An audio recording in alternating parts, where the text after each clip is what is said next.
Tiamat just said there's no audio.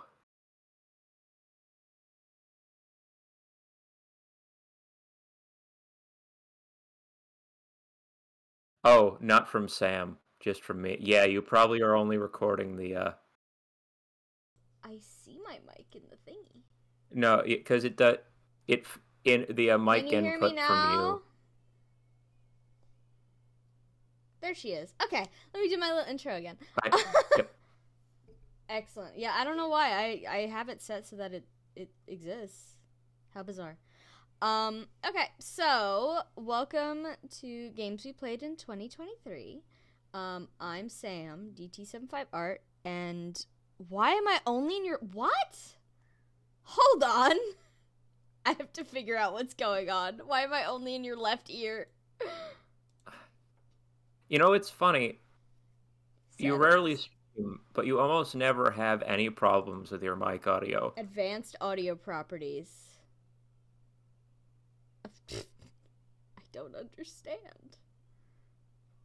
Uh, huh. Go to. I mean, I assume you have the input scene set Hold up, on. right? I'm just gonna check off all these tracks for everything. That might be it, yeah. Some of them are unchecked. Twitch or thingy. Why is this your default? Am I normal now? You know what it is? You know what it sound? You know what that makes me think of? What they're describing?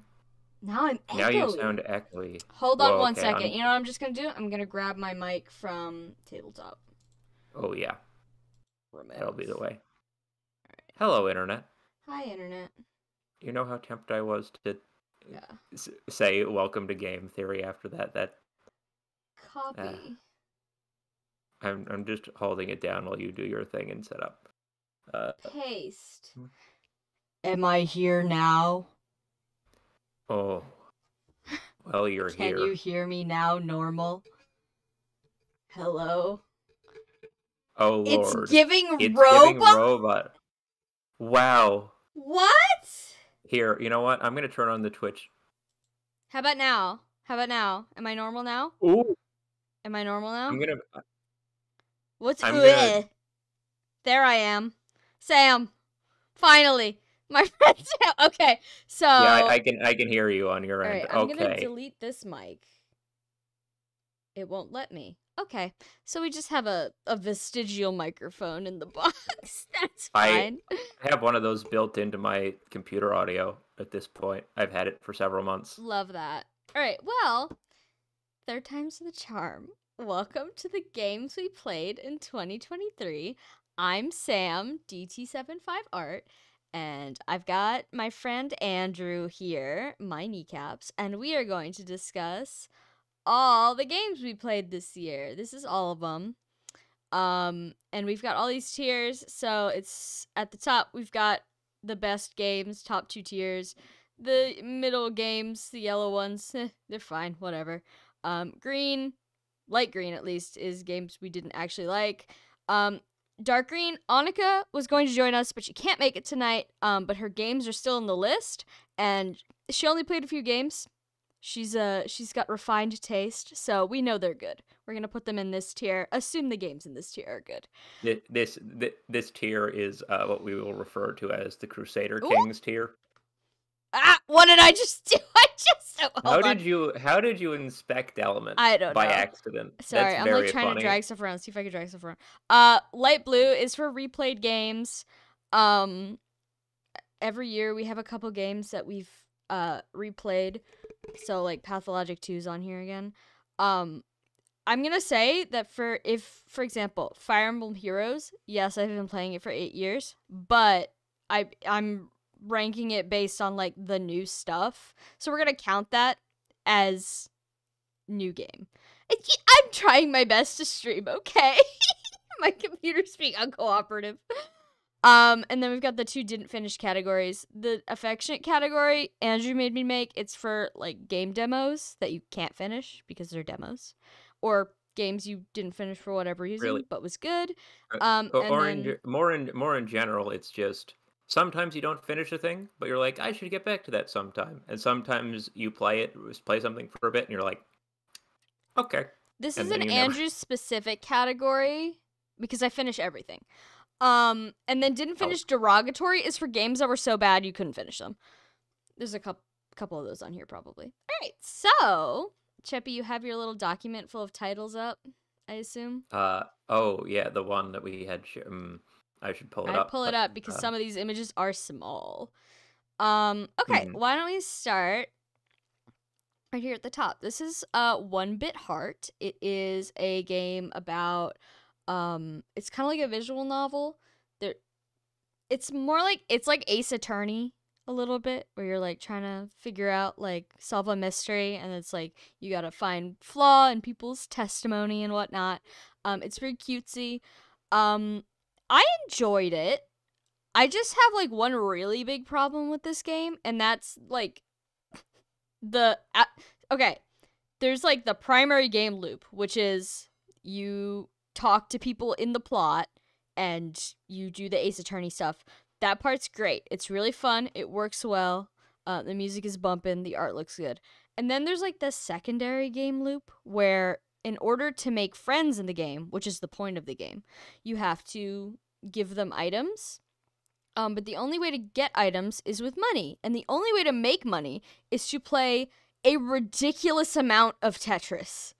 Like, you have to go to, like, a mini game, an optional mini game, for, like, a long, long, long amount of time to get any progress with making friends. Because the characters require, like, a lot of items to make friends with. So I think if they just slimmed that down to, like, instead of every character requiring 30 items, so, like, a lot of money to befriend, maybe, like, every item you get a new little support, like Fire Emblem style support.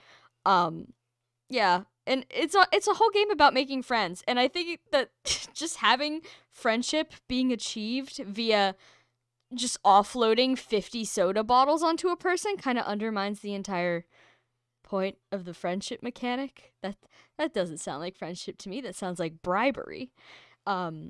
It's basically a grind. If you want a good ending, it's a massive grind because you have to be big friends with everyone. But overall, I thought it was pretty good. The character designs were very specifically nice. I will not play Danganronpa. Shut up. The chat is talking to me.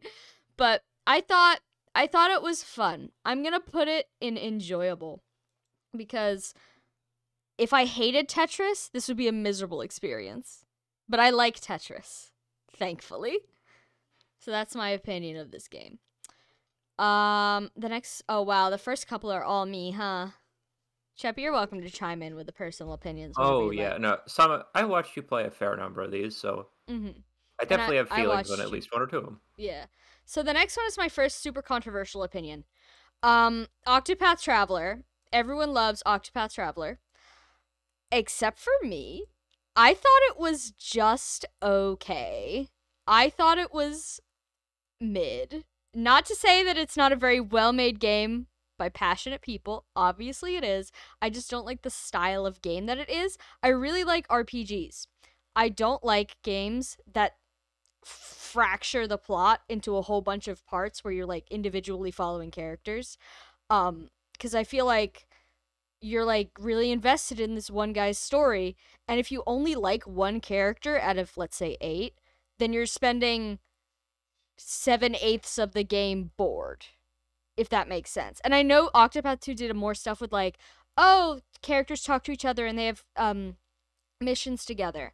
That's still a massive quantity of game that if you don't like those characters, you are completely uninterested in. And it's an RPG, so big game. I did not finish this game. I got close enough where I feel like I can put it in a finished category. Like, I formed an opinion. I 100%ed the characters I liked and pretty much ignored all the rest as far as it would let me. But yeah, I think this style of storytelling is not good for a game that requires you to read everything to progress the plot, if that makes sense. Like, if a lot of the stuff had been optional, that's one thing, but because it's not optional, every time, like, for example, the dancer girl, I don't even remember her name. I didn't care even a little bit about her story. And every time I'd be like, okay, time to go do the dancer girl chapter, I'd be like, I don't care. And then you'd have to read a dancer girl chapter for like 20 minutes. But if you like all the characters, it's probably a delightful experience. I like the first one because I like Ulbrich and Cyrus. Didn't really care about any of the other characters. You know what? I agree with Tia. I was thinking the same thing that Tiamat just said in chat, actually. This sounds like Worst Three Houses, which that sounds like a similar problem to what you had with that game, where it's like you have to do all of it. Like, there's so many stories to go through, and if you actually aren't into some of them, then like you have to be into all of the characters in order for the 8 stories to work. And like, yeah, the fact that you're following all of them at once, like, I started with Oswald. That's the character I like from this game, Oswald. And his first 2 chapters are connected, so it's like double the amount of game for him to start with. So I got really into Oswald's story, and then it dropped me in the open world. It was like, okay, go talk to all the rest of these people before you can experience the rest of his story. I'm like, I don't want to slog through 40 hours of game just to see my friend again. Is this the second or first game? This is the second one. The first one, I think, was more egregious because it didn't have the, like, crossover chapters between characters, but I liked the cast better, like, overall. If that makes sense. Yeah. But, yeah, so controversial opinion, it's fine. The music was good. The art style is not my favorite. I've said this before. I don't like the 2D HD or whatever you call HD 2D. So I'm gonna put it in fine. I know Mallow's not gonna be happy with that, but that's life. Yeah, not worth $60 in my humble opinion. All right, the next game is Milk Outside a Bag of Milk Outside a Bag of Milk. This is outside. Yeah, this is outside. Inside was last year. I liked the first game better. I think this is the kind of game, they're very similar. But I think this was the kind of game that benefited from the, like, really, really low resolution art style and the, like, clunkiness of an old visual novel. This one, it added, like, mechanics. It was like a point and click, and it has, like, a more anime art style. I think that lessens it a little bit. I think if it was more... Yeah, Ricky likes my Spud. Everyone likes Spud. I think that kind of, like... It makes it more accessible in a way, and... Not that I don't like games being accessible. When I say accessible, I don't mean, like, you know, accessible from a, like, disability standpoint. That's obviously excellent. But, like, mentally accessible. Like, I liked the fact that the first game... It was very up to interpretation. Like, what was going on, you could take it literally, you could interpret it as a whole bunch of different things, you could interpret it like something supernatural, you could interpret it like, the one that's the most canon, like, you know, mental illness or something like that. But this one, it was very, like, mental illness time, which I'm not a fan of indie games about mental illness, personally. I think... It's a very valuable genre, but there's so many of them, and we've got enough mental illness in our lives. We don't need... I think it's a creative game. I think that it definitely has merit, and if it's that kind of game is something you're into, you're gonna really, really like it. But for me, it didn't click, so I'm gonna put it in fine, and I'm gonna put it right below Octopath Traveler. Like, why do I have a little... Hold on. Why is it doing that? What? I have, like, a little cursor. What do you mean? There's, like, a little... Oh! There's a little cursor. What? Yeah, no? That means you selected the text box. That's... No, but, like, usually you can't do that. I'll figure it out later. Oh, it won't go away. Yeah, it won't go away. Alright. Oh. Yeah, hi, Tiamat. This guy. So, I played Pathologic Classic HD this year. Bachelor Route. So this is my game of the year. No. Well, it's pretty close. I really, really like this game. Pathologic Classic HD has a reputation for being obtuse and difficult and hard to get into. And I will admit, in the past, and by past I mean like high school, I bounced off it a couple times just because I had no idea what I was doing and I had the patience of a hamster. But yeah, it's a really, really, really good game, and it's actually really easy if you don't have a YouTuber in your ear telling you otherwise. Um, and this story is really good. I can't wait for The Bachelorette to go into Pathologic 2. I really want to see what those Canes are up to. As far as genuinely, like, after playing Bachelorette Classic, I like the story and the characterization in the first game, I think is way better than the second game. And I think it's just cuz like the atmosphere, the oppressive atmosphere and just the vibe of the whole thing it really lends itself to a game like this where 2 is like a real game like that a person can play without being insane, but like they put something in that in those polygons. This is a really good game. That being said, it's clunky as hell. It looks awful. It crashed like 3 times a day when I tried to play it. It's unoptimized. And I think I did get stuck in a wall at one point. So I'm gonna put it in S, but it's not top of S. It's like really good and everyone should play it, but also no one should play it. If you get my drift. Alright, Lottle Knot. This is gonna be the first of the many demos I put on here. But I can basically say if I sent you a link to something, could you put it up on the screen for a second? Hypothetically, I have the Twitch stream really crammed in there, but let's see. All right, let's see. What are you Hopefully that me? just links to it. Oh wow. You can hit open in browser and it'll open in the browser, so you don't have to. Wow. Guys, So look at this thing. the demo, I played the demo for a lot of Not during a Next Fest. It's a game about. It's like if Subnautica, instead of wanting to hurt you, just sort of lovingly caressed you and was like, "Shit's okay. We can fix things. It'll be fine." You play as an astronaut divery dude cleaning up garbage from an ecosystem, and as part of that, you have to raise and protect a bunch of lottles, which are these things. I feel like there's nothing I can say that really like sells it more than this image for most of the people who will be watching this. If you ever looked at Subnautica and thought that looks cool, but I would piss myself while playing it, here you go. This is like the warm, fuzzy, alternate version of Subnautica. Go ahead. It's Where's there. it go? Where's it go? Didn't finish Affection. It's a demo. Oh, okay, gotcha. All right, so keep a lookout for that one. Okay, hold on. I gotta go to my sheet to see the actual title of this. Yeah, what the fuck is? I was gonna ask what the fuck that is. I have to scroll. Hold on, I'm scrolling. Oh God, where is this? Did I erase it in Fury? No, it isn't.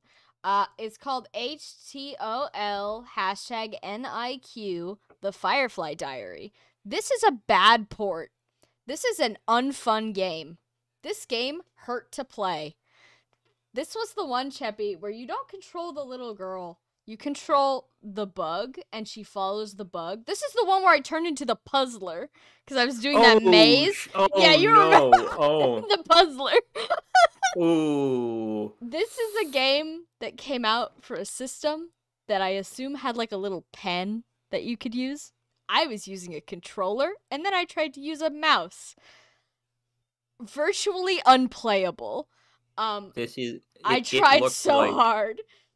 I did not play it, but I watched her play it, and it looked like a game that. What didn't we establish it was originally for like a Vita, console or something? I think it was for the PS Vita or something like that. Right.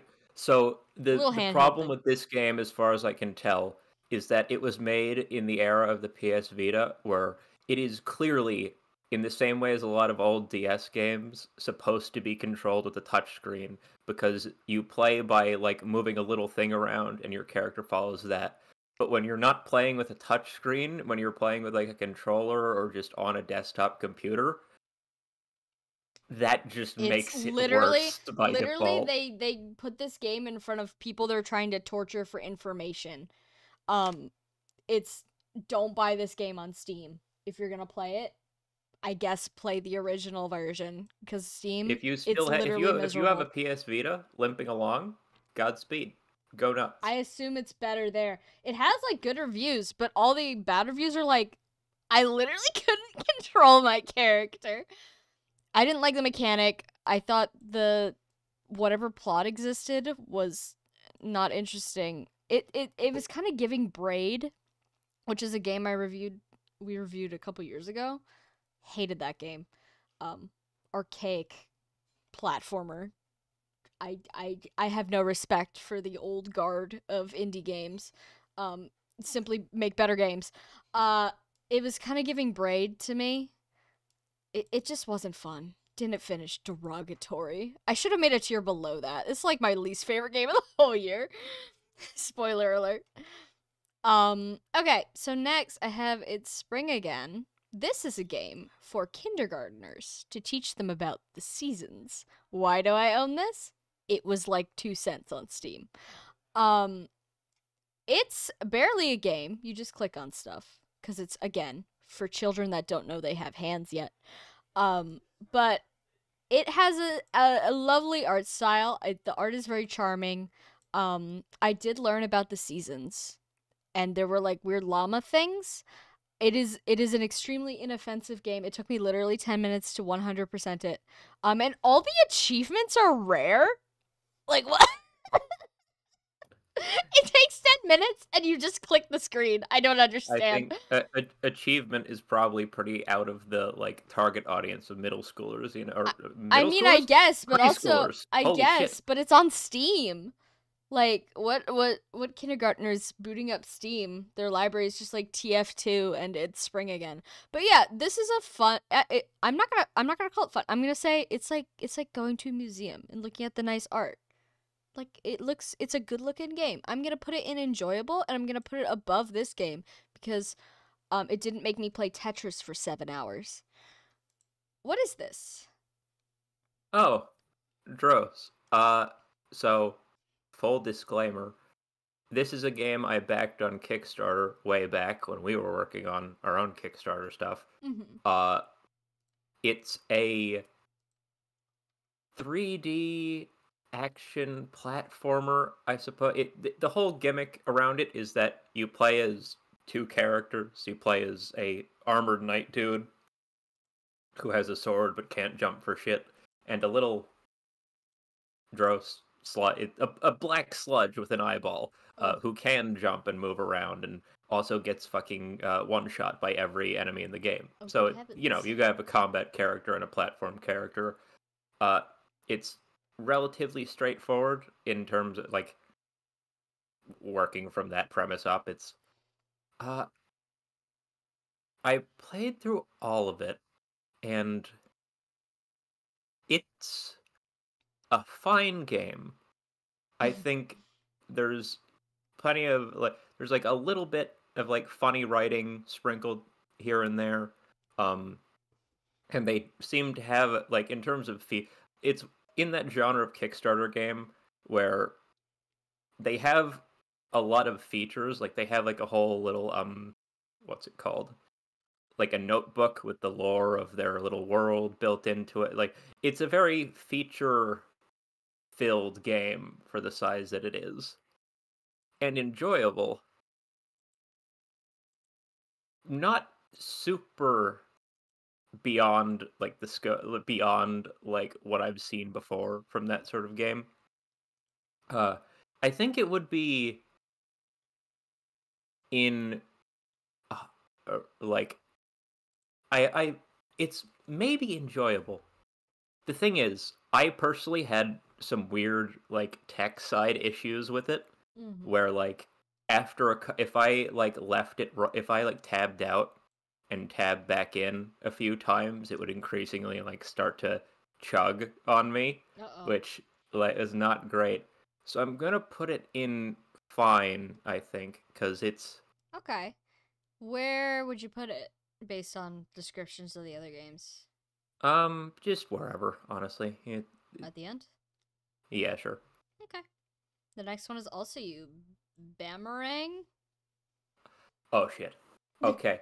So Bamarang is a just like a one of those very simple like you are it's a couch co-op thing, not couch co-op, couch head-to-head combat really. You play as a bunch of weird little dudes with boomerangs, and you are in an arena, uh, placed there literally by the hand of God at the start of every like God, who is very obsessed with boomerangs, just like plunks you on the ground, hands you a boomerang, and says, "Go kill other people for my entertainment." Um,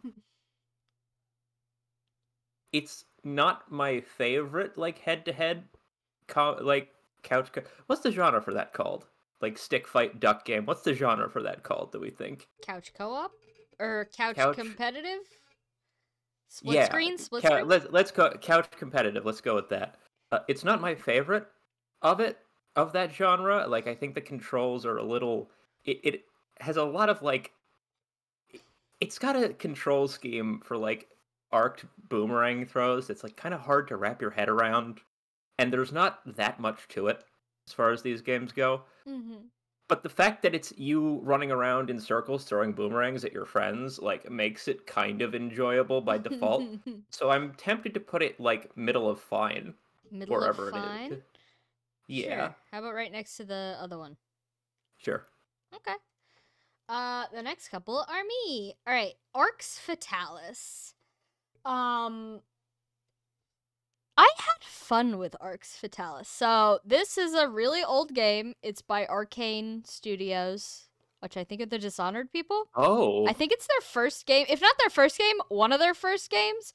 Um, and if my memory serves me, it's been a hot minute since I finished it, but this was like a Morrowind competitor or a contemporary. Um, it certainly does look and play like a Morrowind contemporary. You're a guy on a RPG adventure to save the world from, a dark god. I think it's a good game. I liked it. I liked most of it.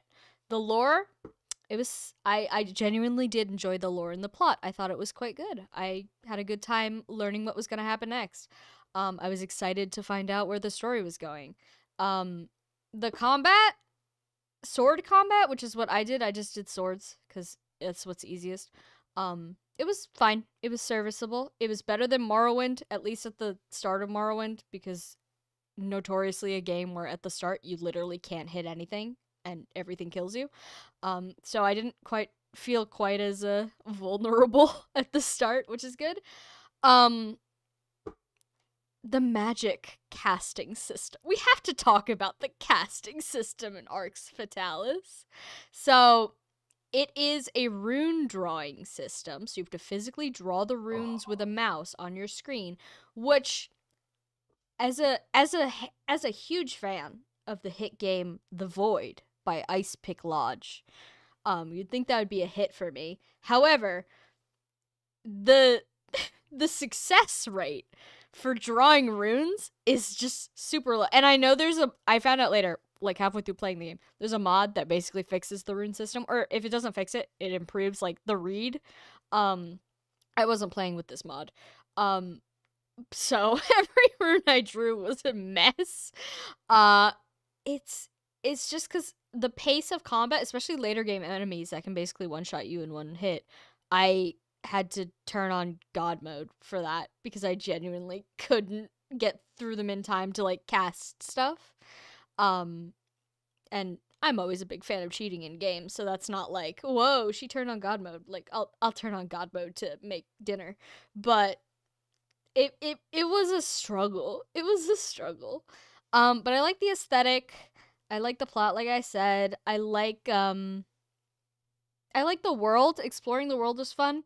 It's like a game with a bunch of different vertical levels on top of each other with like staircases connecting. So it was fun to like find all the secret passageways and explore. Lots to do, side quests, purchasing. If you get hit hard enough, your pants will fall off. That's always fun. So I'm gonna put this in high enjoyable. I probably will never play it again, but I'm glad that I played it once. Hades is a banger. Hades goes right to really good. No more questions, Your Honor. No more questions. Well, I want to talk about it, obviously. Supergiant never misses. The music, the characters, the art, the gameplay. I'm not really a roguelike person usually because I like continuous progress. I don't like being set back all the way to the beginning. And thankfully Hades has some stuff you keep, like it's got specific upgrades you get to keep, which helps you along. That's part of the reason I play Dark Souls with souls losing turned off, because I really hate losing progress. But I had fun with this one. It's not super long. You can get some really crazy combos in there with like different moves and stuff. There were none of the moves or anything you got were like complete duds. Except for like I didn't like the bow and arrow weapon, but like you can choose your weapon. You're not stuck with a particular one. The game doesn't choose it for you. And generally, I thought it got like a little repetitive towards the end because you have to beat the final boss like 9 times. But in order to get like the real ending, but I thought it was good. I had a good time. I'm studying for a big test right now, and I would just put on my study playlist and like play Hades, and it was really relaxing. Who knows how well that actually worked studying wise, but hey, I finished Hades. Yeah, so play Hades. It's good. This next game is called Amelie. This is one of the last games I played this year. I played this on New Year's Eve. It is a Toxic Yuri visual novel. We got 2 of those this year. Where you play as there's 3 characters, 3 girl characters, and it's like a modern times girl goes to her friend's house, and it turns out her friend is like been trapped in the 1600s for like hundreds of years with like her evil maid ghost monster thing. It's like trippy, it's fun. You get to play the same like game from all 3 characters' perspectives, so the modern girl, the girl from the past, and then the maid. And there's a bunch of different endings. There's a true ending, which is really nice. And it was fun. It's like short and sweet. I thought it was well made. The character art is really nice. It's got like drawn CGs in it, which is always good for a visual novel, especially like the poignant scenes.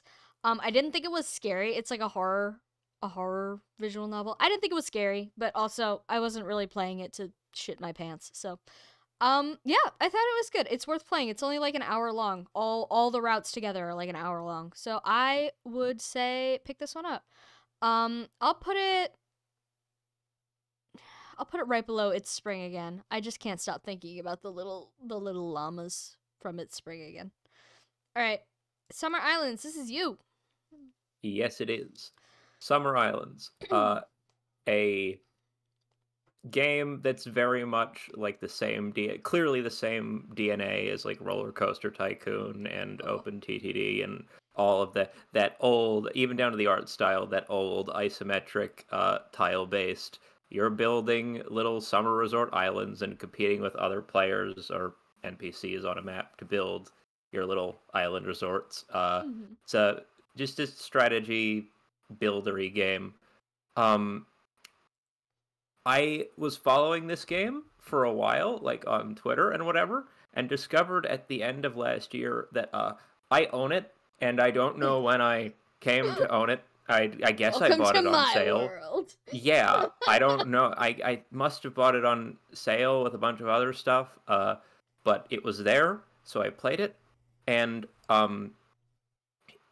it's, to me, as someone who enjoys OpenTTD, it is a very fun game.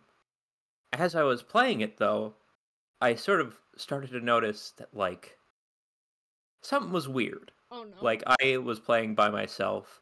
I was turning on, like, maps full of, like, AI players to play against. Mm-hmm. And at some point I was looking over, I was like, I don't think that AI's, like, doing anything. Like, I look over and their island resort has, like, no paths into it. It's just a bunch of roads sitting static on an island. There's like nothing connected. There's no tourists coming in. And I'm like, what gives? I looked. This is an early access game. Oh, okay. It's an early access game. I assume that's not done. They just added in most of the stuff I was playing with were added according to their like Steam developer update posts in the like 2 months leading up to me playing it. That said, this this is not a finished game at all. I did not notice until I was 6.5 hours in. That's how you know. Good early access. Bang for your buck. This objectively has to go in didn't finish Affectionate, because it doesn't really work right now. I would not call what it does working, but it took me 6 fucking hours to notice. So, like, sure, why not? Understandable. That sounds like I was a huge Zoo Tycoon head when I was little. Like, it's same genre, absolutely. Yeah, when I was little, like, my grandparents had a desktop computer with a DVD slot, and this is big because we had a Mac at my house, which, like, you couldn't put anything in. I don't know why. Maybe we just couldn't find it. But we used to bring our little Zoo Tycoon CD, which I still have on my shelf, and we used to just, like, play it for, like, 4 hours straight. So, maybe when it comes out fully. Can you sick lions on people? That's an important point. I don't know if you can sick lions on people, but there is an entire button, like, or entire menu labeled sabotage. Oh! So, yeah. I like that! Alright, so, something to keep an eye on for later. What is Crystalla? This is another one I backed on Kickstarter. This is giving to the people. Yes. There is no other way to put this. This is a Dark Souls game, but with cats. Cat people. Like, if everyone were... I watched a few of their dev streams. I don't really know the developers at all, so sorry if they hear this. I know at least one or more of you Red Warrior cats as a kid. I know. Warrior cats I can see. Yeah, I played the demo of this and obviously backed it on Kickstarter. The demo for me, technically, it was kind of eating shit on my computer, like frame rate wise and performance. That said, in the areas where it was working, really fucking good, actually. Like, it is, you know me. What's my favorite part of Souls games, Sam? Do you know? The killing. Specifically. I don't know. Killing people? The correct answer is the backstabs. Oh, yeah, I should have known that. I'm an idiot. This game, the entire, like, area that you played through the demo, it was just like, how many backstabs can I get before this demo's over? It feels great. It feels really fucking good to play. It's like a little more actiony. Like in Dark Souls, you're kind of a clunkier. You're on the clunkier end of player characters. Like, if this felt a bit more like towards the action side, like it felt easier to dodge stuff consistently, and like honestly a little bit easier to play in general compared to Dark Souls, but it feels so smooth that it's like, I'll take it. Sure, it's good. It's good, but it didn't finish because it's not done. Didn't finish Affectionate. Or derogatory? I assume affectionate. Affectionate, yeah. All right. The affectionate and derogatory didn't finish tiers. I'm not putting those in a specific order because you literally didn't finish them, so can't really. Rain World Downpour. Chappie. Sorry, I'm going to my mind palace and preparing. Okay. This came out at the start of 2023. Rain World is my favorite game ever. I think it might have gotten top spot on one of our previous Yeah, like years. 2 years ago, because 2 years ago it was Rain World, and then last year it was Elden Ring. Yes. Rain World was an incredible. I can't call. I guess it's a Metroidvania, but it's more of an experience. It's the The experience of lifestyle. the. It's the experience of climbing the ladder from prey animal to godhood. Uh, they were the developers of Rain World were in a fucking rights dispute with their publisher for years, and they finally clawed it back in 2022. Hmm. And they got together a bunch of community people, like modders and whatever, and put out an expansion that is roughly the price of the original game. Hmm. How big is your average game expansion, do you think? Like, comparatively, how much does an expansion add to the game? Usually, I would consider an expansion to be any quote unquote DLC that is at least 1/3 the size of the base game, unless Rain it's an World Down MMO. Rain World Downpour functionally multiplies the amount of content in this game by 5. Holy shit! It's fucking huge. So It bang for your adds buck, huh? it adds, among other things, local co-op multiplayer, in like 5, 6, one secret, extra campaigns to play through, a challenge mode, mod support, um, like, and in a bunch of systems that they had planned in for like the beta version of the game. You get to carry around little babies. You can unlock that. I like It's the best fucking slug it is cat. it is the best expansion content. Like ratio of expansion to original game. Uh Ever. yeah. It's really fucking good. So I'm gonna Um assume this is an S tier. yes, And I'm it gonna put is. it I'm gonna put it above Danny because it sounds like this is a functional game and not something that I found in the garbage. You know what? Actually, that's a good point. I should mention that too. Rain World, the original one, obtuse, kind of in a lot of ways. Like it sort of throws you to a brick wall. You have to figure stuff out. There's a Word doc, there's a Google Doc that the community keeps. It's like That's hundreds of pages really long with all the funny. movement tech that you Holy can do in shit. it. They also added like more tutorial content and shit Oh, in that's this. good. Like they added settings like as part of the mod system where you can actually like part of they when you make an expansion that's 5 times the size, you want to have people actually be able to see your new content Yeah. after playing the original. So they added a lot of quality of life stuff for people who actually if you want to get into the game, now's the time. Just buy the whole thing and like buy the DLC from the start. I promise it's worth it. Maybe someday I'll play Rain World. I don't know. I'm not good at survival games or Metroidvanias. I do Yeah, like Slug Cat though. I like the shape Slugcat. of the beast. Yes, Slugcat is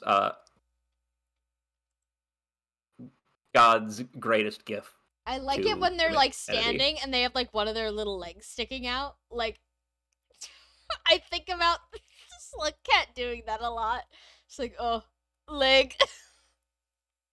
I think I saw some random person on Tumblr describe it as I just discovered there's a game where you can play as the autism creature, uh, which is not inaccurate.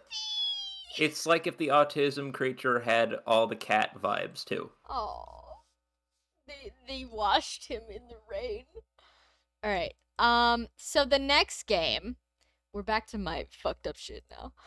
It's called Mhm. Growing My Grandpa. This is a really, really weird game. It's like straight up disturbing.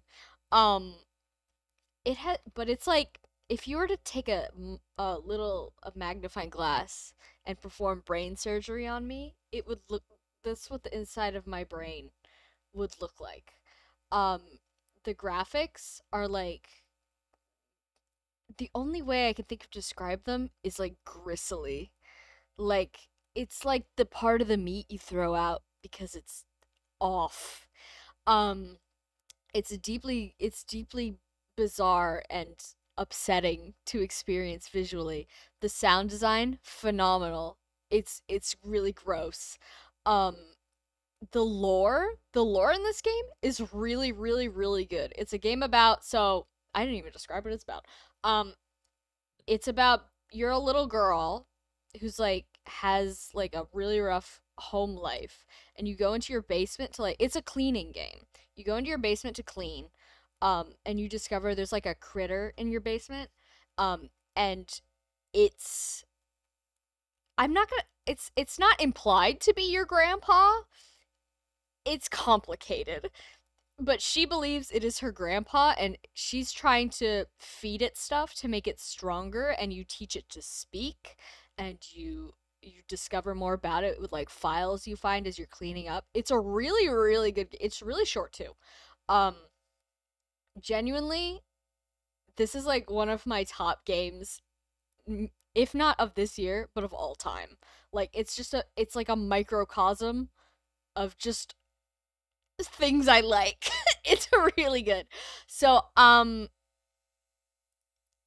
Rain World Downpour is like a macrocosm of things Cheppy likes. I don't know. I don't know whether I feel justified in putting it above Downpour. Oh, put it where you want. I think it. I Growing think my I grandpa. think I think I that this think game is just so, the fact that it is small and it is wrapped up in such a perfect little package, zero flaws in my personal opinion. Um like there's no excess fat, nothing. It is what it is. yeah, you don't have to be five times the size of yourself to be good No, at the yeah, game. but Like it can be good. yeah, I'm just like, it's a really good guy. If you like horror games, if you like any sort of horror game, and you like reading lore, like out there lore that actually makes sense and isn't just like highbrow pretentious bullshit, it's really good. You gotta go play this game. It's one of those games that makes you jealous. Yeah, no, As literally, a I developer. closed it. I was like, how dare I not make this game first? Yeah. Oh, I like think about this game really often. Um, okay, so the next game is also mine. The next few games are mine, but this one is AI the Somnium Files, the first one.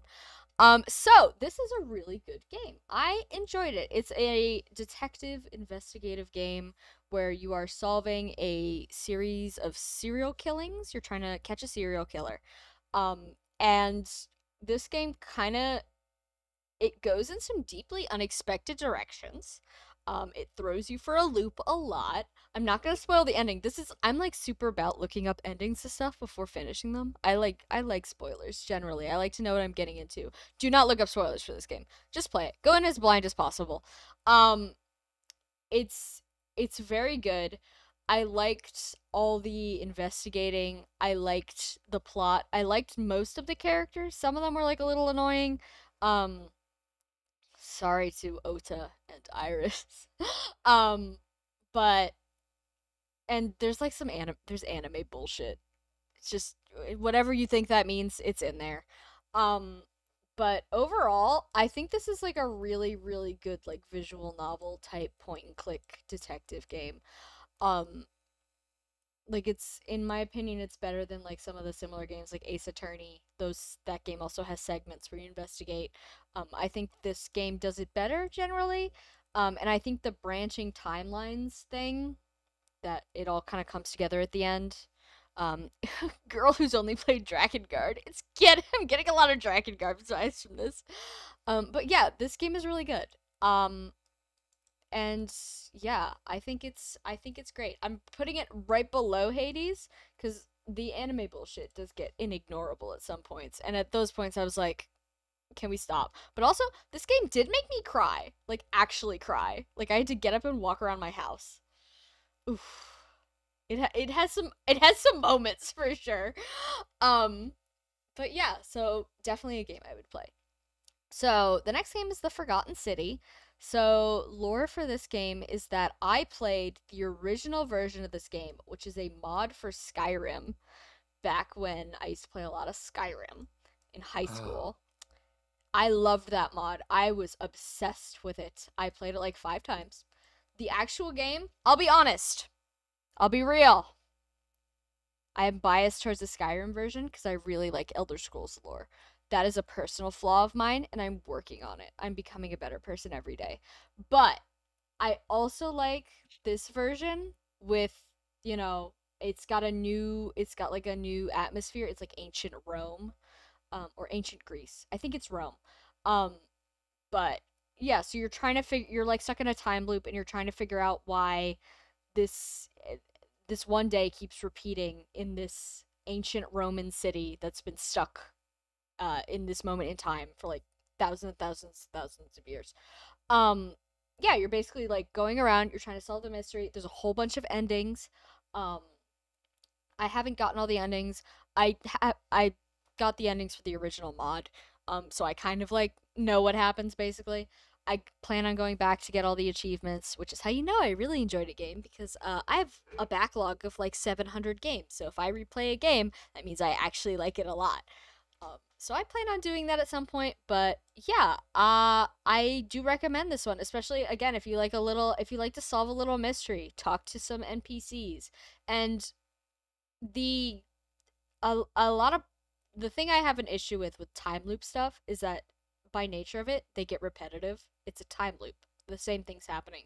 This game, for the most part, manages to avoid that because there's just so many different things to investigate. Um, but it does make you repeat stuff in order to, get the perfect route, quote unquote, in order to solve the mystery. And if you mess up a single step, you're like, oh, I gotta go all the way back to the beginning.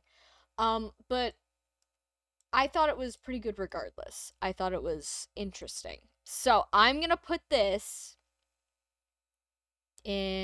I'm gonna put it at the top of enjoyable. I'm not gonna put it really good, um, because like, I feel this might just be my Skyrim bias, but I'm like, oh yeah, it's like so familiar to me at this point that I'm like, oh, it wasn't like groundbreaking when I played it because I already knew it was gonna happen.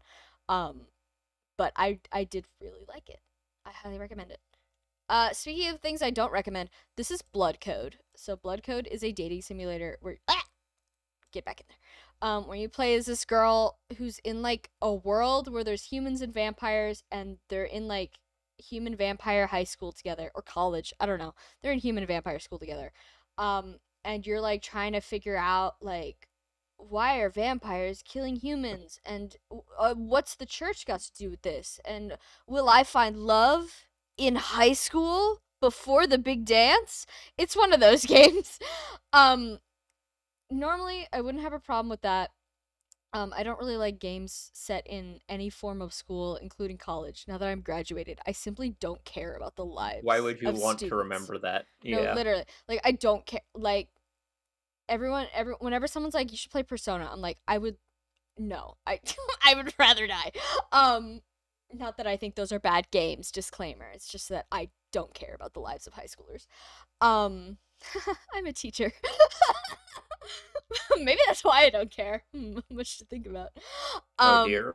yeah, it's just so normal to me. I see them every day. It's boring. But the reason I specifically don't like this game, firstly, the translation is god awful. I don't know what language it was in beforehand, but they translated it.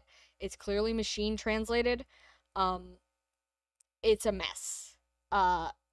Every character talks like they've just been born and they are a robot.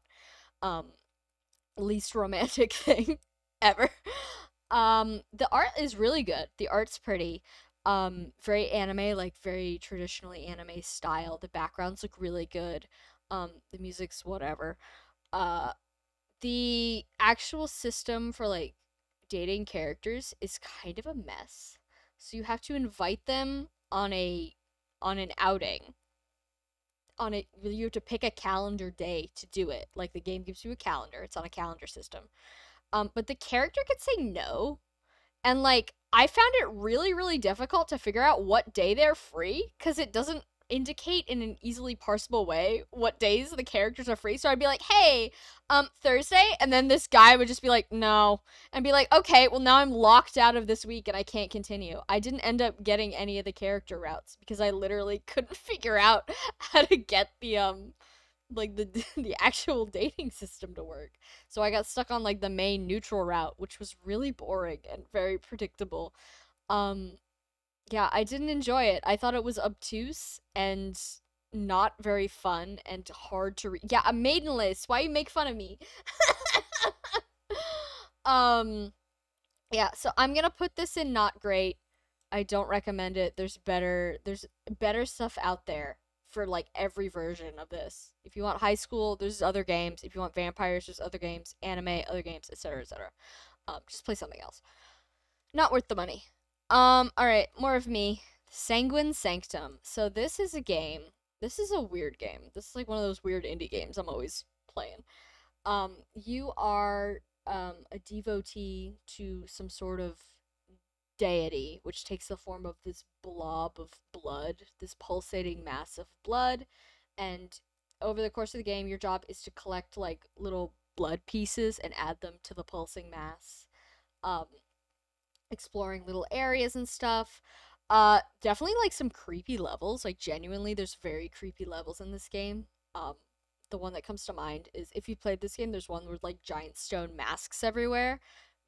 That genuinely scary experience walking through that level, which is funny because it's super low poly, so you'd think it wouldn't be too scary. Um, it's it's very indie horror game, but like in the good way, not the like shovelware way, in the like kind of esoteric, like made by one guy who's got weird ideas sort of way. Kind of inscrutable in a lot of places. Um, but I had fun with it. I finished it in like a night. Um, the ending was interesting. It does have a plot. It does have like lore implications, which I love. I love it. I love implied lore. I love to go on YouTube and type in game name lore analysis. That's my favorite hobby. So I do recommend this one. It definitely isn't for everyone. It's kind of a puzzle slash walking simulator. None of the puzzles were that hard. I think I had to look up the solution to one of them because I didn't see a door in the corner, and I'm a little stupid. But I thought this is a good game, and I do recommend playing it. I'm gonna put this up. I'm gonna put it right below Arx Fatalis because it is a short game. And it's not like seamless. It's like a little. I had to go back and do some levels again because I like messed like a little thing up, and I was like, oh, come on now. But yeah, I think it's a lot of fun. The next game is called Acaratus. Hold on, let me quickly check my What document. the hell is this one? I have to quickly check my document. Acaratus. I didn't finish this game because it's kind of like it's a strategy game, like a SRPG type game. You know, you move little guys on a grid. It's about mechas, so you're in a bunch of mechs and you're shooting things and stuff. It looks, sounds, and plays like a mobile game. It is not a mobile game. It is a desktop game. I really didn't like the level design. The levels, at least for the start, the levels were very simple. It was like the way I describe it is like if you've ever downloaded like a mobile gacha game with like an SRPG system, my brain immediately goes to Fire Emblem Heroes. But honestly, the starting maps in that game are way more complicated than this game. It was like a 4x4 square. You're in one square, the enemy's in another, and that was the game for like an hour. And I was like, okay, I assume it'll get more complicated, but between that and then like all the tiny little material costs to like repair your mech and stuff, it was very obtuse. I did not enjoy playing it at all, which is saying something because I like mechs and I like SRPGs and I like obtuse games. Um, it was decidedly unfun. And the beginning threads of the plot they were putting together, it was like, um, these people like escaping from a kingdom or something. One of them's like a slave owner, and the other one's like some other kind of bad dude. I don't remember him very well. And they're like on the run in this stolen mech, and I was like, yeah, that sounds really cool on paper, but the delivery was really lackluster. I I wasn't interested. So I'm gonna put this in derogatory because I'm a person that really likes to finish games. I don't know if you've noticed, but even if I'm not having like a super great time, I'll finish it. I finished Blood Code. I played this for an hour and then uninstalled it. It wasn't great. But yeah, hold on. I have to blow my nose for a sec. One sec. But yeah, if you're gonna play a shitty mobile game, just go play Fire Emblem Heroes. We'll get to some We're good gonna shitty get to mobile Fire games later Emblem on. Heroes. I'm not talking about Fire Emblem Heroes. Yeah, no, that's a S tier. That's my game. There's other mobile games here. Yeah. Okay, so this is the other Toxic Yuri game. The Toxic Yuri visual novel. It's called It Gets So Lonely Here.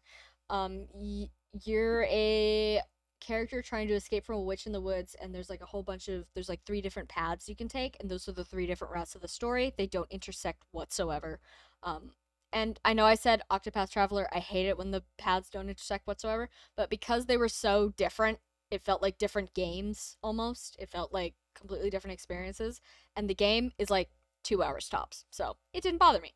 I love how they committed to the Toxic Yuri. Like, it says horror on the title.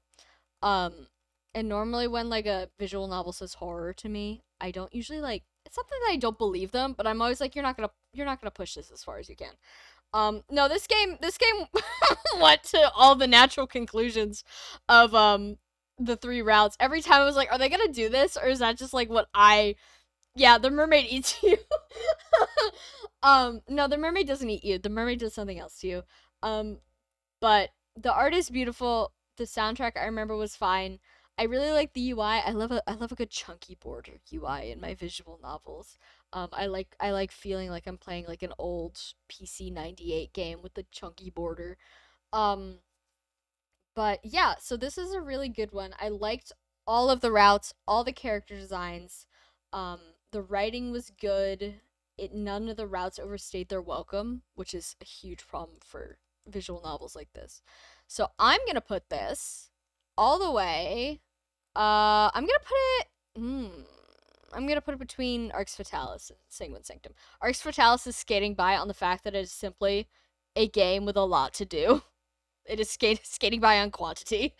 I see. Because there's like I feel bad comparing like an indie game made by 3 people to a game made by a AAA gaming studio, or at least double A way back when. But there is you gotta compare those in a way that makes sense. All right, this next one's you. What is this? Yeah, Aces and Adventures. So this is a roguelite card game, and when I say card game, normally when you say roguelite card game, it brings up visions of like something more akin to cards made specifically for this game.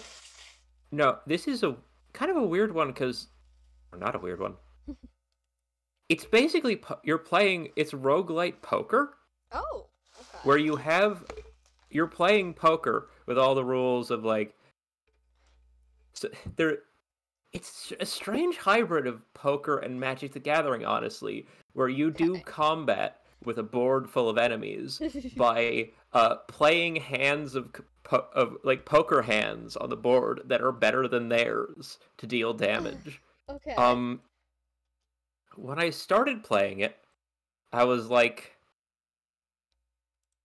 this is just okay.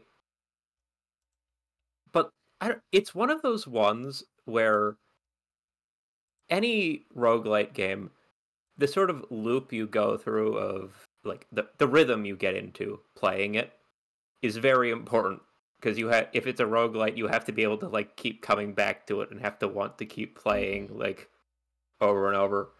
And for the first little bit of playing, for the first like hour of playing it, I was like, eh.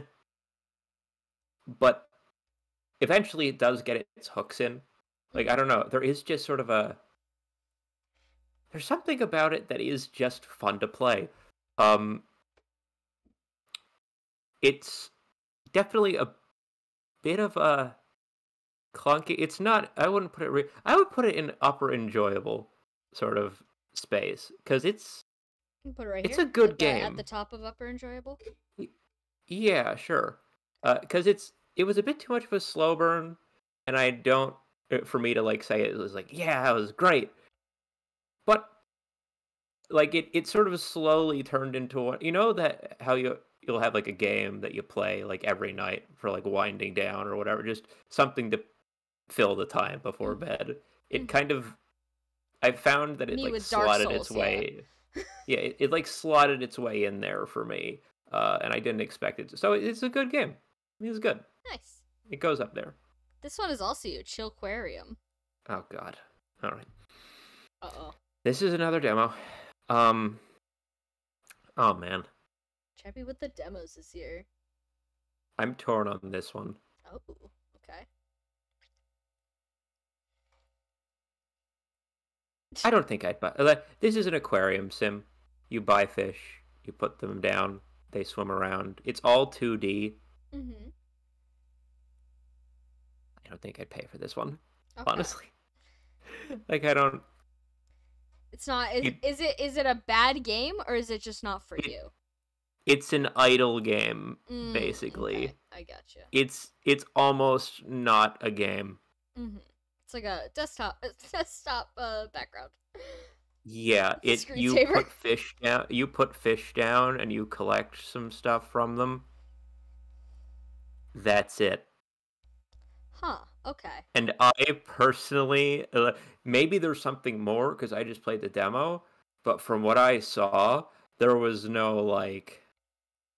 If there's something more, that was not on display really.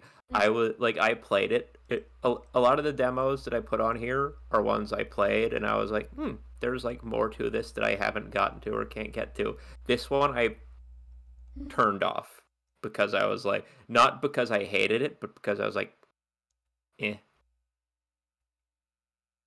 Mm-hmm. So I think it has to be what like this derogatory didn't finish, but not like it can go in the upper part of derogatory. No, you're not ordering them. That's right. I mean, I'll Yeah, order this one because I feel bad putting anything below H2O. yeah, Yeah, let me just yeah. quickly. It's like There we go. derogatory. It's like I don't hate it. It's fine, I guess. I didn't care to like play it though. Mhm. Like it. I was actually just kind of bored of it Mhm. after like, 30 minutes. So Mhm. no. I get you. All right, it's my turn. I can't put it in a good category in good conscience when like just the demo I was over Hey, it. you know what? Sometimes games are bad, and that's not a crime. Yeah. Let's just put that out there. The creation of art is a good thing, in general, but not all art has to be good, right? Let's all agree. It's not a bad thing to say. People can make Yeah. lame stuff. That's their God-given right. I make lame stuff every day. All Not right. true, but go on. All right. Picture this. You are looking for a video game to play. And you are 13, 14 years old. You spend a lot of time on r/no sleep drawing yaoi of the characters there. Have I got the game for you? Angels of Death features basically it's just basically you know like those like fan fictions people make fun of online where it's like the Slender Man mansion and it's just like creepy pasta guys hanging out and like having anime hair. That the game. The main character is Jeff the Killer. He Jeff the kills people, basically. Not a bad quality game from like a gameplay standpoint. I thought it didn't have combat. I thought the puzzles were fine. I thought the picking up elements and like, you know, putting them together in interesting ways was fine. Actually, does it have combat? Hold on.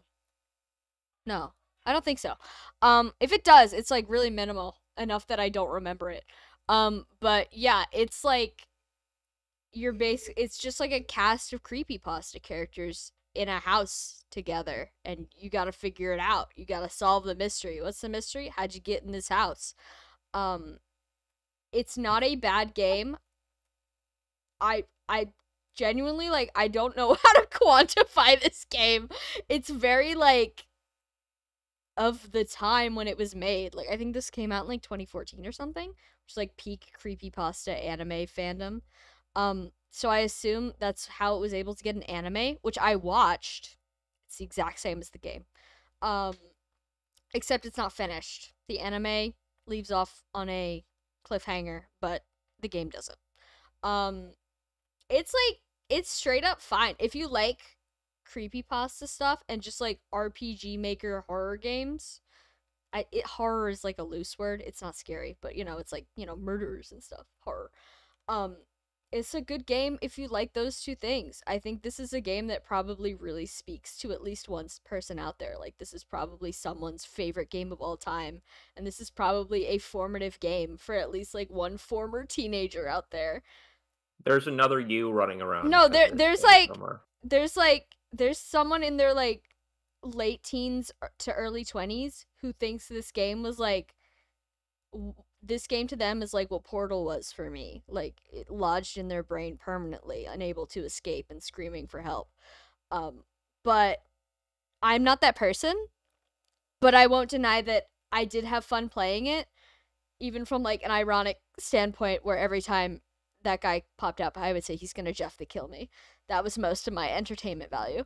I'm gonna put this right below Octopath Traveler because it's a game that I played and I did not have a terrible time.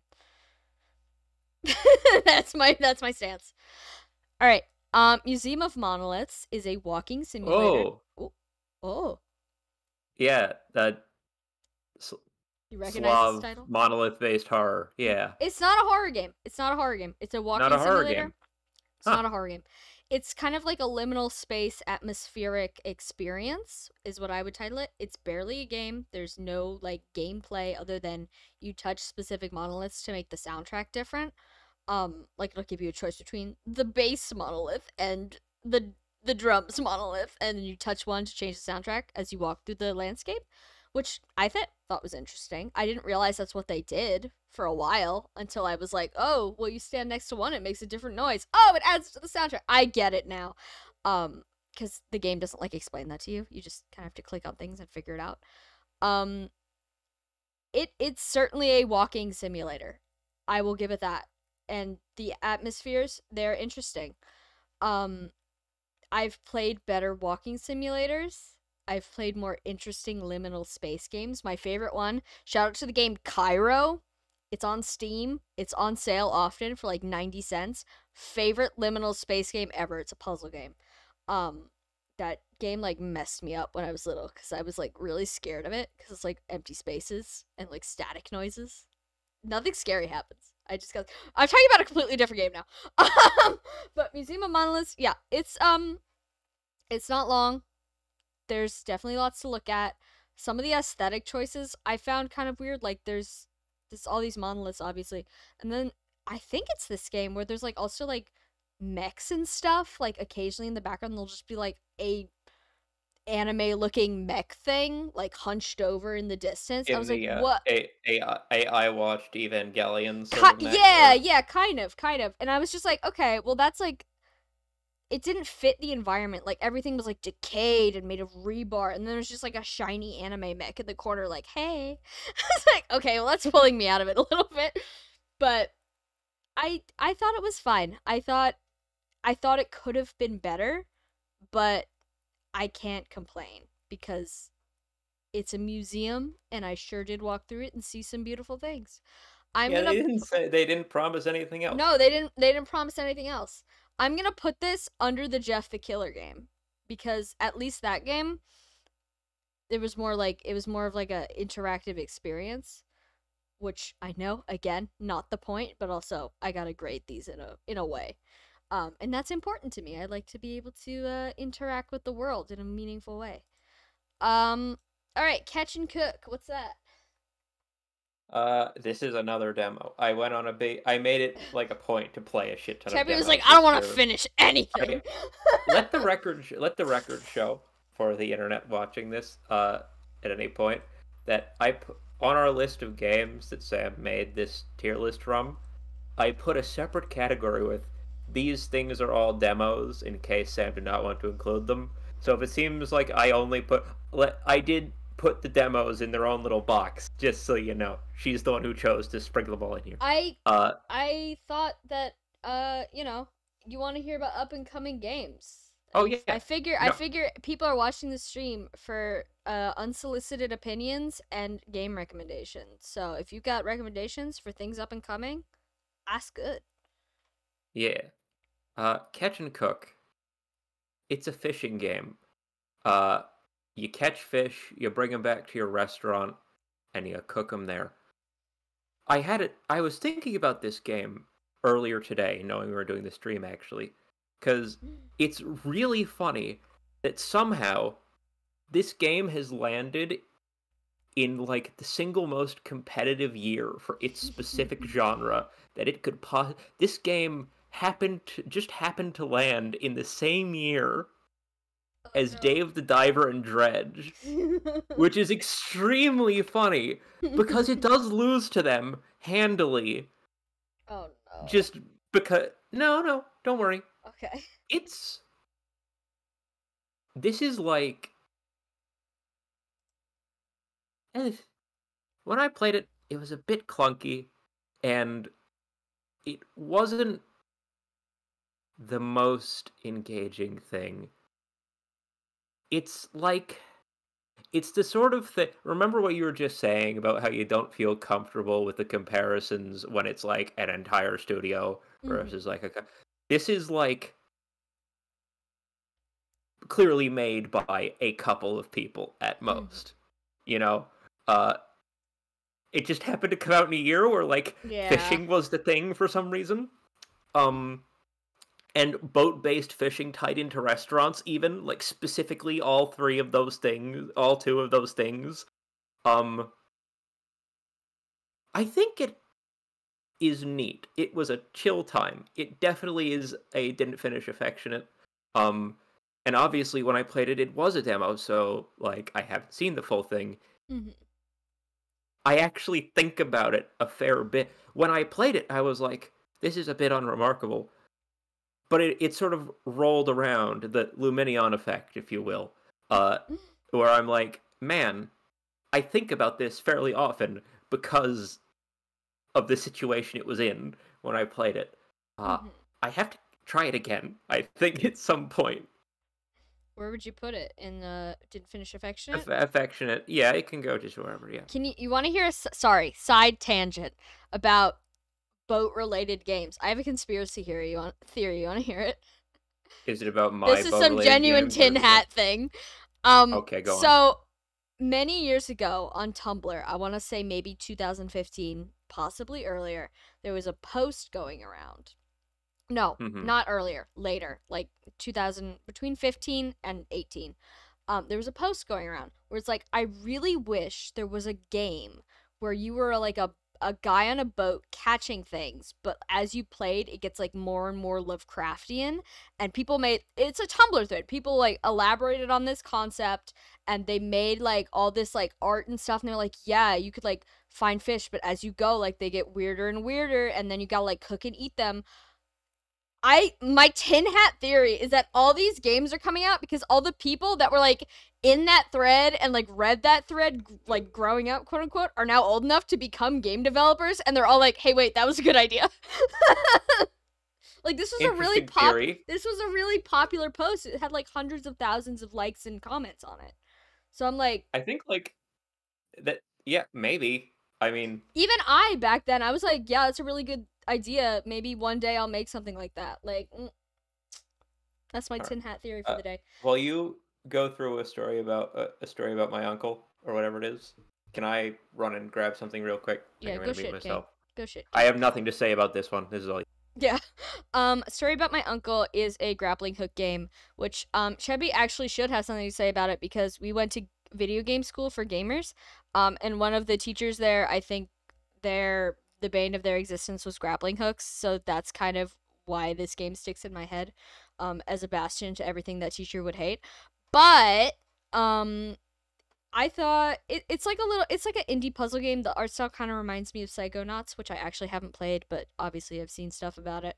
Um, you play a guy who's like experiencing, no, it's like the never ending story, or no, sorry, Princess Bride, where like a guy's telling his kid about like an adventure he had as a child that's obviously like overblown and not completely true. Um, where this guy's trying to find his uncle in the magical world that lives inside his uncle's trash compactor. And your grappling hook is your main mode of transportation, and you gotta like go to islands and solve puzzles with your grappling hook. Generally, I thought it was pretty fun. Definitely play on controller. Don't try to play on a keyboard like I did for the first chapter. The first chapter was awful, but only because I made a bad decision. The actual like the game, as far as like the levels go, I thought they were generally pretty good. Some of them were frustrating. The last level, horrible. The last level was bad. Straight up bad. Like the checkpoints were in really bad places between like really really hard segments. Like there's a big difficulty spike right at the end for no reason. I remember getting gamer rage when playing this indie game about grappling hooks. The story is like kind of whatever. I don't want to say childish, but it's like an unserious game about, you know, going on a little trash compactor adventure. It does not have anything grandiose to say. It does not have any big points to make. It does not make you think after you play it. You play it and you're done. The art style is fine. I'm not really a big fan of like the quote unquote stylized art style. And when I say stylized, I don't mean like anything not realistic. It's a very specific art style for video games where it's like chunky and blocky. Um, Not my favorite. I don't like looking at it. But overall, I'd say it was fine. It was fine.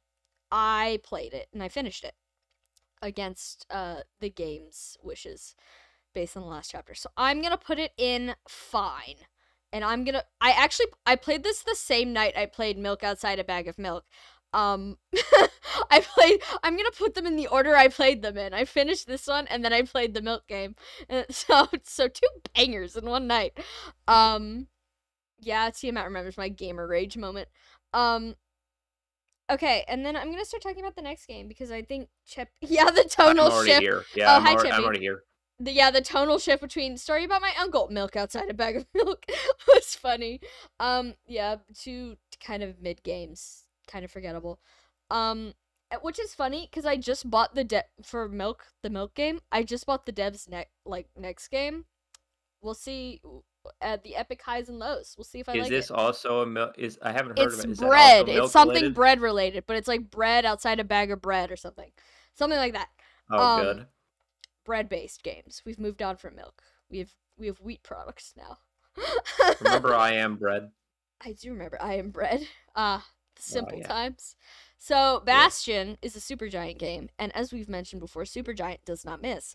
However, Bastion was their first game as far as I'm aware, and you can tell it's kind of their first game. Yeah. Like it's I'm not gonna say it's rudimentary, it's beautiful. The aesthetics are stunning. What?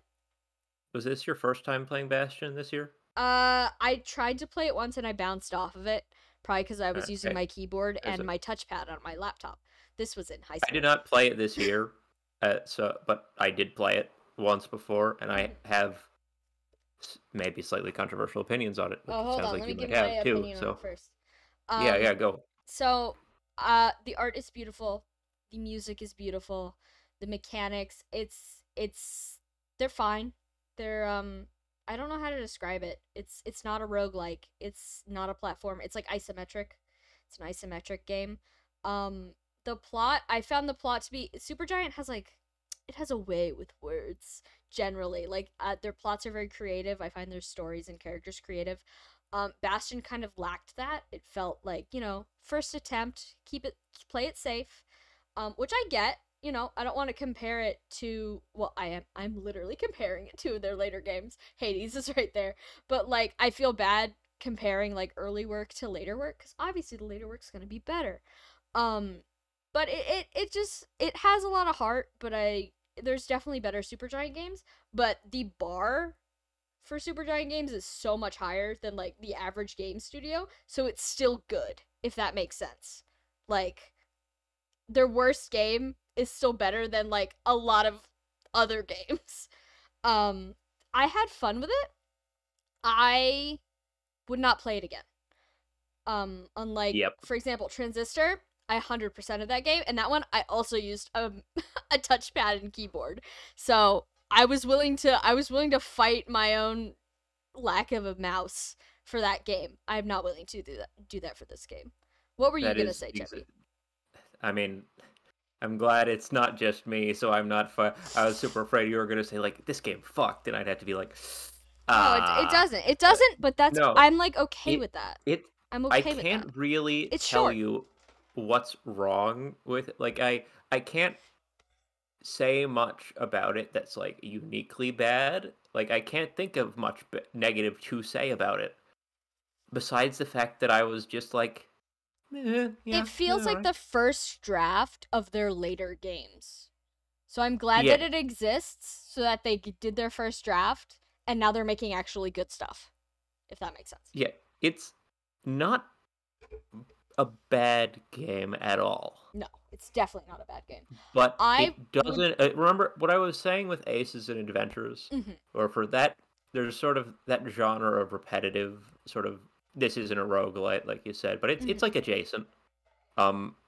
It's like a sort of in and out action combat game, short sessions, you know. The loop of playing it of like, if it's not a roguelite, then going to the hub world, going to the next level, going back to the hub world, that has to grab you. And I was like, yeah. Like it doesn't real. I wasn't playing Bastion thinking, God, I want to play more Bastion. I was like, this is fun, I guess. It's straight up fine. It's fine. You know what? I'm not gonna put it in the fine tier. I'm gonna put it in enjoyable because when I say it's fine, I mean compared to the other Supergiant games. It's really good compared to a lot of indie games. Which I think Are you gonna put it above the children's game? I'm putting it above 1-Bit Heart because 1-Bit Heart made me play 7 hours of Tetris. And Bastion didn't make me do that. And also Bastion lets you pet the squirt. Which is the little guy. Bastion lets you pet that thing. Points, doesn't it? That gets you points. I want a little plush one. But actually, Mallow just sent me a bunch of black fabric. Maybe I'll make my own little guy. Yeah, I like the critters. Wish the game was better, but thankfully, the games are better now. What is this? Hey, look, another demo. Born and Bred. So, a little bit of background. When I was making my deliberate effort to play a bunch of demos this year, there'd be a Next Fest going for Steam. I'd go through, just like scroll down the page for Next Fest, plonk a bunch of stuff I saw onto the list that I had in a like .txt somewhere, and then I would just go through them and play as many as I could before all the demos vanished. So I really didn't know, with a few exceptions, I didn't really know what I was getting into other than like just the vibe from looking at it.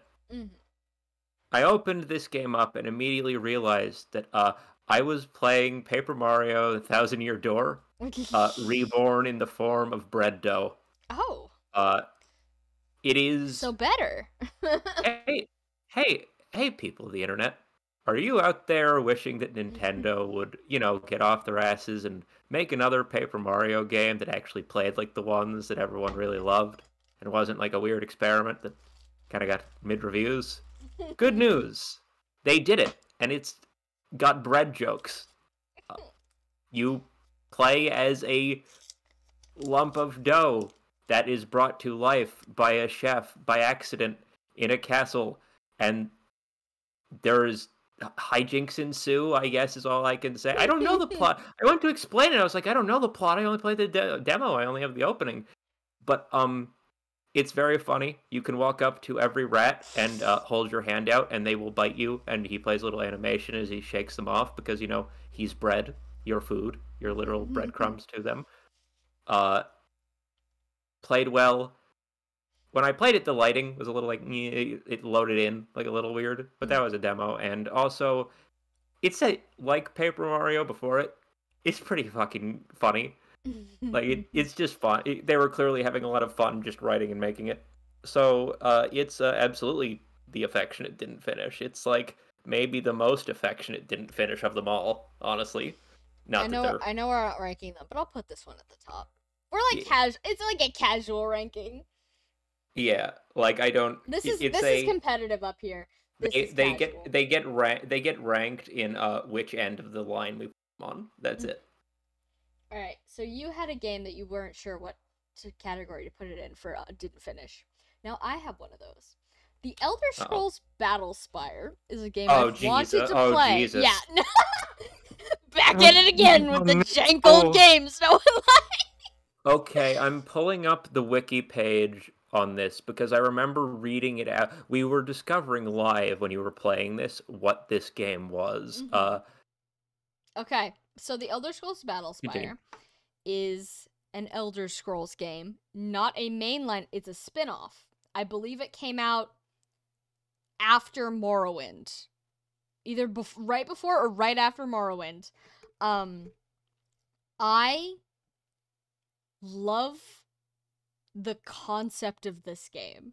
No. I think the thing I love specifically, the thing that like, okay, there's a lot about this game that's really bad. Like the combat, unparsable. Magic system barely functions. Stats, I had the wiki open because I'm an Elder Scrolls fan. I've played a lot of them, not the like super early ones, but I played, you know, Morrowind onwards. And I'm a lore fiend. I had the wiki open because I was like, I don't know what a single one of these stats means, and I don't know how to improve any of them. But the thing, yeah, I did make the Awless incident. The thing that keeps me from saying don't play this game is it has a dialogue system that I would describe as enchanting. So this game lets you talk to anything in the whole game, including the enemies. You can click on an enemy and you will start a conversation with them, and it's all voiced. And every single one that I clicked on, I was like, this is great. Like, I'm having a great time when I'm talking to things. Like, the dialogue was fun. The voice acting was, like, comical, but good. Like, I didn't think any of it was absolute dog shit. Maybe, I mean, it's an old game. Like, there's probably some rough lines in there. But the first, like, couple dudes I talked to, I was like, this is fun. Like, this sounds good. There's, like, branching dialogue choices. You could have, like, different conversations with these guys. Even like the little like imps and stuff, like the level 1 enemies that are just like, meh, you can like talk to them. And it's like, it's fun. Like that part is great. And then you exit out of the dialogue screen and you're back in this horrible combat situation. The biggest issue to me, not even like the bad combat, it's the fact that every time you die, it takes you back to the start screen. It's an RPG. I don't have time for that. Okay. May I close the game? Yeah, go ahead. May I provide the context? Yes. So this is to correct this isn't the game trivia hour, but I do feel like this is one where it's worth knowing exactly what this is, right? Because when this came up, we were like, what the hell was this? You, I think, just said it was Morrowind adjacent, right? Am I wrong? That's wrong. wrong. It was the wrong game. It was So here did it. So Daggerfall? You know how Legend of Zelda Tears of the Kingdom, big game, came out this year, was originally planned to be a DLC or expansion to Breath of the Wild. This is the same thing. The Battlespire was originally an expansion for Daggerfall that makes way more sense. Was being worked on at the same time that they were also doing Redguard and Morrowind. So you can really tell who the favorite child was. Yeah, it somehow managed to, like, I think, yeah, so what it was the expansion was supposed to have, like, a multiplayer support thing, and they were trying to do, like, the same thing with Morrowind. Basically, they, like, started work on an expansion for Daggerfall, and we're also working on Morrowind. And multiplayer for Morrowind turned out to not pan out because it was way too fucking hard. But they had an expansion for Daggerfall, but Daggerfall didn't have multiplayer, so it like snaked its way out of is multiplayer. I don't know. It says here that until the Elder Scrolls Online, it was the only game in the series to have deathmatch or multiplayer support. It is. Oh my god, who wants to play Battlespire with me? they took Daggerfall DLC that like they weren't sure what to do with, and they put multiplayer in it, and they moved it out. Don't agree and to so that. it's like this weird thing where it feels like a mistake. Like the existence of this game feels like a mistake. It exists. It is this weird technical it is in this weird technical abyss that just landed between what they couldn't fit into Daggerfall and what they couldn't get working with Morrowind. I will say this, as far as the game goes, best main key art of any Elder Scrolls game. Like the front cover goes crazy. It's so good. And also weirdly, because again it came out around the time of Morrowind, it is a 2D like sprite game. Mm-hmm. Which at the time was because they were like, we wanted to make it look prettier than like still shitty ugly polygon models. So it's like, which is a good call because it actually looks pretty alright for what it is. The 3D movie that starts the game, where like you're in the plot of the game is you are an aspiring battle mage who is about to go do their battle mage test to become, like an official guy. But the battle spire, which is where the tests happen, just got taken over by the Daedra, who, if you don't know Elder Scrolls lore, basically a demon. So you gotta fight your way through this test that you were supposed to do, but instead of the normal test, it's all demons, and you're talking to like these demon gods and all their little underlings. You're trying to figure out what's going on. So plot wise and lore wise, very interesting. I went on the wiki afterwards. I do love me some Elder Scrolls wiki diving. And I read about it, and I wish if they remade this game, I would be there. I'd be like, midnight release, baby. Let's go. But in the state that it is right now, specifically because every time you die, and you die a lot because it's hard to play, it quits the game. It just ends the game. You have to reopen it and restart your file, and that takes like 4 minutes because it's old and it needs to load. It's just also, I should point out, as part of the review here, it was a multiplayer game from 97. That's before we were born. The middleware that they used to do, like, the middleware company that they used to do the multiplayer support has been dead for like, just over a decade as of this year. Happy anniversary to the death of if you do want to play multiplayer of this game, you have to go the retrofitted. We made a third party thing that will we resuscitated it. Network again. Yeah, you have to do that sort of thing. So with it. I'm gonna put this. I really, really wish I could put it in affectionate, but I couldn't get through it, which is like crazy. I want to finish it, but I can't. Like physically, I can't because if it was like a 5-hour game, that'd be one thing. I could fight through it. I could be great. It is a 40 to 50-hour game. It is a big game. And you spend most of it loading your save. I cannot in good conscience put it in affectionate. I have to put it in derogatory, but it's high derogatory. The reception section of Wikipedia for this game is very short and just says that Battlespire and the related Redguard were both, quote, commercial failures, end quote. Playing this game is what made me take Redguard off my Steam wishlist. And if you know anything about my Steam wishlist, which contains no less than 950 games, that's a big deal. Would you believe me if I said that Redguard is actually the universally accepted better of the two? Oh yeah, no, I've heard that. I've heard it plays better, but also like, ooh, I'll just play Morrowind. Thanks. They got Dagon to earn that one.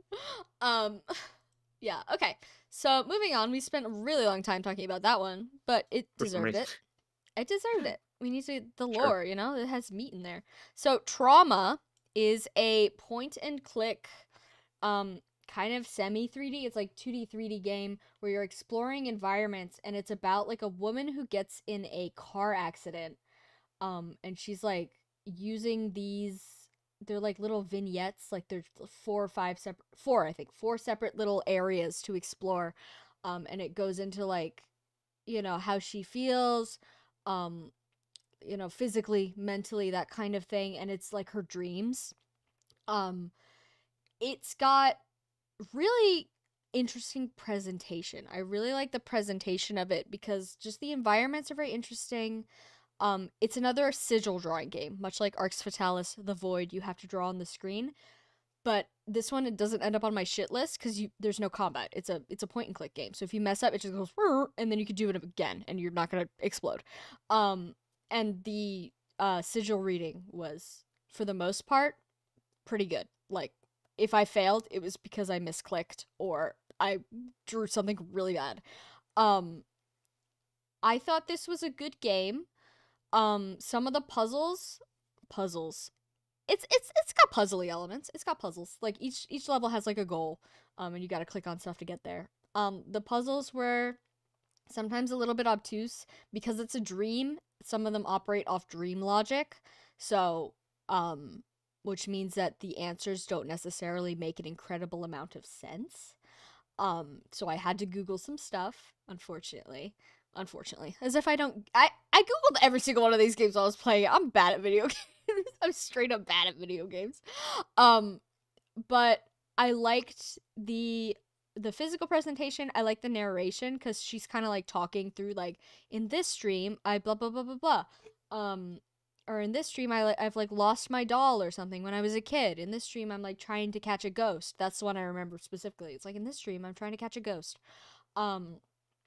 It's I'm not gonna call it fun. I'm not gonna call it fun because it's like weird, and I'm gonna say pretentious, and it's an indie game about mental health. Again, we know how I feel about those. But I think that it was a creative enough interpretation of like these themes,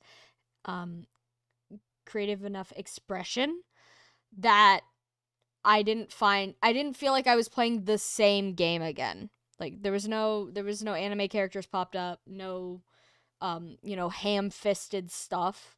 There was like FMV sections where, like, between the chapters where she was like in the hospital, they never like showed faces or like had bad acting or anything. It was mostly just like a person standing at a doorway and stuff like that. Those, I didn't enjoy those parts. I don't like FMV. I find it cheesy regardless of context in a video game. I don't know why. Just if I see a real person, I'm immediately taken out of the experience. We will get to that later. In context of a different game. But yeah, I thought it was fine.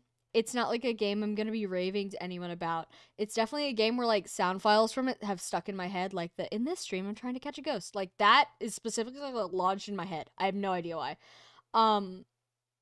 But yeah, if you're looking for something like short-ish to play, it was like an hour and a half, maybe 2 hours of gameplay, probably less. There's lots of like hidden items to find, like hidden photographs and stuff, which kind of like flesh out the story more. It was fine. I thought it was good. I'm gonna put it at the bottom of enjoyable. Top of fine? I'm gonna put it right under Octopath Traveler. Because yeah, I feel like Octopath is the gatekeeper of the fine category. Octopath, I can't put Octopath any higher because of personal preference, but also objectively, it is a good game. Yeah, objectively, it's hard to put a lot of shit above. Yeah, like I would feel bad putting it above Octopath Traveler. But yeah, so that's Trauma. The name says it all, to be quite honest. The next game is called it traumatized me. No. The next game is called Captive. So this has been in my Steam library for literal years, and I finally played it. It is another sort of RPG horror game. This one is about you wake up, you've lost your memories, and you're injured, and you have a timer on your screen before you bleed out and die. So you have to get through the whole game in 30 minutes or you die. I used a guide because timers make me nervous. And I will automatically fail at a game if I get nervous. So I followed a guide and it went great. It finished it in like 10 minutes. So it gives you plenty of time to mess up and fool around. Especially because there's a box pushing puzzle. If you put a box pushing puzzle in a timed game, I'm going to come to your house and beat you to death. Twitch, that's not a real threat. But it is. Because boxes are hard to push, and I'm bad at puzzle. I thought the plot was interesting. What little plot there was, you're like, you wake up, you're bleeding to death. What happened? I have no memories. It's like an amnesia thing. I have to get out of this. It's like a saw trap dungeon, basically. I have to get out, and I'm not gonna spoil the ending. I doubt any of you will play it because it's kind of like a, it's not a popular one. But the ending, I thought the ending was actually interesting. I was like, oh, ooh, in like the last like couple seconds, I was like, ooh, that came together, dude. But yeah, I thought it was fine. Not the kind of game I would normally pick up simply because of the whole timed aspect. But I understand why the timed aspect exists because the whole point is that you are bleeding to death. I'm going to put this right above Trauma. It was fine. I played that also on New Year's. I played like 8 games on New Year's Eve because I was like, I gotta pad my list. And Same, honestly. Thankfully, most of them were good. Thankfully. One of them I didn't finish, which we will get to this time next year. But yeah. Oh. So, Digital Exorcist. I genuinely don't remember a lot about this game, but I remembered I enjoyed it. I think it's a point-and-click game where you're trying to... Oh, I remember.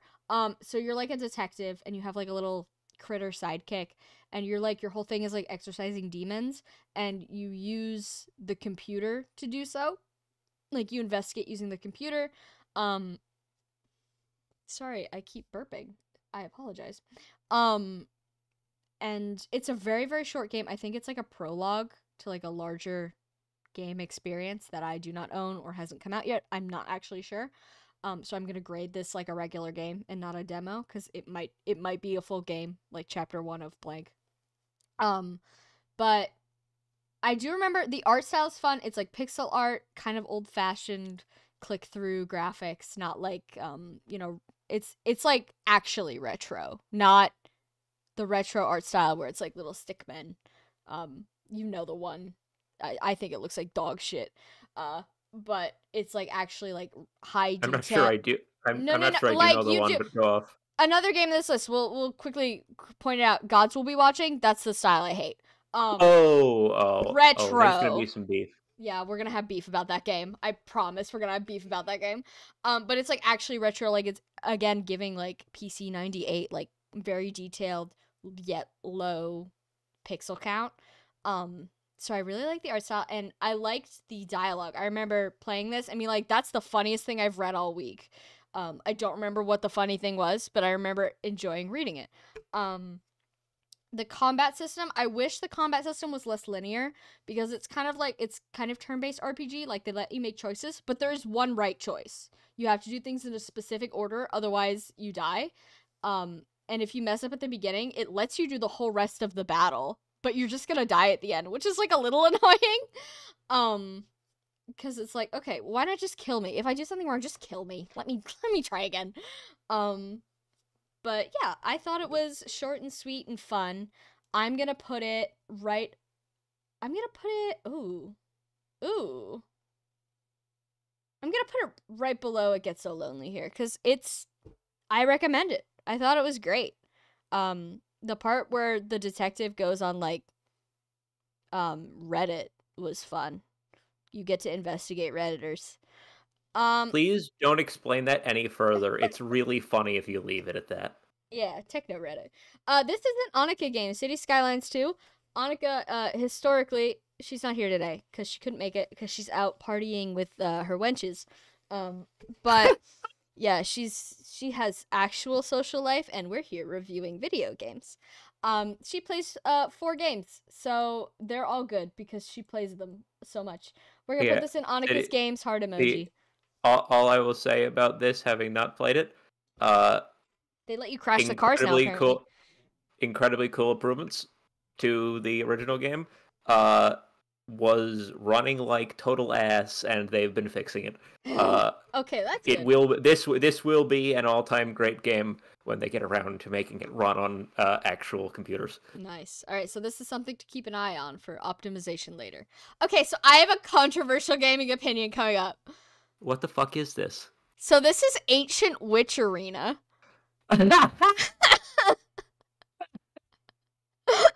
Oh no. So I mean, oh yeah. A little Sam lore. I grew up in a shovelware household. We didn't have Pokemon. We didn't have Zelda.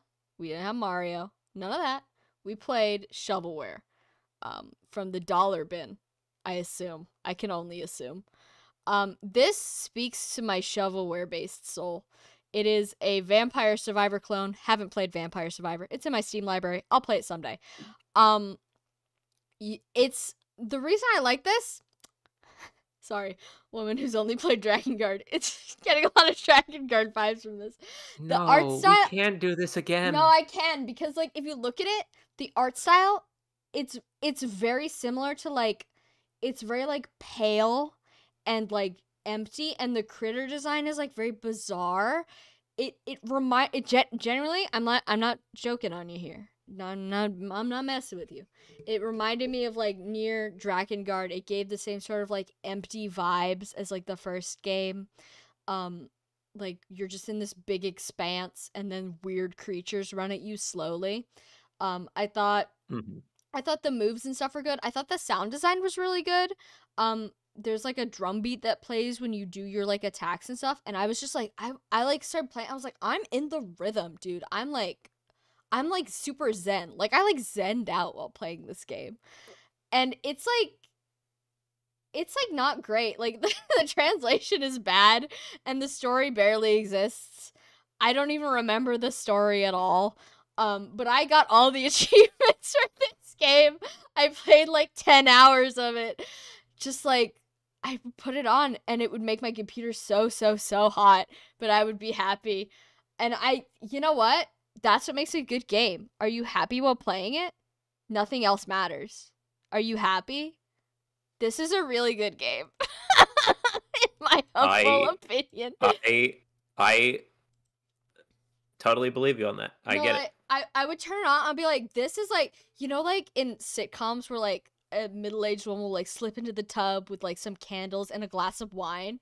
That was me opening this game. Cucumbers on the eyes. No, literally. Like I would open this game and be like, oh, luxury. This shovelware. I think you're totally valid. I have soul tissue. It's called Ancient Witch Arena, Tiamat. Ancient Witch Arena. I want you to take this goodwill, this validation I've just given you. Oh no. And file that away in the back of your mind, because I'm going to need it for basically all the same reasons for something further down the line. You know what? I love Vampire Survivor. Yeah, it's a Vampire Survivor clone. But yeah, I bought the sequel during the Steam sale. There's a sequel, and it's a real-time strategy game like Starfield. No, not Starfield. What's StarCraft? StarCraft. I almost said Star Fox. Oh. No. How on earth? Yeah, I don't know. You know, she doesn't know about Star Fox Command. I don't know anything about Star Fox except do a barrel roll and that scary face. Oh yeah. Okay, Ara and the Empty Universe. This is like who? This is an indie game. It's an RPG Maker game. It's like the only way I can think to describe it is like kind of like a mirror version of Transistor from like an underfunded universe, if that makes sense. Which is thematic because it's Ara in the Empty Universe. So it's about it's basically like everyone in every single universe gets like disappeared. They get raptured basically, except for like one girl, and a guy that accidentally transformed himself into a knife. And he's an elf from another universe. And they make friends, and there's like it's about like it's about like repairing like a universe transportation device and exploring like all these empty like liminal spaces with your knife friend. And it's kind of creepy. Like there's like it's not empty. There's creatures. And it gets creepy at some points. Like genuinely, there's a part where something chases you, and I was like, I'm gonna piss my pants. I'm not good at getting chased. But yeah, it ended in kind of like a, I'm not gonna say unsatisfying. Like it felt like a good ending for the story, but I was like, that's not the ending I wanted. I'm not gonna spoil it. I'm trying not to spoil things. I've spoiled a couple things. I apologize, but I'm trying not to spoil it. But I didn't find the ending to be incredibly satisfying. I might have missed something. I don't know if there's multiple endings. I didn't look. But as far as like the rest of the game goes, I was like, this is like a weird, like, high school project version of Transistor, but without a lot of the warmth. It's like Transistor, but the warmth was completely sapped out of it in like a very intentional way. But I can't even say that like negatively. It's just like a weird vibe. It's a game with a weird vibe. I'm gonna put this in fine. Like I enjoyed it, but like I don't know, something about it like made me like a little like weirded out. Like not in like a bad way, like in a weird way. This doesn't make sense. Just go play it if you're interested. I'm gonna put it right below Octopath. Ah, goodbye stream. There we go. Okay. This is where we have to talk about FMV again. Control is a really, really good game. I hate seeing real people in my video games. So whenever that guy popped up and he was talking at me, I was like, I'm immediately taken out of the world. I think Control is fucking awesome. I think it's a phenomenal game. 2 issues. The FMV thing, that is a personal issue. I'm fully willing to recognize that is a personal opinion. Yep. Other people love it. It's fine. The second thing, for a game that's like, I'm not gonna call it budget SCP. It's not budget. It's great, but like, you know, it's hanging off of the side of SCP like a limb. SCP constrained to the rules of what make AAA video games sell. Yes, that's my issue. All the enemies for a universe like SCP, there's so much like SCP Wiki is like the way I've heard it described is like the greatest work of collaborative fiction ever created, except for maybe according to opinion the Bible. So like this game, like the enemies lacked creativity. It was like the same 4 types of enemies, and I was like, I'm really waiting for like one. Except for like, yeah, the bosses were a little different, and there's like those like the side missions, like the clock thing and stuff. Those were really cool. But like the basic enemies, they're just like guy with gun, which was really disappointing. This is a great game, but you can absolutely see where like writers and probably even designers wanted to have weirder shit that just clearly did not make the cut. Like, there is implication of there being a dream of doing more. This is like Baby's first experience with SCP. So, like, if you'd like Control, don't play the SCP games. None of those are good. Like, as far as I'm aware. Like, that's what I was playing in like middle school. Some of them are okay, I think. Yeah, like, well, you know, the middle school ones were like the peanut chases you and stuff. Like, those are classics, but they're not like the peak of cinema. Go directly to the wiki and read some of the stories on there, because those are genuinely phenomenal pieces of fiction, especially like the really highly rated ones. Control, I wish, had a little bit more of that creativity. That being said, one of the best like feeling combat games I've ever played. Like the moment to moment gameplay, I was like, I'm throwing things, I'm flying around, I have a gun. A compliment I can give to Control that will only come from me and not Sam. This game took every single Star Wars game that has ever attempted to do the like force powers in Star Wars and just sort of casually kicked them aside and was like, "Yeah, I can do that better in Yeah, my SCP game." the moment-to-moment gameplay is phenomenal. It's a very, like, it feels good to play. But the plot was also fun. I love the plot. I thought that was cool. The DLC, I didn't play the Alan Wake one because I haven't played Alan Wake, so I kind of want to play that before I go back and play the other DLC, just so I have context, because I'm like, I don't know who this guy is. I know nothing about Alan Wake other than it was Game of the Year or something this year. Or no, it was in the running for a bunch of stuff. But the other DLC was really cool, and I like the lore that it sets up. I love a lot of the area designs, specifically like the giant cistern. That's like the coolest area. Like, I'm obsessed with a big cistern under the facility. Shoutouts to the furnace also. Oh yeah, the furnace that calls to you. Like, there's like really cool lore stuff, and then it's just not implemented in a practical way in combat. Combat, it's like guy with gun who hisses at you, which I can do just in any game. I can hiss at anyone. So I'm gonna put this in really good, right above Hades. It's not quite Game of the Year. It would have been if it was slightly more on the ball with the creativity. Correct. All right, Cheppy, this one's yours. Demo. Okay. You play as a duck. You deliver packages by flinging them haphazardly at mailboxes. It's a tiny ass 2D game. It's good. It goes and didn't finish affectionate. If you want to do a little physics platform challengey thing about delivering packages as a duck, do it. It's there. Understandable. All right. The next one is an Duck Annika Heaven. game. This is when we say the joke Annika already plays a game. This is the game Annika already plays. Crusader Kings 3. She talked about it last year and the year before. She loves this game. I'm going to assume this is her top ranked game. I assume it's good. You can make a little guy and put him in a situation. But I'm scared of maps, so I haven't played it. And I'm also scared of Europe. So the next one is one of mine. It's called Bloody Hell. You play as a dove, who is also the angel of death, Azrael. And your job is to defeat Satan and God, because God goes insane. And everything is birds.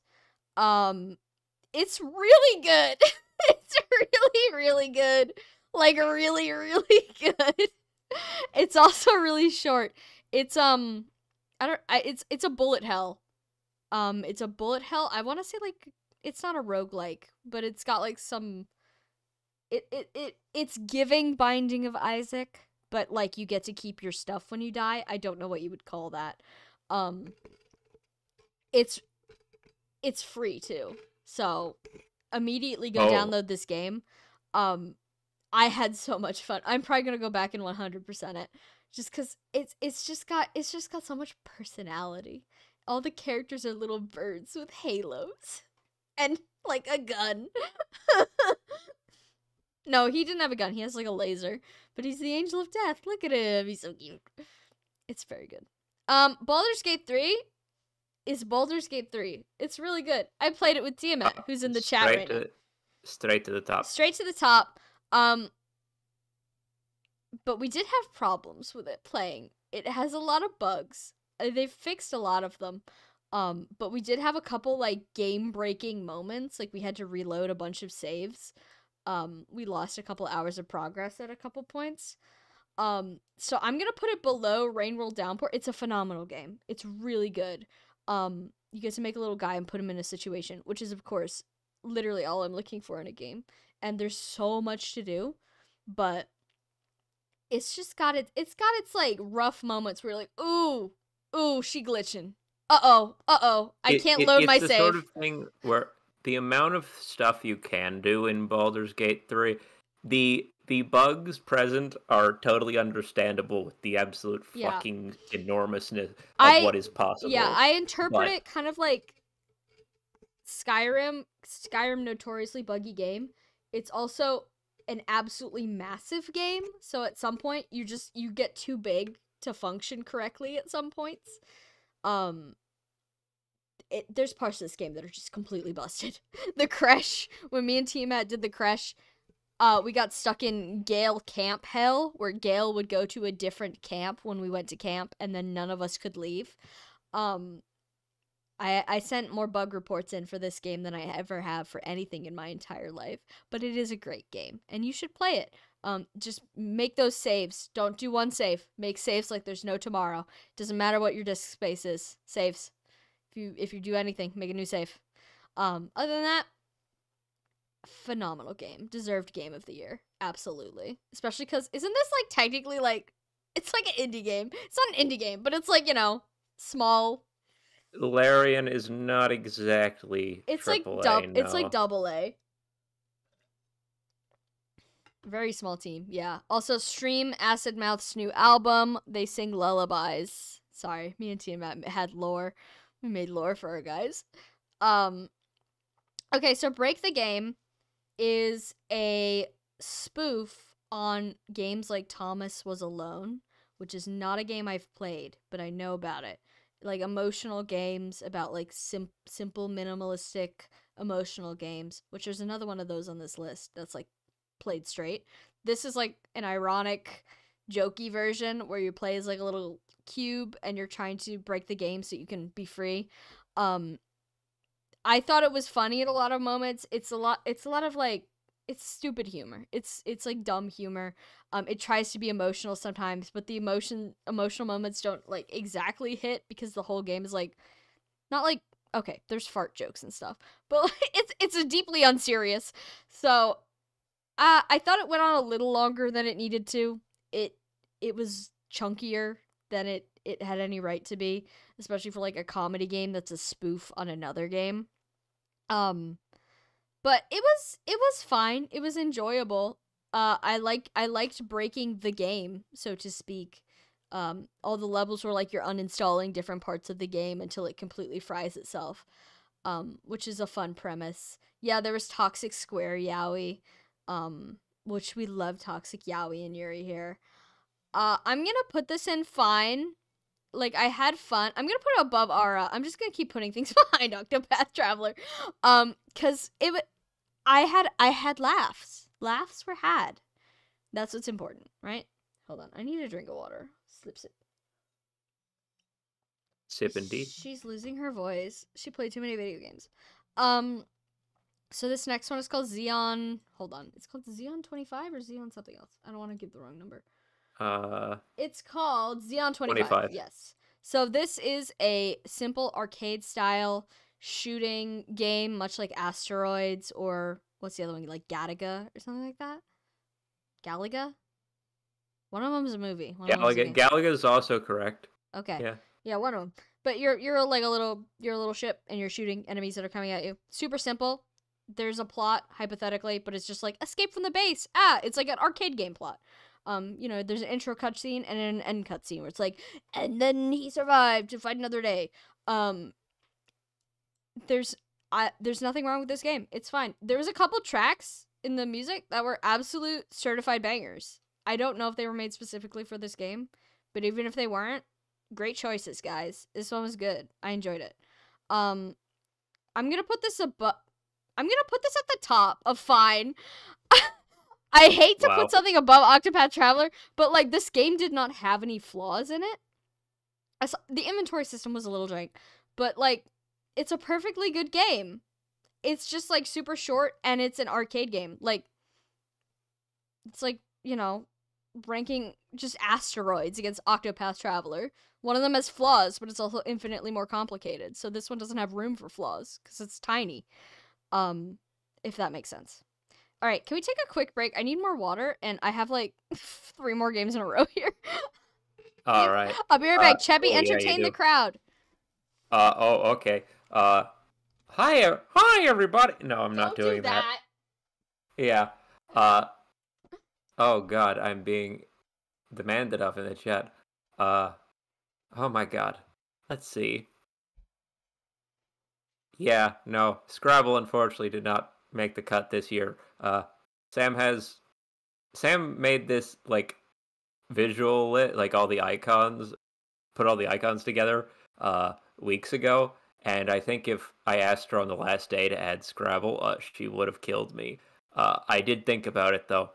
Um, oh man. You know, I don't have this window she has open, so I can't see how much we have left to go. But there's gonna be some stuff. Oh, there's gonna be some discussions over some of these. Ooh, boy. Oh god, Pokemon's there. Forgot Pokemon existed. Oh no. Hmm.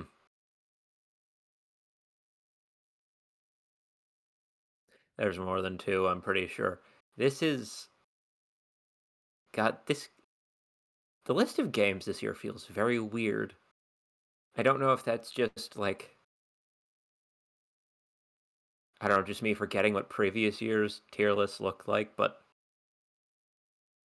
There's a lot of stuff that's... There's a lot more stuff here that's, like...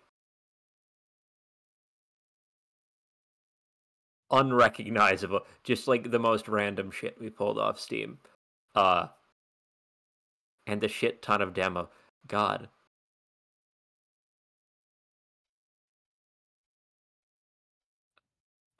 Oh. Oh, man.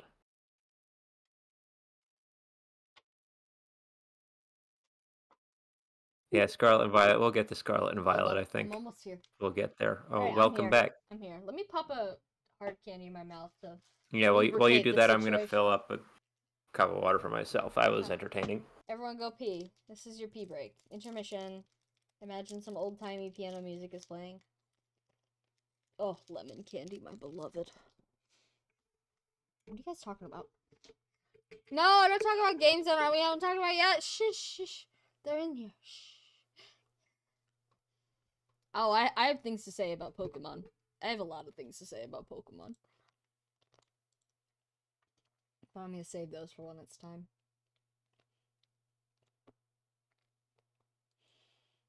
I'm gonna sound like I have hard candy in my mouth for like the next 20 minutes. I hope that's not too bothersome. You should kill Ricky for that. I heard him doing a Mickey Mouse voice as I took off my headphones, so I just screamed as I was leaving the room.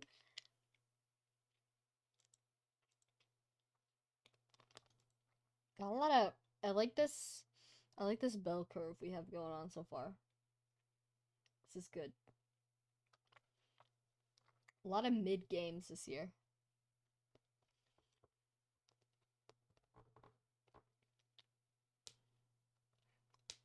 In the chat, what games did you guys like this year? What were your bangers?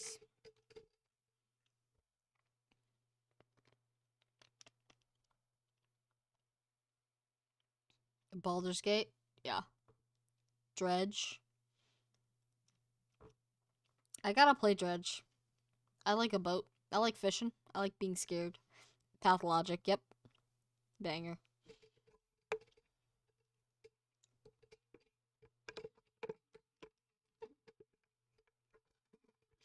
Looking forward to reviewing Bachelorette Pathologic 2 this next year. When it comes out, Yep. obviously. Hi, Cheppy. Maybe I'll even play Pathologic too, finally. Don't you own it? I do now, yeah. I didn't before. I only got it, you know, end part of this year, so. This past year. Yeah, damn about it. Alright, hold on. I have to look at the title of this next game. Okay. At the Dream End 1 and 2. I have both of them on here. I got them in a bundle. At the Dream End, At not the Dream's End. Okay. Firstly, I'm pretty sure it's translated. I don't think the original language is English. I don't know what the original language is. Secondly, this game contains an incredible amount of AI generated art, and on that metric alone, I cannot rate it any higher than fine. And even if it was a really good game, it's not a really good game. It's exposition the game and then it ends. It's kind of like if I was like a 6th or 7th grader, if you were to ask me, if you were to put me in front of RPG Maker and say, make the coolest game you can right now, this is the exact game that would come out of me. It's about being a genetically enhanced wolf with magic powers and wings, who's fighting off aliens and like a mad scientist who created you. And it's like got all sorts of like high, quote unquote, highbrow, like wow, we're thinking about like morals and philosophy and nihilism. Like it's very like a specific breed of teenager made this game. And I can tell it's a passion project because there's 2 of them. By the way, the answer to your question, Serbian. Serbian. Okay, so I knew it wasn't in English. So maybe the Serbian version's better because it's all text basically and like a little bit of walking around. But I can't get past the AI generated art. It's like it's an old enough game where it's not like what's the new one that everyone uses now? I don't know what the new AI model is now. But back when like neural network was a thing. The weird Dolly stuff when it was like weird surreal stuff before it became. it's like the generation of AI art from before Dolly. So that's like the only reason I kind of give it a pass because at that point in time, I won't lie, I was really into neural network. I loved making my little weird images. You've seen the secret horses image on Tumblr. You know what I'm talking about? When it was creating something that was Only explicitly a computer would make this instead of, Yeah. So I'll give the first game a pass on that. The second game edges a little bit more towards, okay, we're stealing from artists now. That's not great. And also the plot gets even more, it's the same thing, but like jacked up to like 11. They're not great, but someone clearly had a passion for these games. I would assume they're young and inexperienced with game making. It's an RPG maker game. I'm on their website now. Their about page I'm looking at a PDF that looks closer to a PowerPoint presentation right now. Like it's that level of. So very inexperienced game developer. I feel bad being mean. I put it in not great with the hopes that the developer not only gets more funding for like actual art so they can pay real artists, but continues working on the skills. Because the second one is better than the first one. I will give it that. I'll put the second one above. They are not, and they are not like hiding the AR thing. Like they say pretty explicitly here. It's like, yeah, we use Midjourney for this. Mm-hmm. That's they're upfront about it, which is they are upfront about it, but also save your money, get some real art, or if you don't have money, there's plenty of Creative Commons licensed images out there that you can use for free. You can Photoshop wings on a wolf. I guarantee both of those things are findable somewhere. That's my review of those 2 games. I played them both on New Year's Eve, back to back. Not the best New Year's Eve for gaming. But yeah. Speaking of continuing with the dog shit games, 1 vs. 1 Battle for the Throne is another RPG Maker game that was not in English originally. It is less than an hour long. I think I remember because in like the final battle, one of the characters' names just changed to Cyrillic. So I assume. What is it? This is 1 vs. 1. What is it called? Battle for the Throne. But one of the characters' names was like locked into Cyrillic for like the rest of the game, and I was like, okay, well, I guess we know what language this was in before. It's about like a prince and a princess fighting for the throne of their kingdom or whatever. It's about like, no, don't fight. You gotta work together to defeat the true evil. It's very basic. It's somebody learned RPG Maker for the first time, made a little game, wanted to show it off. Obviously, it's not meant to compete with like the big RPGs or even like the classic RPG Maker games. It is a practice project. I'm going to put it in not the bottom of not great. I don't know where I got this game, genuinely. It's in my library. And it's a paid game. But yeah. I don't recommend it. It's not good. It's bottom of the barrel RPG Maker asset flip. Alright. Cheppy, what's this next one? Oh man, you got a whole bunch to talk about. Cutthroat Cove, Pieces of 8. Yeah, this is every year we do this. I have to sneak something in here that's technically That's actually just not a video game at all. That's there. I don't tell Sam just to see if she responds to it in a funny way. Hi, Sam. Hi. I feel like I was so there when you bought this. Weren't we at that this, con? yeah, this was an indie card game I purchased at a convention in like the greater Philadelphia area over last summer. It is a pirate card game where I guess a brief summary of it is you have like two decks, a deck that's full of treasure that gets face down. It's almost adjacent to Go Fish in the premise. Like it's not Go Fish literally, but you have a bunch of treasure like laid out face down on the table in front of you, and then you have hands of like cards that let you pick up treasure or swap with other people. And it's this sort of information gathering game where you're trying to figure out who had there's cards of different values. You're trying to figure out like who has what treasure cards and trying to accumulate the most for yourself over the course of the game without making it obvious that you're going to win. I played it a little bit over summer. It's very easy to pick up. Like it's not complicated at all. But was a lot of fun. And I just discovered that their website, which I checked over summer and was still there, is now returning a page not found. Oh no! Which is deeply sad. Because I was going to link the site or something so that we could. But they do have some other Kickstarter that they're doing later down the line, it looks like, for something else. But yeah, they have like a Facebook page and stuff, but I don't know if you can get it anymore. But Cutthroat Cove, yeah, Cutthroat Cove, Pieces of 8 is fun. It's a fun little part. One of those card games you just take out when people are like sitting around after dinner. It's neat. Where do we put it? Somewhere in upper enjoyable. Like up here? Sure. Yeah, you can put it. It's a physical card game, so comparing it is almost. It's hard. Impossible. I'll put it above Ars Fatalis because I assume it doesn't make you draw runes. It does not make you draw you draw cards. Oh, even better. Alright, what's this? Oh. I know what this is. I know you. This is a demo. Another demo. Sometimes you're scrolling through Steam and you see something that just makes your jaw drop, that someone dreamed it up and that it exists.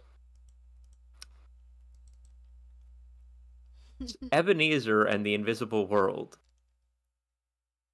as you might guess, is a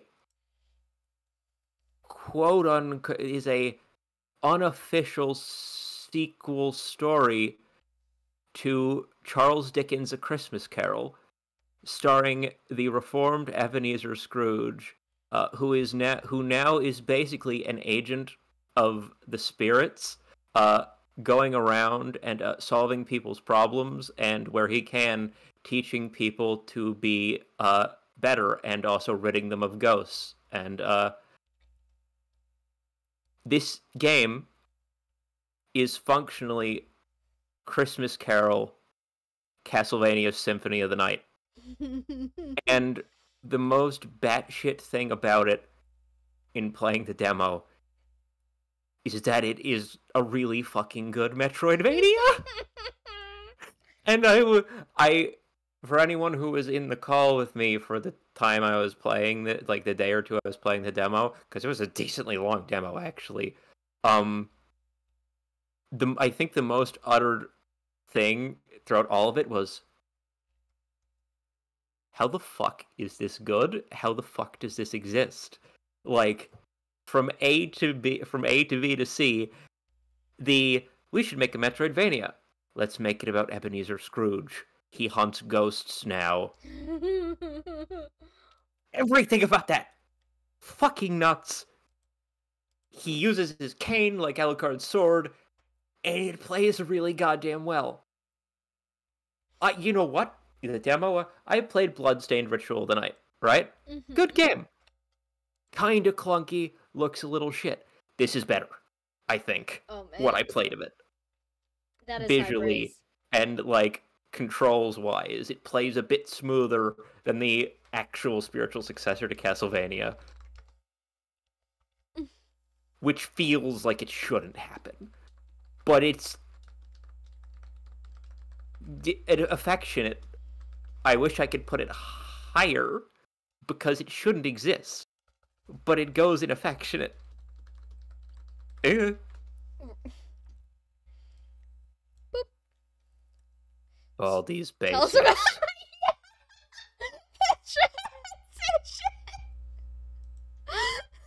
I forget how I got Baldi's I think I got Baldi's Basics in a charity bundle for Ukraine. Was that this year? I feel like we reviewed it last year. No. Are you sure? Because I remember defending it. That was during the play of Baldi's Basics. That was you defending against me and Annika. No, I defended it on stream. it like... I'm 99% sure.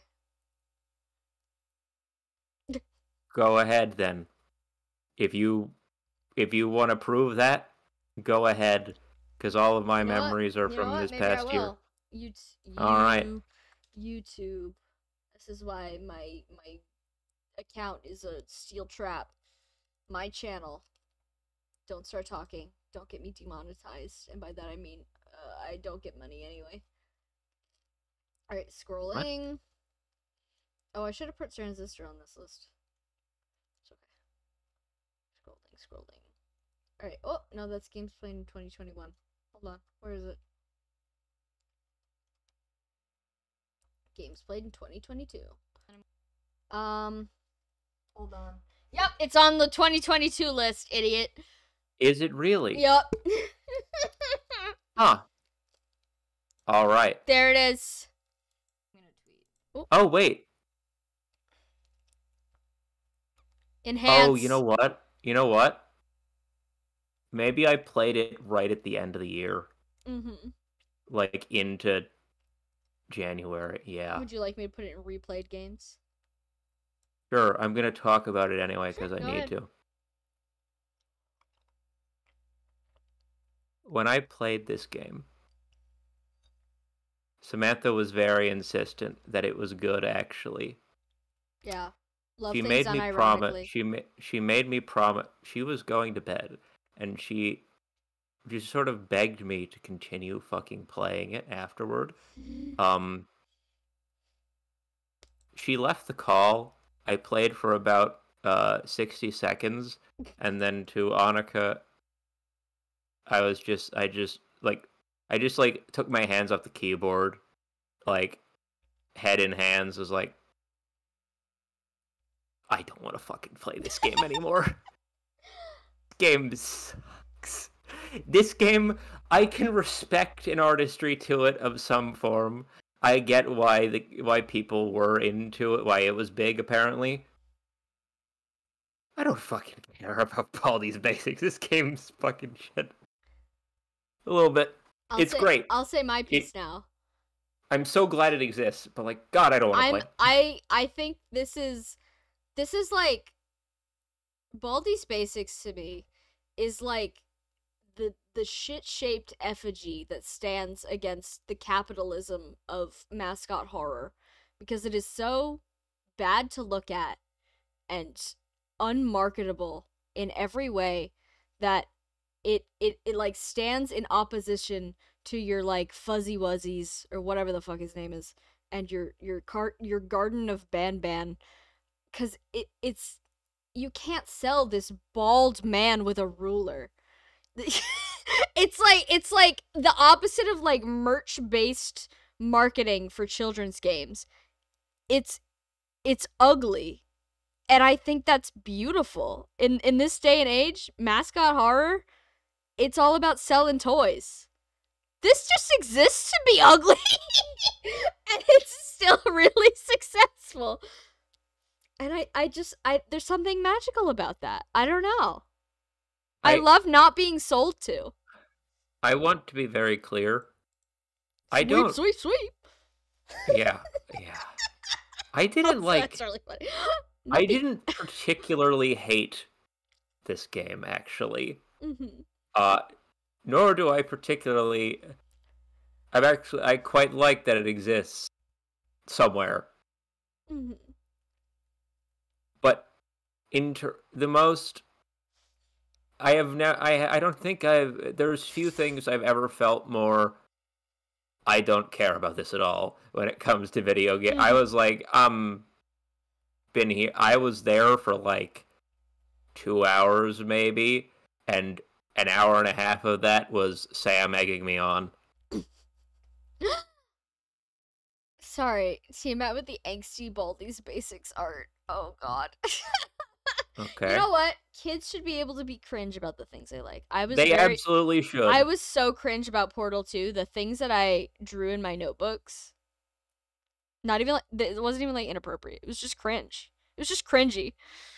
That's kids should be allowed, you know? All right, what's this next one? This one might get me in trouble. Uh-oh. Uh-oh. Uh-oh. Not you at all. Oh, okay. Someone else. Tiamat, Duck. The reason why is because this is a company I interviewed with. Oh. Yeah, No, it's remember okay. that one? We're investigative journalists for games. We're serious reviewers. We're allowed to have opinions. Wild Sky Tower Defense.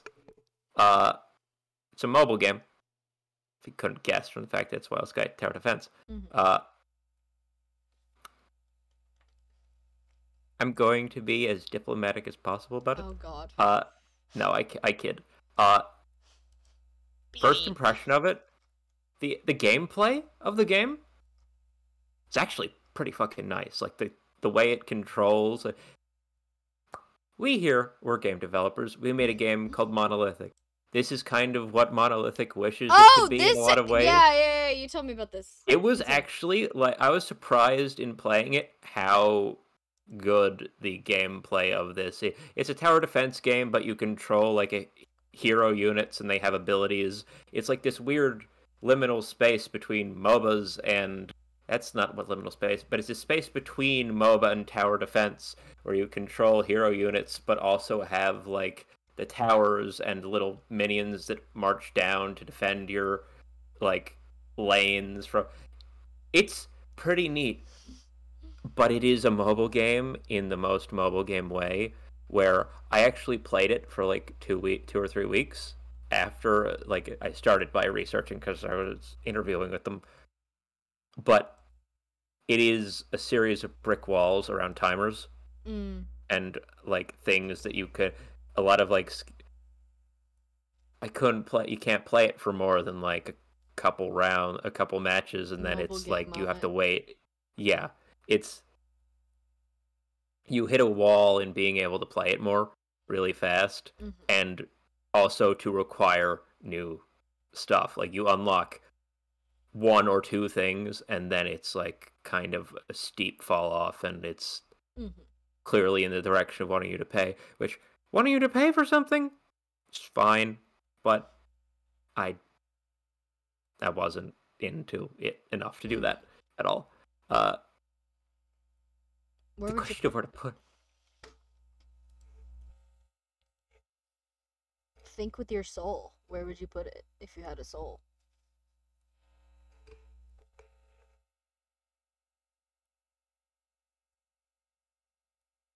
Oh god, I hope I don't get killed for this.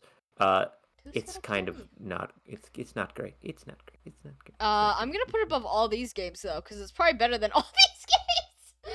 Yeah, no, it's the sort of it's a classic case of if this were just the way if the gameplay of this weren't tied to the model and platform that it is, I think I'd love playing this, but I can't really play. It's not so much that I didn't like playing it; it's that I couldn't really play it. No, I completely get what you're saying. There's a lot of games out there where if they weren't like microtransaction,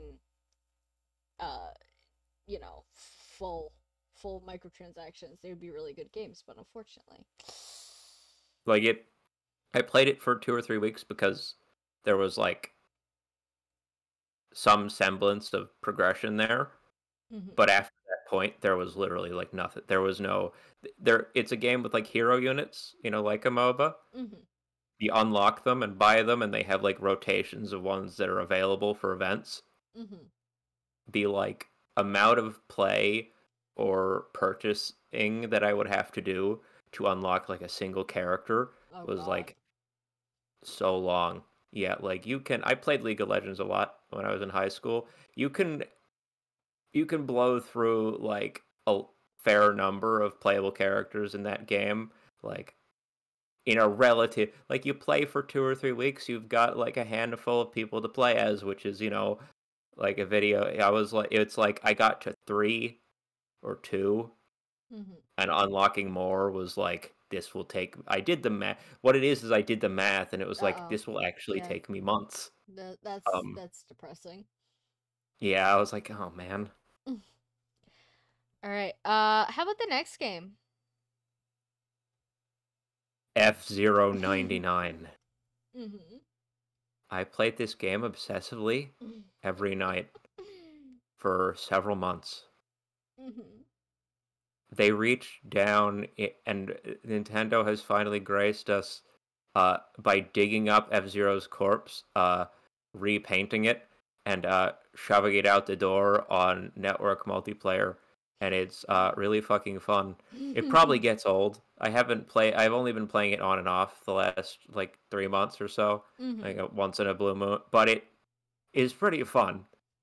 It's the thing. If anyone's not familiar with F-Zero somehow, the thing you have to know about F-Zero, it's about two things. One, going very fast, like puts Mario Kart speed to shame. Like the highest speed on Mario Kart is barely scratching the surface of how fast you move in every F-Zero game. Uh, the second thing it's about, Bloodsport.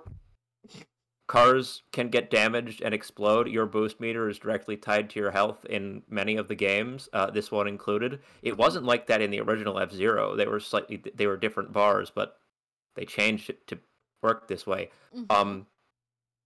It is maybe as far Nintendo's been on a kick about doing like battle royale versions of their games, and I think F-Zero is objectively the best because it already really, really, really wanted to be a blood sport. But now you put 99 people in highly destructible cars on a racetrack and say every lap the bottom 20 explode immediately. Oh god. Good luck, idiots. It's so much fucking fun. Uh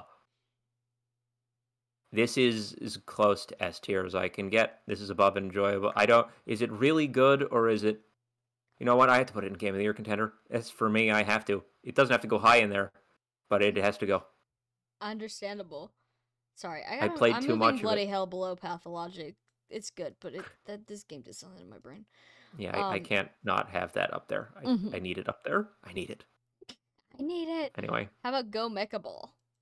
okay. Didn't finish Affectionate. It was a game demo. It's a twin stick shooter where you also turn into a ball and roll around, Sonic style. It is like crack. Uh, it is speed. Whoever did, It's hey, like out Speed, there, actually. this clip, there's like 5, 6 people watching. Uh, but if this Hi. clip ever makes its way to the designer of Go Mecha Ball, whoever did the UX design, like the feel of shooting and screen shake and particles and everything, you're my hero. That is fucking great. 10 out of 10 UX design, no notes. Thank you.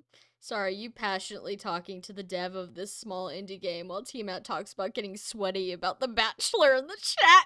I know, I was ignoring that. It's on my big screen on the left. I was trying to stay focused on what I was saying so I didn't ramble on forever. Alright, time for me and Chebby to fight. I don't know if we're actually going to fight. I'm kind of Gods kidding. will be watching.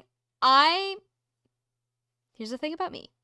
I love games where you, as a character and somewhat as a player, are pushed to your limit in a situation that would not be enjoyable in a normal video game scenario. Much like how movies don't have to be fun, I firmly believe that games don't have to be fun. You don't walk into, like, a war movie or like a really sad, tragedy and be like, man, that didn't have Mario in it. Cringe. This game is not fun for me. It's about like being, I think, stranded somewhere. I don't remember where. And in space. You're like a space peoples. And it's about like managing a situation on like a timer. You got to do specific actions in specific order to like, survive, and if you don't do them, there's really bad consequences. I've already discussed my issue with timed games. I don't like games that make you do things in a specific order, and then if you mess up, force you to finish keep going, even though you're doomed to fail anyway. I understand that's the point of this game, but at the end of the day, it just feels like wasting time. Like, if for example, Pathologic, great example to compare to, because that's also a game about, the relentless march of time. A timed game. This is a timed game, but if I mess up in Pathologic, I'm dying. I die. That's it. And I go reset my save. And then I can continue immediately, fix whatever I did. Continue, quote unquote, having fun. More like experiencing suffering. I can continue experiencing suffering. If I failed in a game like this, I would fail, and then I'd be set back to the beginning of... No, I would fail, be forced to continue experiencing that failure with the knowledge that I would have to reset, losing the progress. If it had me continue in a fail state for the rest of the game, like, the game is influenced by your failure in continuing, that would be one thing. But because it was like, no, you did it wrong and now your guys are dead, so you have to retry it, it just feels like I'm wasting my time. Like, it's a game about consequences, but I have to succeed in order to finish. Does that make sense? I like games with a failure state that forces you to live with your failure, but not like temporarily as a form of punishment for the player. It should be used as a narrative device. Mm-hmm. What's your opinion? Also, I hate the art style. I hate this art style so much. I hate the retro stickmen. You are ugly. Well, I don't hate the art style as much as you do at all, but no, everything else, yeah, sure. Okay, I'm gonna put this in not great. I think it's probably better. All I'd say about it is, I mean, actually, when I think you think I like it more than I do, because when I brought it up to you, I think you had it on one of your polls or you do on Twitter for what should I play next, and I was like, this is a game I remember from seeing, not playing, seeing as a youth, as a middle schooler, high schooler, whatever. And I was like, wow, that game's about people suffering. Sam loves that. It is a very rigid game. Extremely. It's pretty rough. Like it's very I don't know, if a game could be pass fail in its entire design philosophy, it kind of is. And to compare it to Pathologic again, sorry, but that's my, they're similar in construction. Pathologic, if I accidentally kill Anna Angel, the game will continue without Anna Angel, and I will just have to continue in the world without her. This game, if Anna Angel dies, quote unquote, I don't remember their names, I've fail state. Oh well. The one other thing I will say, which is not really even a defense about it, it's just fun context. This is in a weird way kind of like what was the other one we were talking about that was in the same way that Bastion was like their first one that we were talking about. This was, I think, who are they? I have no idea. Deconstruct Team. This was their first game, or at least their first big game. Originally like a game jam thing. And I will say they've done I don't know if you've seen the Red Strings Club or the Cosmic Wheel Sisterhood, maybe? No? They have done some things that are absolutely considered banger. This is like their first... This suffers from indie game first swing syndrome. I'm gonna call, Yeah. in the same way. It's like, oh, it's really rough. Yeah. I am intrigued by the idea of it. I thought the plot was interesting.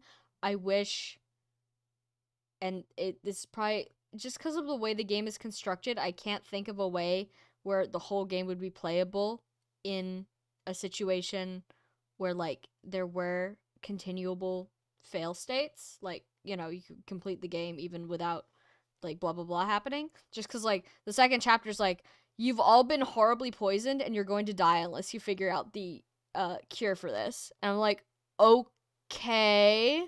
So I either die or I don't, and the game's like, yep, get cracking. I feel like Yeah, there should be I a think middle that ground here. they maybe have some later games you should try out that are less fucked on the design end a bit. Yeah, I'd be interested in playing their future games. I'm glad they're still making games and hopefully improving upon it, because not a fan of that one, sadly. All right, the next one's also me. Press any button. Hold on, I have to think about what this is. Oh, this is the game where it's I said you know, break the game was Thomas was alone. Ironic. This is like a little bit more of the played straight version. It's like a simple geometric sort of game about a computer program that like developed sentience and really misses its dead creator, and it's trying to make a really good game for the creator, and you're like the tester of the game. So it's like it's kind of like an arcade game that adds a mechanic every time, because the main guy, the computer guy, is like, oh well, she really liked these yellow flowers, so then like yellow flowers start happening, that kind of thing. I thought it was pretty good. It was sad. I can't remember the details of the plot though, because it's like short and I played it a while ago. I remember being sad when I finished it. It's like kind of like a tragedy game. I don't have a lot to say about it just because I don't remember the details, but I remember when I played it, it had an effect on me. So I'm going to put it at the bottom of enjoyable, just because my memory, it fails me. It's extremely funny that it's like, what was this? I guess it was enjoyable. No, yeah, I remember like playing it and feeling like this sense of like catharsis, like damn. Okay, game got hands, but I like don't remember the details. Yeah. All right, what's this next one? What's Heretics Fork? Yes. This is a roguelite. I guess it's cards. It's one of those games. It's like a card game, but where those things with the cards are blurring the line between inventory and cards, really. Card I mean, yep. Oh, Magic is waking up in the chat. Hello. Hi, Magic. Yeah. Not a card battler. Like, it's a tower defense. You have like it's weirdly in the same genre as Vampire Survivors. You have a tower in the center of the map, and things come at you, and like in between rounds, and I guess during, you like play. Yeah, you play like you put down your towers and weapons and upgrades and whatever, and then you hope you live. It's cool. I didn't get to play much of it, but it's definitely a affectionate. Didn't finish. The demo is neat. Oh, and also, one of the first things you encounter, and I've been told by Magic earlier today that there's more in the email system they have in the game. They have Evil Clippy.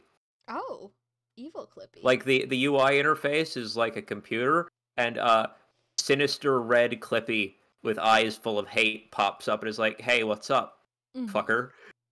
Welcome to the game. It's like, okay, cool. Well, I'm sold on that bit alone, you know? Where should I put it? Didn't finish Affection. It's a demo. Okay. I've realized an error with this. I realized one of the images did not upload correctly, and therefore it's not present. Do you want to guess what that image is? It's a really, really important one. I don't know. We're missing Fire Emblem Engage. Fire Emblem That's Engage. extremely, extremely funny. Fire Emblem Engage got lost in the shuffle somewhere, so I'm gonna quickly do that. I am ranking it. I did play it. I'm gonna put it at the top of really good. Can you not add a card? I think if I add it right now, all of this is gonna go away. So I don't wanna do that. Yeah, When I take we a Photoshop screenshot, it I'll in later. draw it in. I'll draw a Lear. Yeah, Fire Emblem disengaged from my files, which makes Right me think after that. the anniversary too. Oh God. Which makes me think that other things probably got lost in the shuffle. Which makes me sad. But that's We can like, count them at the end if we yeah. need to. No, I mean it's okay. That's the only big one that I'm thinking. We can look at the list and make sure we didn't miss any big ones. But if it was here, I would put it at the top of really good. It's not quite game of the year quality. The gameplay is great. The story, I will not lie, the last like third of the game, it's really good. It gets good. It starts bad. The beginning of the story of Fire Emblem Engage is straight up dog shit. Like it's not good. I was genuinely like, as I was playing, I was like, oh my god, is this really where we're at quality wise? Like this is bad.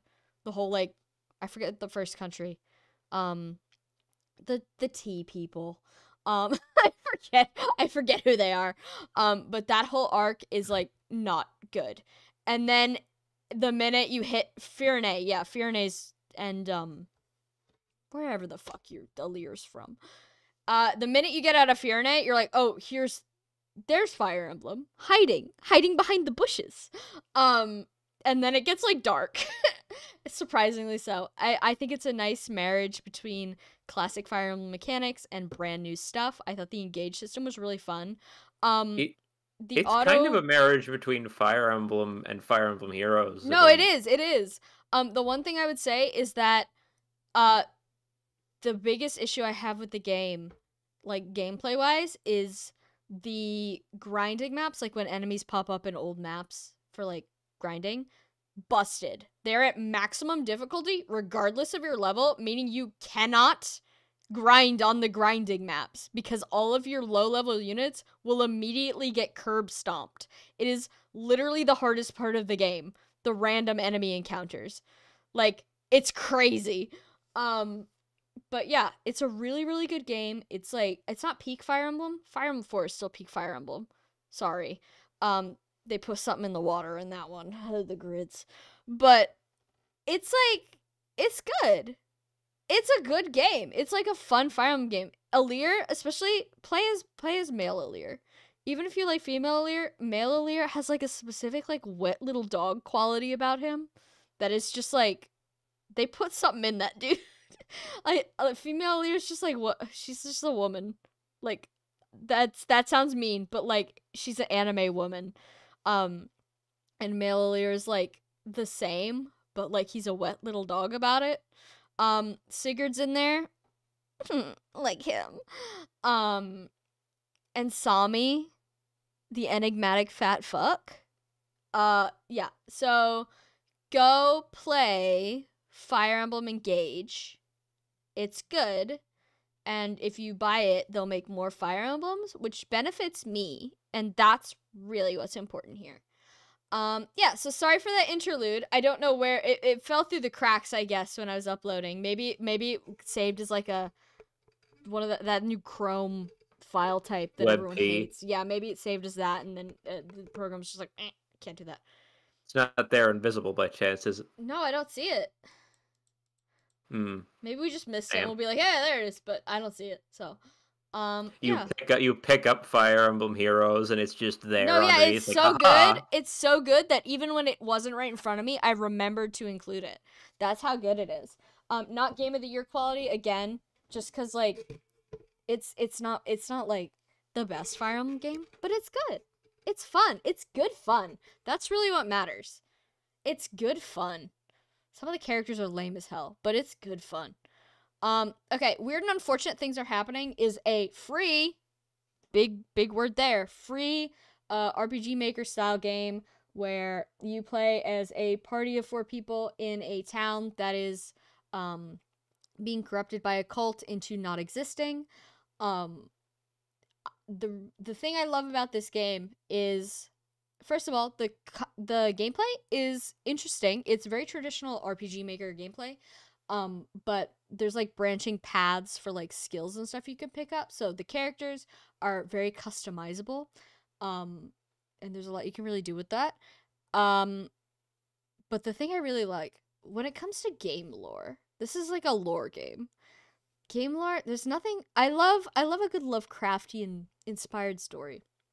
But I feel like a lot of Lovecraftian inspired games, they only get like there's the real world and there's like the Lovecraft world. Like there's two layers, right? This game, like you're in the real world, then you're in like the Lovecraftian world, and then there's like it like keeps going, like it keeps getting deeper and deeper. You get like to a point of the game, and then like the Lovecraftian horrors are like, where the hell are we? like it just keeps going. And I love esoteric lore. I keep talking about Elder Scrolls lore. That's one of the reasons I love Elder Scrolls lore so much, because every time you're like, I'm hitting bedrock here. Like we're at the bottom of the barrel. There's like, no, there's a whole nother thing down here. Hold on, I have to keep digging. This game has that quality where it's like, you think you're hitting like the end of the game. Like we defeated like the evil boss of this like ancient forgotten temple, and they're like, by the way,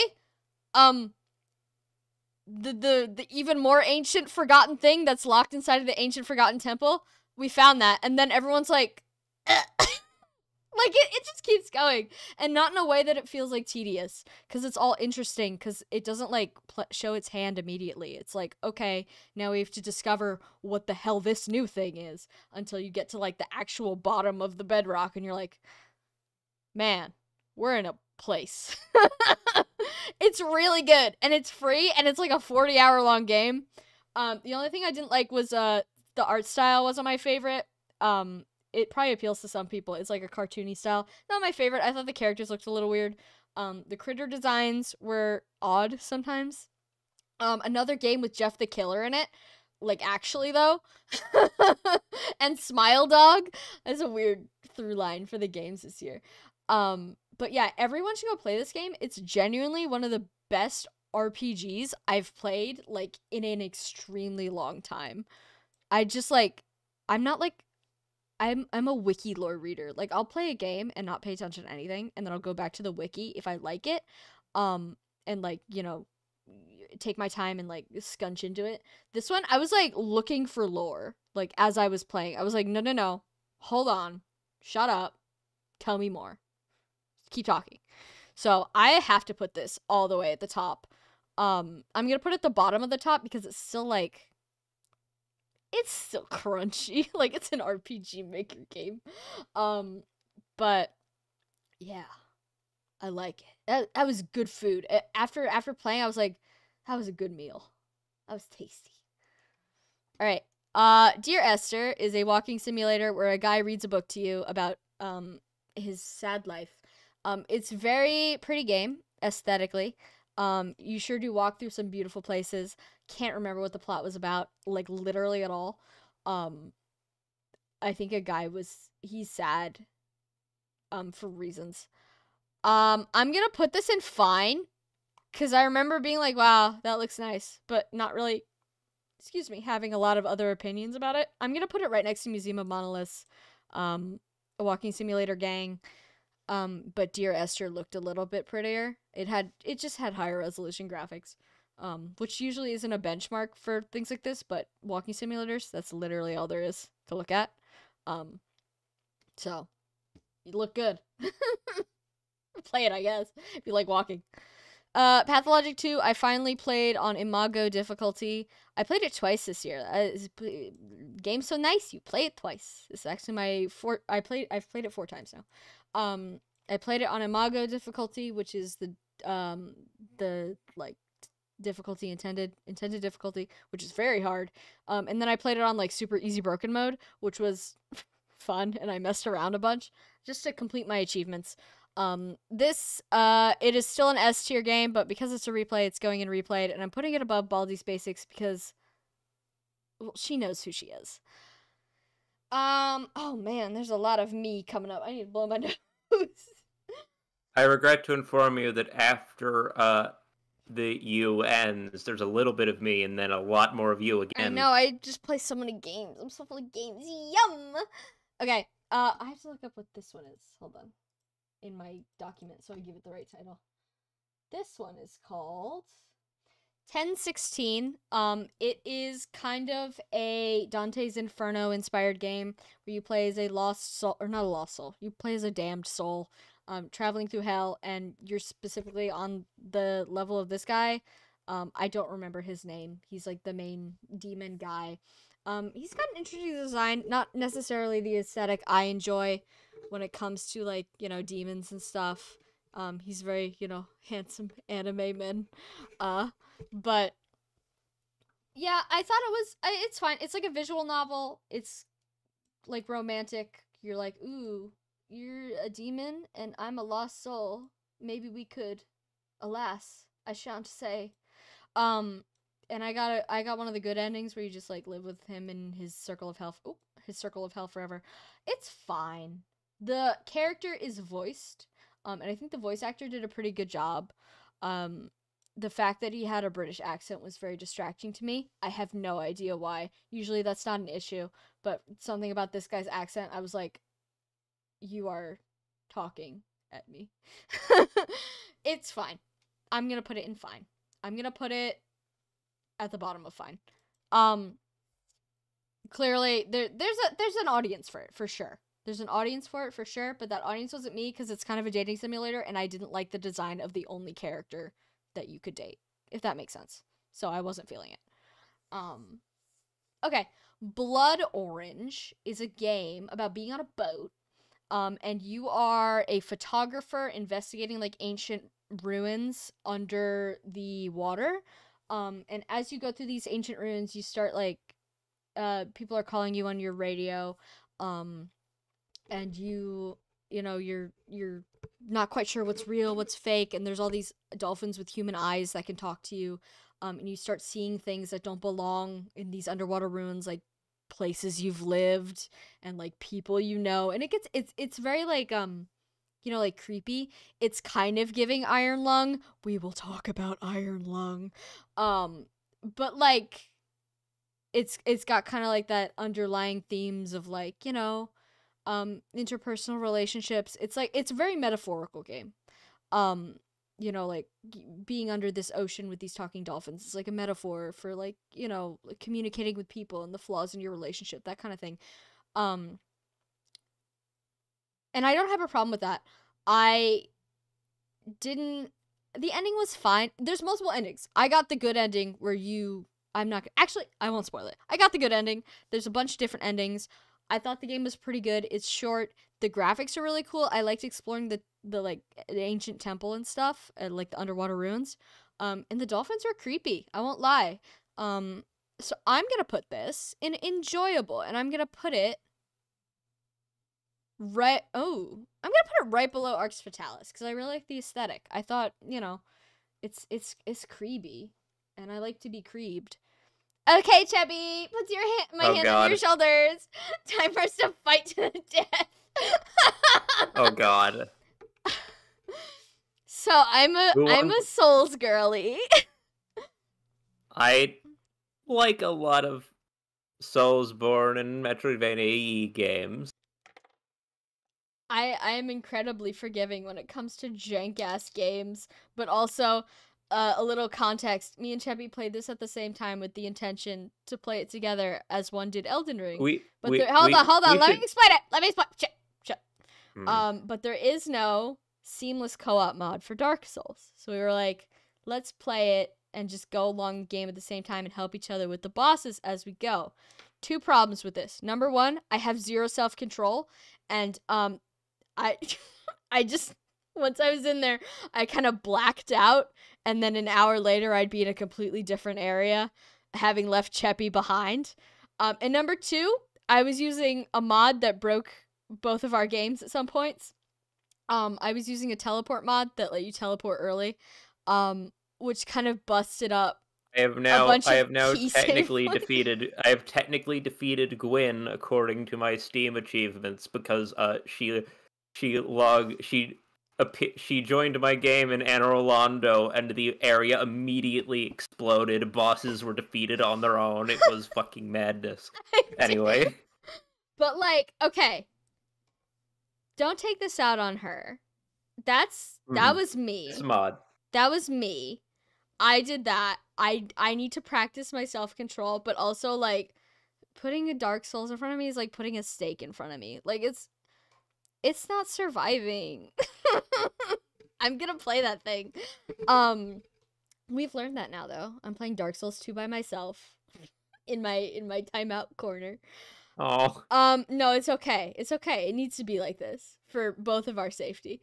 But I think Dark Souls 1 is a very fun game. I think it's hard, and I think that everyone who's ever said, like, Dark Souls is hard, but it's fair, is full of shit, because this game wants to hurt you, and it wants to do it in an unfair way. It wants to be mean to you, and it wants to break, and it wants to have guys hiding around the corners specifically to, like, punch you directly in the PP. Like, it's not a fair game, but once you meet it at that level, it's fun. Like, you gotta be unfair too. You gotta have 99 int, and you gotta blow things up. Yeah. I think there's this thing with... Also, I love dress up. Yeah, there's this thing with the playing through it as a game design boy, TM. There's some stuff about Dark Souls 1, the multiplayer mod stuff that's gonna go on the side. We'll circle back to that, I suppose. But like just the like map design itself, like you just said, there is stuff about it that's like, I don't know if I'd call this fair. And what stuck out to me the most is like the checkpoint placement, the campfire placement. No, yeah, that's exactly what I was going to bring up. The bonfires. So, for context, for anyone who doesn't care or whatever, in Dark Souls 1, a considerable number of the bonfires, the save points, the level up points, are secret ones. The respawn points, that's a big one. The respawn points, a good number of them are hidden. Like, behind invisible walls you have to hit, sort of hidden. And I feel like all the like secret ones are in the worst place it could be a secret. I'm talking about you, Bed of Chaos. I didn't know there was a bonfire, which is still a fair distance away from that god-awful boss, notoriously bad boss. I was traveling from the one like 10 minutes away, like real 10-minute time, 10-minute walk. Let me just say that I did not have a fun time with Dark Souls 1, but that's not because I think I wouldn't enjoy it. I think it's that I think the multiplayer mods fucked me, or else playing a lot, trying to catch up fucked me. Like at one point I looked around, I was like approaching the final boss of the game, but I still had like the first talisman, like the first faith. I was doing a faith thing with the build, and I only had the first. Oh yeah, that fucked you too. Yeah, it was like a mess. Cheby's run, and I contributed to this. Cheby's run got ultra fucked. Chebby had the worst Dark Souls 1 run anyone could have.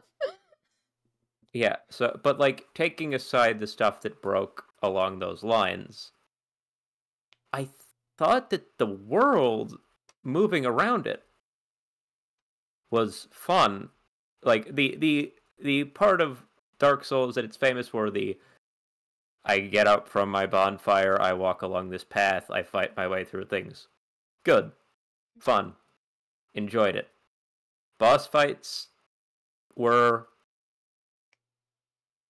pretty good. Most of them felt Bed of fun. Chaos. Okay, my grading for boss fights in Dark Souls 1, the Four Kings was my favorite. I think that one felt like there's like a rhythm to it. Like once you get into it, you're like, I can do this. You just gotta click the buttons in the rhythm. You're feeling it. You're kind of zen. Bed of Chaos, built by a sadist who hates you and is bad at game design. But we know that's not like controversial. That's like the biggest video game opinion of all time. Bed of Chaos was clearly rushed for Bed of Chaos was rushed for time, clearly, or something. You know a boss is bad when it saves your progress in a Souls-like. Yeah, it's the only one. You can see the design like you can see the team bending over to make like changes at the last minute so that it's a playable thing instead of I'm gonna put Dark Souls it can in enjoyable. I'm gonna put it high yes enjoyable because I had a really, really good time, and you didn't. yeah, I think so. Everything we just said about the single player is fine, but to take the multiplayer, not even the mod necessarily, like just the concept of the experience of playing it as a multiplayer game. Bad. Elden Ring, for example, you can play that multiplayer, mod or otherwise, and it's like pretty damn good. The mod breaks some stuff, but hey, no one's perfect. It does, but it didn't really matter because it's a fun ride through it anyway. Yeah. I'm not sure that I don't think that Dark Souls should be played. Dark Souls 1 at least should be played exactly. Just end the sentence there. I don't think it should be played. Sure, yeah. But I don't think it should be played as a multiplayer. Like, you can mod it, clearly, to be multiplayer. But it's not great for it. And it is like you're fighting the... It's multiplayer in traditional, like, Soulsborne FromSoft fashion is made for the, like, random dust in the wind of the internet where, like, you go to a point and you summon whoever happens to be playing to help you. Like, it's built more for a helper system. Like, I saw someone talking on Reddit about, like, trying to get my girlfriend into Dark Souls, like, and I am looking for Dark Souls 2 to do that. Good luck. Don't. Good luck. I've heard Dark Souls 3. I've heard 3 maybe has better, like, a mod for that. Elden Ring, obviously. Oh, Elden Ring. You really shouldn't. You can play Dark Souls co-op a bit. It's fine for I think for boss battles, co-op was good. Yeah. That's where co-op is like. I would say it's a hard game, but like co-op boss battles was fun because you're in a contained little area, not a lot to focus on. Exploration co-op, dog shit. Dog shit. I think I was having a conversation. I said this already, but I'm going to say it again for the stream. I was having a quote-unquote conversation with Megan Fox on Blue Sky, the creator of Skatebird, and she was basically being like, hey, people who are, I'm like, just wondering, like, what is there to, like, surely everyone who got into Soulsborne through Elden Ring would be into Dark Souls as well. Like, what does Elden Ring do? Like, Elden Ring is kind of an open world, expanded, in some places bloated version of, like, the rest of the FromSoft games. Like, it's clear, they even down to having some of the same models and attacks and animation. I mean, they've been using the same wolf AI, I'm sure, for 20 years. Ain't broke, don't fix it. It is actually broke in Elden Ring, but we'll get to that later. We're not getting to that later. We're not rating Elden Ring. Yeah. And I was like, the co-op is not as good. Like, if you want some friends to, like, throw together and go do something in a Soulsborne game, that's not it. That's really not it. It's not good for that. It's good for you repeatedly bashing your face into Ornstein and Smough. That's what it's about. Don't play multiplayer. Or play multiplayer, but don't try and co-op it. Don't try and make it into a game it's not. I do like, the one thing I really like about, sorry, this is kind of like a tangent, but it's still Dark Souls related. The one thing I really like about Soulsborne games or Souls-like, I keep calling them Soulsborns. They're Souls-likes. This one is straight up a Souls. But the, like, difference between gameplay experiences between you and me, like, you were smacking yourself against Ornstein and Smough for, like, a whole day, and I walked in there and literally one-shotted both of them, and then there were other bosses where I was like, I need, like, the what's his name, Excrement or something, Ceaseless Discharge. Sorry. Ceaseless Discharge. Right. Like, I literally could not fight him, like, at all. And then you were like, I'll handle it. Like, I like how different people will find different things easy and difficult. I think that's like Hmm. a varied game experience. Like everyone's going to have a very different game experience depending on how you play it, which I think is like the best possible way to make an RPG, because there's a lot of RPGs that say they're RPGs, but everyone has basically the same experience. I think Dark Souls is one of the RPGs where it's like, no, you will have a drastically different experience depending on the choices you make. And because Souls, this doesn't apply to me. I played with the mod to keep my souls on because I value my time. But in a game where hypothetically you're losing so much of your currency, your choices not only matter, but like they matter a lot because you Well, only get so many. you know what else is worth discussing about this one actually before we move on? Yeah, go ahead. What did you think of the areas, like the level design in this game? I think there I'm was a lot of I'm not really good sure. ones and then a lot of really bad ones. Like the forest, bad. Forest, bad. Wide open I areas, I don't think lend themselves to this kind of game. Because that yeah, the first set of areas with like the churches and everything, the Mm-hmm. like the Undead Burg, the Undeadburg church, was really good. those are all super fun. And honestly, Blighttown has a reputation, and it does suck, It especially if you it go sucks, but backwards not through it. because of the level, not because of the level design. It sucks Yeah, because no, of it's I think the that enemies. it sucks, but it sucks in a way where I came away from it, I was like, yeah, Also, your mic is making what a the weird fuck? noise. Oh, hmm. Sorry, I It's don't know like why. staticking. Hmm. Only when you talk. Talk again. Oh, hello. Oh, you're good. It was simply your passion for Oh, okay. Blighttown poisoning them. Oh, no, it But happened the again. When I oh, said Blighttown, it happened. Whoa. It's here. but the fire area of the game, whatever that was called, I don't Lost even commit it to Izalith? memory. Izalith, Mm-hmm. kind of dog shit. I like the Chaos Eaters. That's what my official Dark Souls review is Chaos Eater go plop plop plop plop Well, 20 watt. if the game were just a chaos eater spinning in the void endlessly, that would be a game of the year, you know? I think Dark Souls Remaster would be infinitely improved if you could have like a little tiny version of one of the enemies follow you around like a Pokemon, and then you could sick your tiny Chaos Eater on things. Yeah, but Follow for more because gaming tips. I remember being in like the first couple areas of the game, I was like walking through like yeah, and Blighttown, I was like yeah, and then some of the bits like Izalith, I was like eh. And then like the final path to the final boss, I was like yeah, again, it's like Mhm. maybe it's just related to the number of enemies you can backstab for me, but still, uh, It's also a lot bonfire placement, quantity of enemies, status effects.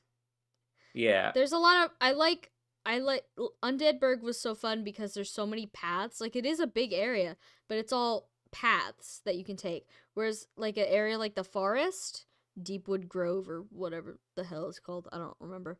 Um it's like a big open area where it's just dark. It's like, okay, where do I go? And the game wants you to explore, but it doesn't really give you like landmarks or motivation to do so. Whereas Undeadburg's like, where does this door go? I have a key. Where does it open? You know, I think that's good level design. Whereas dumping your player in a big open area and being like, well, figure it out. I don't know. yeah. Do There's better. definitely there's the maps are not as big as their later games for obvious like time and space constraint reasons, Mm-hmm. and yet I feel like there's like if any given room, I feel like there's large portions that we deliberately ignored. Like any big woods opening, anything that was just a field of fire, it's Mm-hmm. like straight line Yep. through this to other And side. I've been There's playing, probably stuff hidden. like I mentioned, I've been playing Dark Souls 2.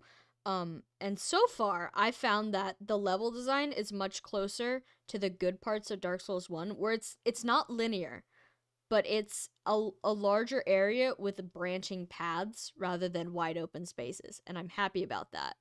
I hope they continue that trend into the rest of that game. I don't have my hopes up, but you know. Good luck. Yeah. All right. Now we'll talk about that one next year, hopefully, unless I spend the rest of the year playing it. Ugh! It ends Suika up in game! not finished. Yeah, it's a good game. Oh, yeah, it's good. It's really good.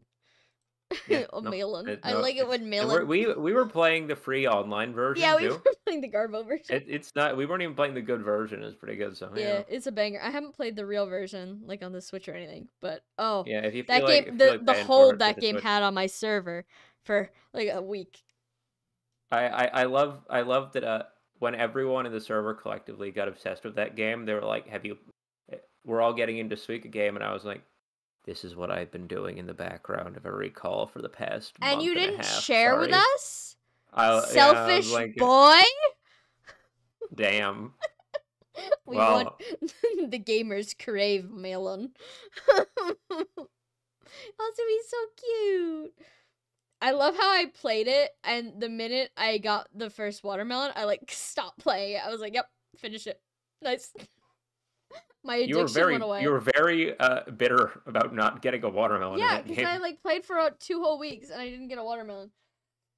You should try As playing Tiamat says, we were after supposed to play Baldur's Gate 3 one night, and we just played Suika game for 2 hours instead. after F-Zero 99, the watermelon hunting. Mhm. I still haven't gotten a first place in F-Zero 99. That's the thing. Mhm. People, I'm like, you get to very high levels and that you still don't get to win. It's just the grind. Mhm. The grind never ends. I will get first in F-Zero 99 and then die a peaceful death. All right.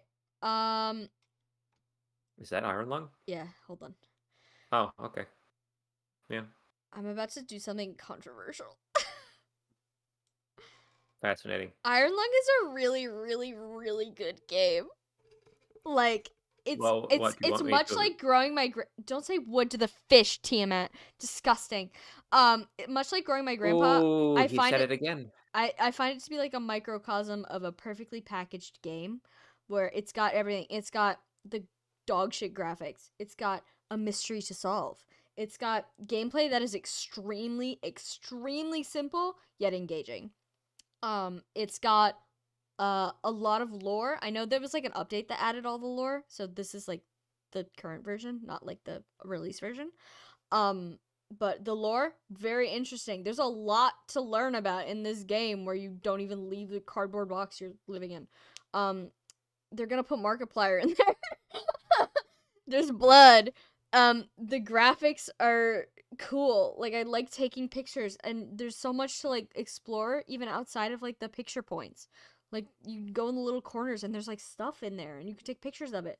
Like, you take pictures of the underwater ocean. There's just like a whole ass building which is never explained. Like, it's a game that you think about after you're done. You're like, what did she mean by that?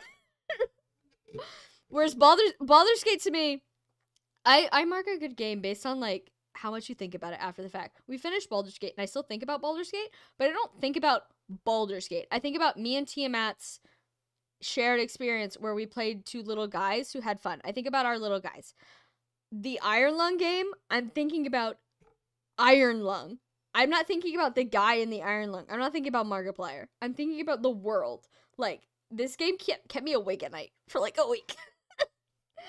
Yeah, it's really good and everyone should play it. It's like one of the best indie horror games. It's one of the best horror games I've ever played. And I've played a lot of weird indie horror games, if you haven't guessed. Yeah, it's a bop. And they're gonna put Markiplier in there. That's all I have to say about Iron Lung. So Lifeless Planet is okay. Oh. This is a game that had me. It had me the minute I read the description, and then when I actually played it, it was a letdown. So the description of this game is on Steam is you are an astronaut that crashes on an unknown planet, and when you get out of your spaceship, you find that there's an abandoned Soviet town in the middle of this planet, completely empty and completely unexplained. And then the minute like you get into the town, it explains what had happened. And then you have to play the rest of the game. You're like, well, where's the mystery?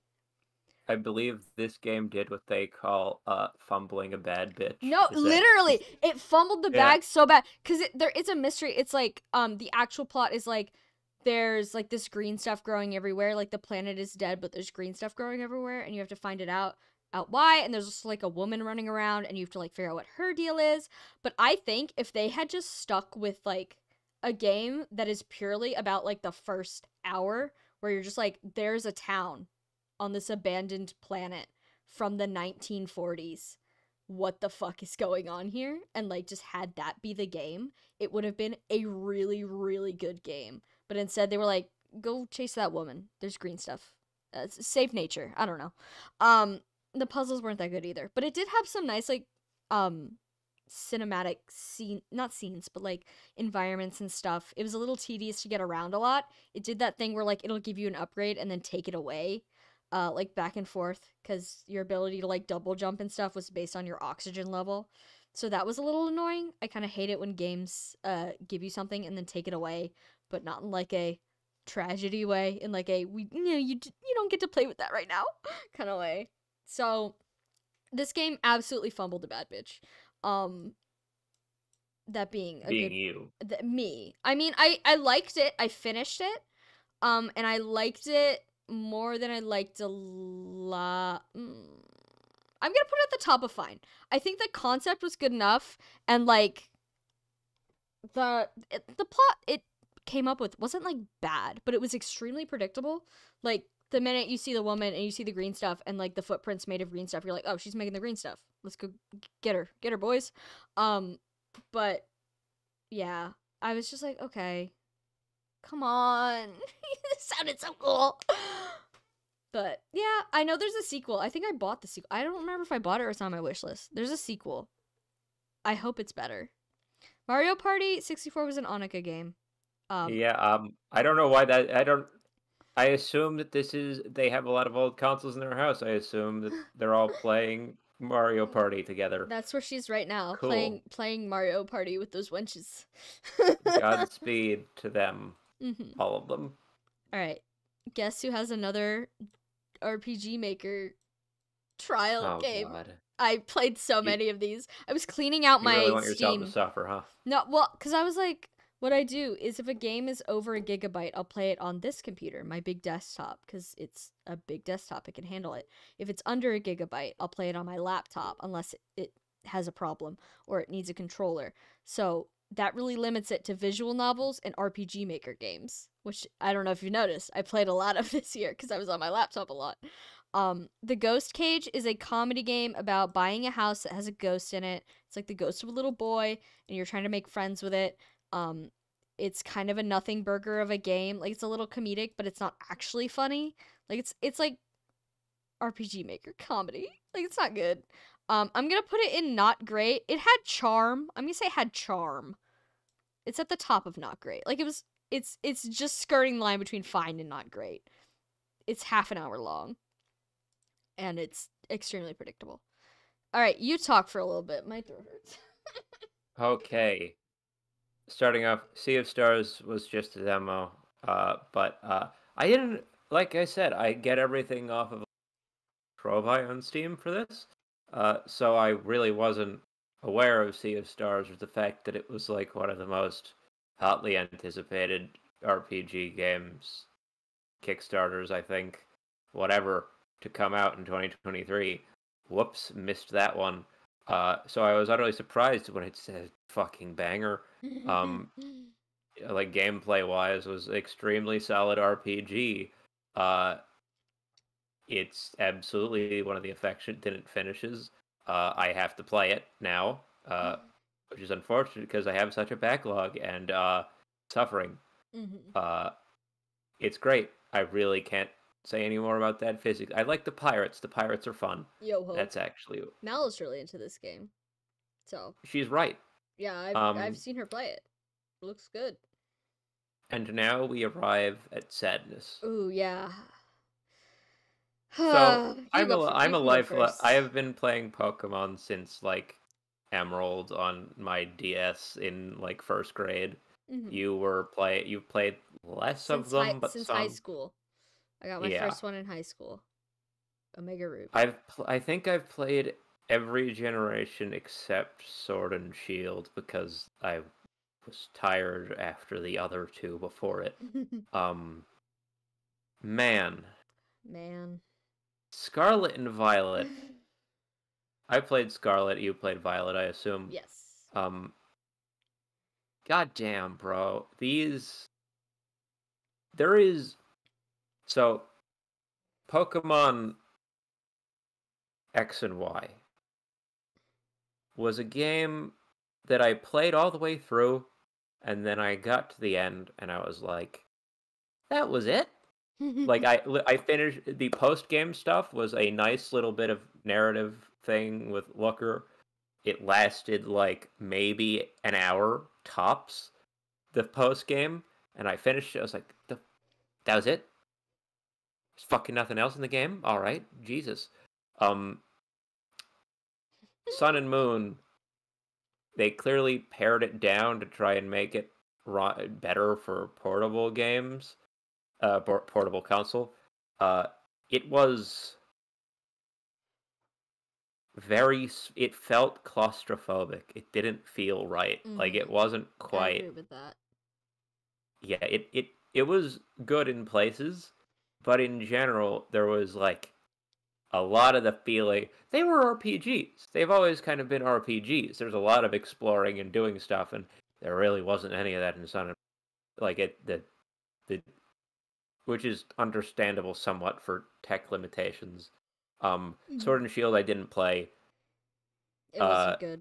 Legends Arceus is the most relevant one to this, because it came out in the same fucking year, I think, which is insane.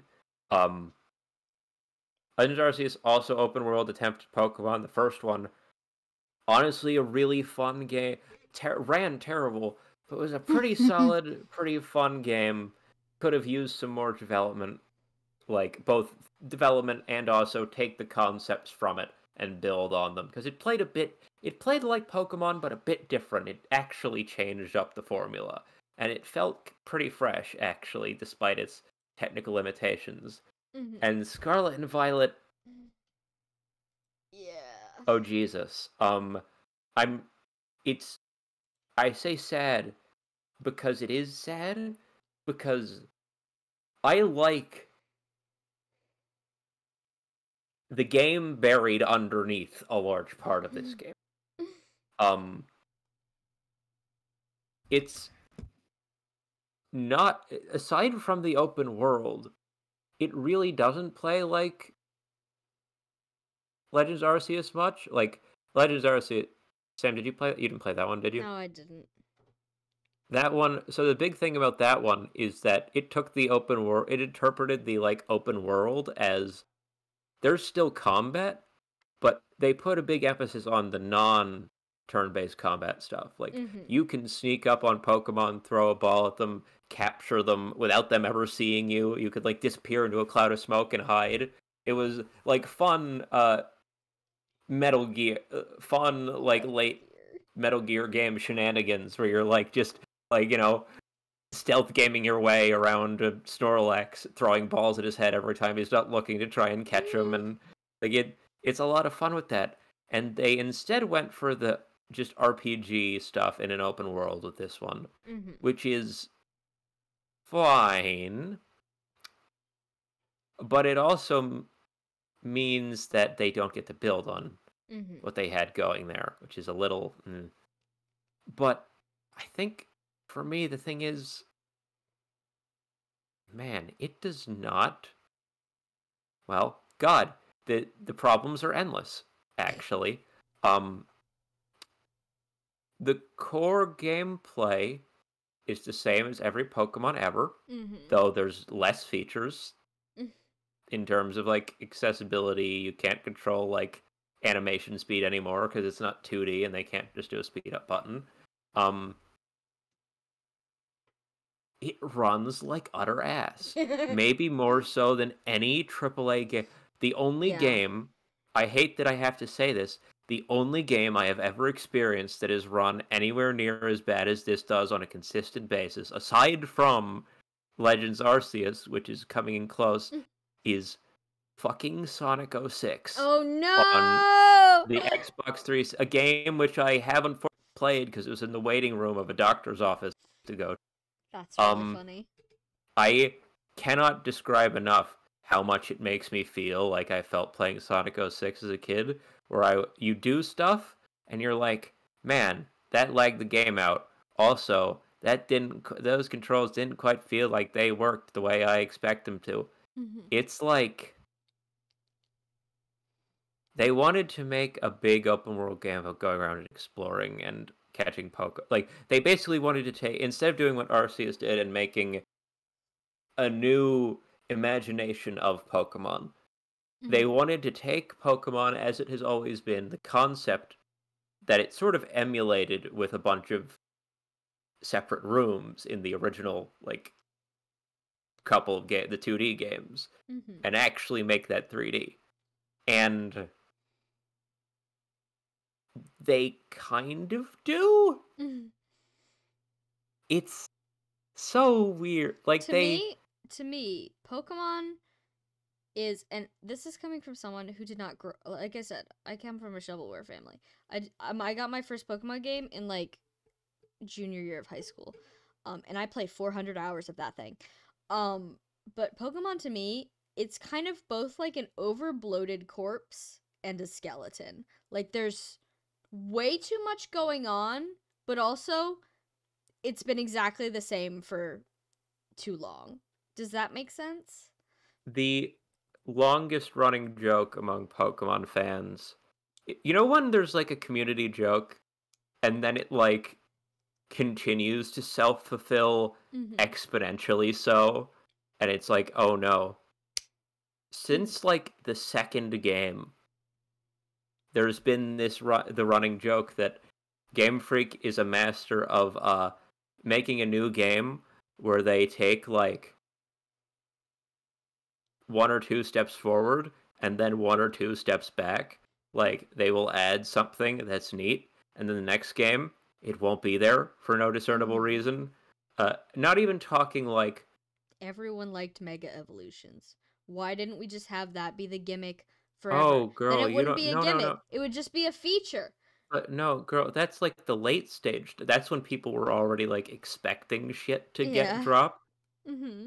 I'm talking like when they started the game, when they like there was the concept of day and night and time. Third generation skipped having that in favor of just weather. Uh like fourth generation didn't do like, oh, I don't know. Fourth generation was actually pretty solid at building out on stuff, but it like dipped out still on a fair bit of what was in Gen 5 was like they have a different multiplayer system for Mm-hmm. every generation, like wildly different. Like the multiplayer, there's like hub worlds in some, others have a room, others have a series of menus. It's insane. They never work the same, and they Mm-hmm. come up with a good idea that the remakes for Ruby and Sapphire have this great system for hunting Pokemon in the grass on the bottom screen, and Mm-hmm. they immediately threw it away. Mm-hmm. It's nuts. Like, why would you not build on it at all? Mm-hmm. Um, but this one doesn't even. I don't feel like the game that they were trying to make is bad. Mm-hmm. It's fun to walk around and catch stuff in this game. And the raid battle system for, like, what are they called? Terror raids. Yeah, the Terra raids. They're fun. The Terra is actually the hats, the third type that The Pokemon can hats. get. I actually like the system that they have there. I Mm-hmm. don't think it's not a replacement for any of the other systems they've removed Pokemon like that, like Megas or whatever. But I don't like I don't I like the third type. I like there Mm-hmm. being a third type thing that they have attached. You know, it's neat. Mm-hmm. Um, but like it's every bit of joy I have in the game is almost it feels like in spite like as I'm playing it, I'm like I should not have paid as much as I did for the No, video game. that's the exact thought I was having while I was playing it. What I was thinking is, you got if we've had conversations about game, anyone that knows me knows the only game I don't regret paying full price for is Elden Ring. That is the standard to which I hold all games. And that might sound like an unfair standard because it's Elden Ring, but and you know what? Baldur's Gate 2, I feel like 3. that's or 3. Well, Baldur's Gate as also as well, I meant. Oh, That's also a game where like, yeah, I I don't feel any form of regret for paying full price for that cuz I really got to beg for my buck. But like it might seem like an unfair standard to hold every game to those two games because those two games are even even if they're not your thing, they're phenomenal games. There's a insane level of quality, even in the areas that are not polished, like the areas that break, or the areas that are a little buggy, or even like you said before, Elden Ring has a little bloat. It's still a phenomenal game. It is still yeah. peak playable entertainment. Whereas I Pokemon, think as I was walking around the world, I just felt like while I was playing, I was almost like I feel like I've outgrown it, but that doesn't make sense because it's the same kind of gameplay as games I like, but it just feels empty and hollow. yeah, it's like a facsimile of what they. It feels like a rough draft. Yeah. It feels I hate to say this, but it feels like the mobile game spoof of a much more popular polished game. Like as I was playing I was like, "Ooh, she's giving Genshin."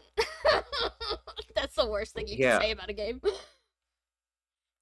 like it. The critters are cute though. The critters remain cute. Oh yeah, they. The Dunsparce has my heart.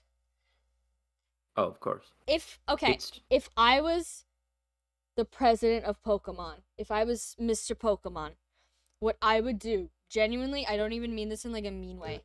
I would stop making video games. Everything else about Pokemon, peak. The little guys, super marketable, excellent. The card game, I assume it's still fun. People like collecting them. Um, the show, people love the show. The games are the worst part of this franchise. Just do like a Sanrio moment. Just make little dudes every once in a while and stop making oh if you're going to make games, that I don't five agree year with at all. 5 year gap between games minimum. That is Make true. something That part, yes. if you're going to make a game, put your whole pussy into it. Like You no. should before releasing any Pokemon game, they should put it up on a wall, and they should hold it up next to Pokemon Black and White, either 1 or 2, and just look at it and go, "Did we do better than the last one that everyone thinks was good?" Mhm. If you can't say yes, if you can't say it's comparable, even Mhm. like Black and White. You weren't into Pokemon for them, No, right? that was before No. my time. So you missed it slightly. The consensus at the time was that they were kind of controversial for being a bit samey. Mhm. But those games were like smooth as butter. Like they were the animation, like the quality of those games, like the UX were it's full of shit. Like I've said my piece about the like difficulty levels bullshit they did, like the one where you have to share difficulty levels to access them and you can only get easy mode after beating the game. That shit. Um Stuff that's insane. But it was like you could not argue that they were not polished and not like you rip through those things. They're great. Mhm. Whereas this is like crawling over a dirt And road. I feel like, as I said before, it feels like I've outgrown the games, which is wild because I did not play them as a young child. Yeah. I feel like there's something to be said about that because a lot of people still really like these games, especially younger people. But I feel like, as a person, you know the kind of games I like. Look at the selection. I put Iron Lung in Mhm. S tier. Um, it had a lot of like, it has Pokemon something that has a lot of like interesting plot hooks to me, but because it is a game for small children, it can never follow them to the most extreme conclusion I want them to. Like, the end game area. I'm gonna spoil Pokemon. Watch out! And no one's played this indie title Oh before, no. so cover your ears. Um, the end area where it's like the computer version of whatever professor, and the Pokemon killed him. It's like that as like a premise is really interesting to me. I think that's a cool premise. Tiamat was right when she said, um, that's, Sam's gonna like the ending. And I did. That was my favorite part of the game. But also, as I was playing it, I was like, in a game with just a little bit more, I don't know, maturity. Balls. Yeah, Balls. maturity, balls, whatever you want to say. That would be like, this could be like a really emotional, like intense, even like a little bit of a scary area.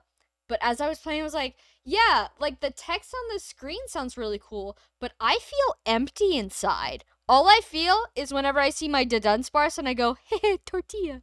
And then I go back to feeling empty because I'm exploring an empty world with very little soul.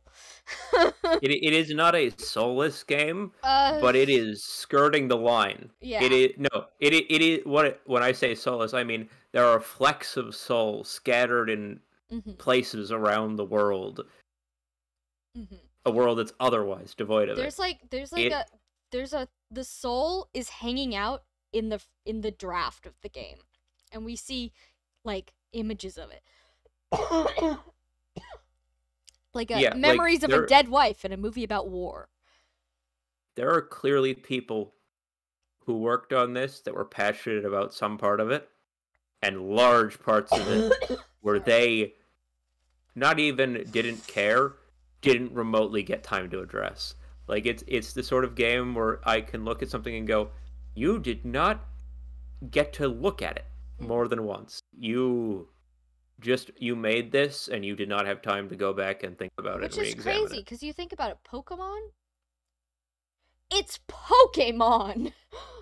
Like the amount of money that they print out by simply showing people pictures of Pikachu is ridiculous. Like you have the resources to make this like the best game ever put on a console, and yet it's not, which is the worst part. Just the sheer like insane amount of dollar signs they have to put into these games. Don't even make two of them. Don't make two games. Make one game, make it really good, and spend like 5 years on it. Work The on little thing projects is, on the side. the It's thing fine. is, up through Pokemon at Black and White, right? The flack that they were getting for like 3 generations was that on top of doing the like little shuffle thing they were famous for, where there's like features that just go missing or get replaced with different ones that are not better but not worse either, whatever, Mm-hmm. was that they were very samey. That like it was just an RPG, like it was just Pokemon, but again, which was true, but also people liked it, and the, the last like 2 or 3 of them haven't had that. Mm-hmm. Like X and Y had it, I think. I think X and Y and Omega Ruby Alpha Sapphire people think are the same. Like they have that still, Mm-hmm. but like Sword and Shield and Sun and Moon and this one, it's Mm-hmm. like it doesn't feel like it builds or follows from what was good about it. It feels like it made a game. It's like we take the Pokemon, we make them open. It doesn't feel like it was trying to taking a good long look at like there's developer stuff about Breath of the Wild where they're like we went all the way back to the first fucking Legend of Zelda Mm-hmm. 2D Nintendo Entertainment System. We rebuilt a copy of it. We made Zelda 1, but with the mechanics of Breath of the Wild to test it to understand what was good about what we wanted to do with the first game and how we could make it a fun thing. Mm-hmm. This does not feel like let's take Pokemon and make it a good thing. It feels like they're like we make the open game for the Pokemon. Mm-hmm. We have to make one. Yeah. I do Ooh. like one thing I do like about the Pokemon, these two though, is the relevance of the legendaries. I thought that was good. I like how he's a bike. um I liked most of the human characters. I feel like Pokemon games, a lot of the human characters are just like nothing sauce. I like how you have a bunch of little Mm-hmm. friends to run around with. I liked all the gym They leaders. I liked all the Elite Four people. they have like a Rika. good character. They have a good the franchise as a whole has a character or two that are good every once in a while. Mhm. Looker was fun. Looker's always been fun in whatever form he's in. Yeah. And Cynthia was cool. Not the deepest, but cool as hell. But like, ooh. So we thinking what? Top of Fine? Do we think that? I mean, I think it's better than Lifeless Planet. Damn. I wasn't gonna. I was eyeing not great, honestly. Oh, yeah, you could put yours in not great. Here, you want to put yours here? No, I think they. Because I don't think just like I said, comparing like I press want any button to Arx Fatalis. I don't think I can comfortably put Pokemon Violet next to the Ghost Cage, which is an Can we RPG. put them next to? Can we put them behind Dros? Sure. I can agree with that. Because Dros is a game that has a lot of problems, I think, but is not. You know what? I don't. What? I'm moving Dros up to here, and I'm gonna put them behind Dros up here. Because Yeah. I think Pokemon Violet's better than these. What's that one on the far left? Dear Esther. Dear Esther. Oh, yeah. It's boring. Could you move? Could you move Boomerang up above Pokemon also? Sure. Sure. Yeah, I think this is fair. I will continue to buy merch of the little dudes I like. And I will continue to imagine my OCs as Pokemon trainers because that's a time-honored American hobby. But the games themselves, do better. Do better. I'm not giving you my money anymore. I'm just gonna go play Shin Megami Tensei, which is like Pokemon for grown-ups. What's that new one that everyone? What's that new one that is talking about? Everyone's talking about the one with Pokemon with a gun. I don't. Tiamat, help. Tiamat, yeah, I know you know which one I'm talking about. I saw you talking about it on Gunnymon? Pal World. Thank you. That's funny. Oh yeah, I've seen ads for that. Anyways, let's move on. We spent so long we spent literally half an hour talking about Pokemon. That was like morning. Yeah, no, that was like a is Fortnite overrated? That image of the three little kids. Don't give Pal World your money though. They stole from Fakemon fan artists and the makers of Super Pro AI art. Noted. Just play SMT. It's Pokemon. What's that other one? Okay, the MMO one that was Temtem? Cool a while back. Temtem. Yeah, let's all go play. Maybe we could play Temtem. Maybe. Not today though. We have more games to talk about. Talk about Stunt Derby. Demo. Made by the people who work at NoClip, if you're familiar. Nope. Sorry. Cool. Game journalist. It's just a racing sim with like a lot of physics stuff, like destructible physics going on. It's a lot of fun. It's simple, but it's a lot of fun. It's didn't finish affectionate. There is nothing more to say. It's a racing simulator. That's neat and made by a small team who are learning game dev very publicly. Like they're journalists and also talking about how they're learning game dev as they, work it. It's neat. The whole thing is neat. I like that. Oh no. Time for me to talk about Fire Emblem Heroes. I'm going to keep this short because I talked about it in length last year. So just go look at that video upload if you're curious of my full opinion.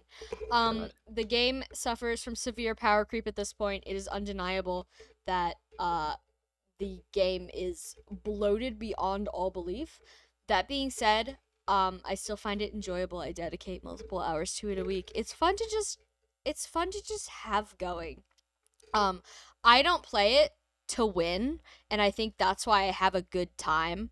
I play it to get a little PNG of my favorite guy, and poke him until he says things.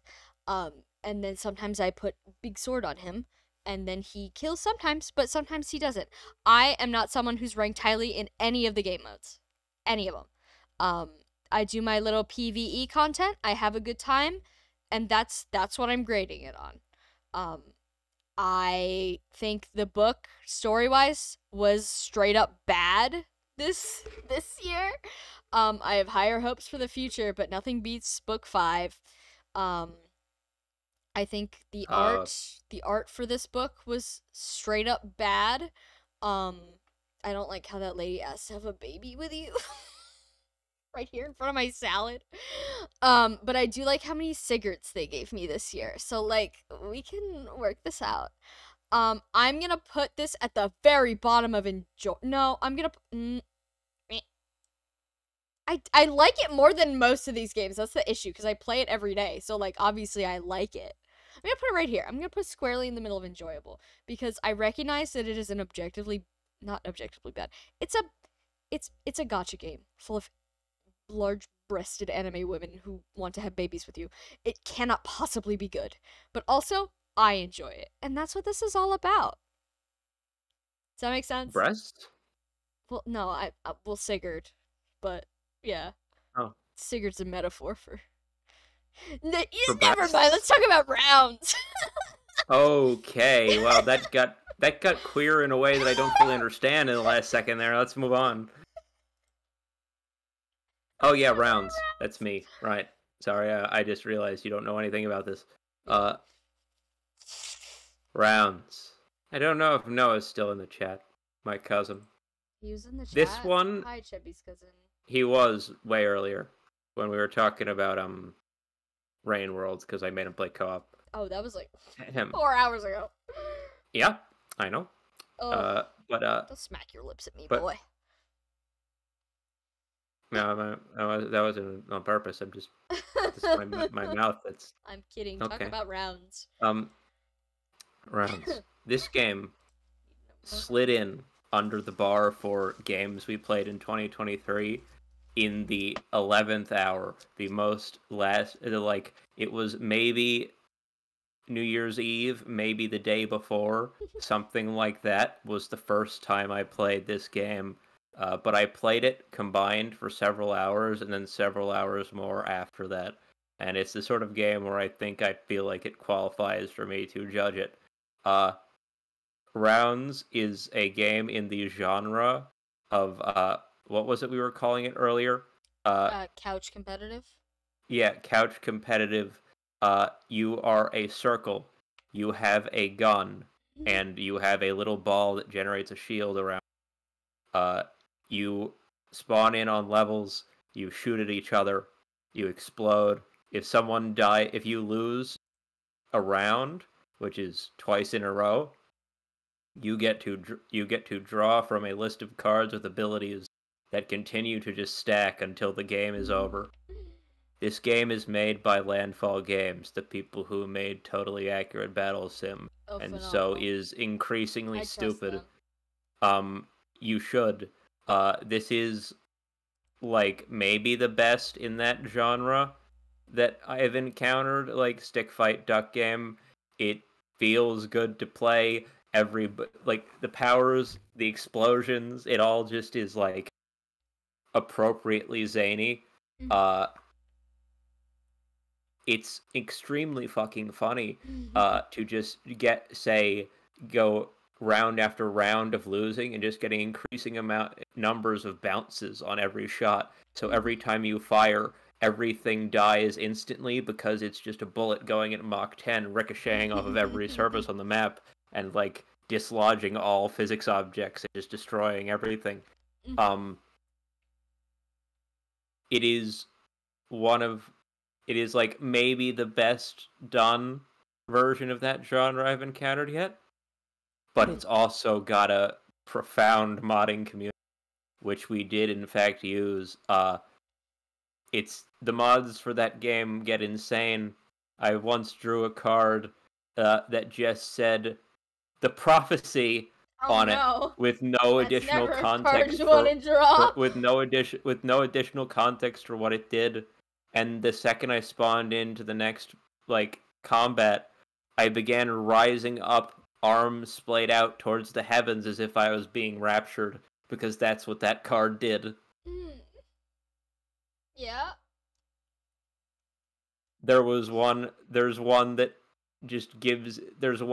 gives you like a deal with a genie who will come to collect in the future at some point.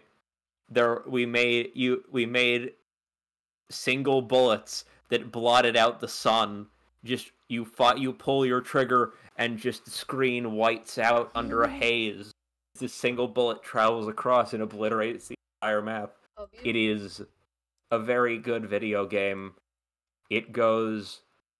Oh, I don't know if it goes in the game of the year, but it goes in... It is higher than Suika game. It is... I'm going to put it... Circular. There are... You know what? Let's do the circle. The rounding. Yes, it is a incredible video game. Excellent. Alright, this next one is also you. I have to pee.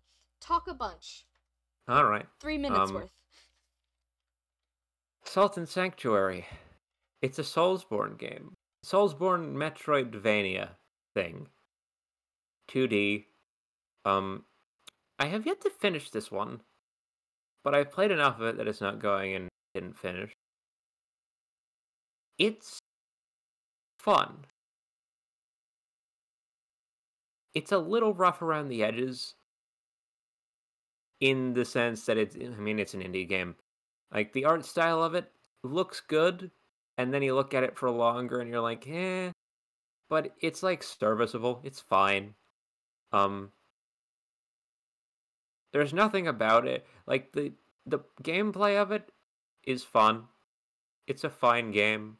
The only thing about it that, like, most things that I would call not great about it are things I would explain away with, like, the constraints on develop. Like, it's like, the fact that it's clearly made by a small team. Like, no, it's pretty solid. If a little clunky.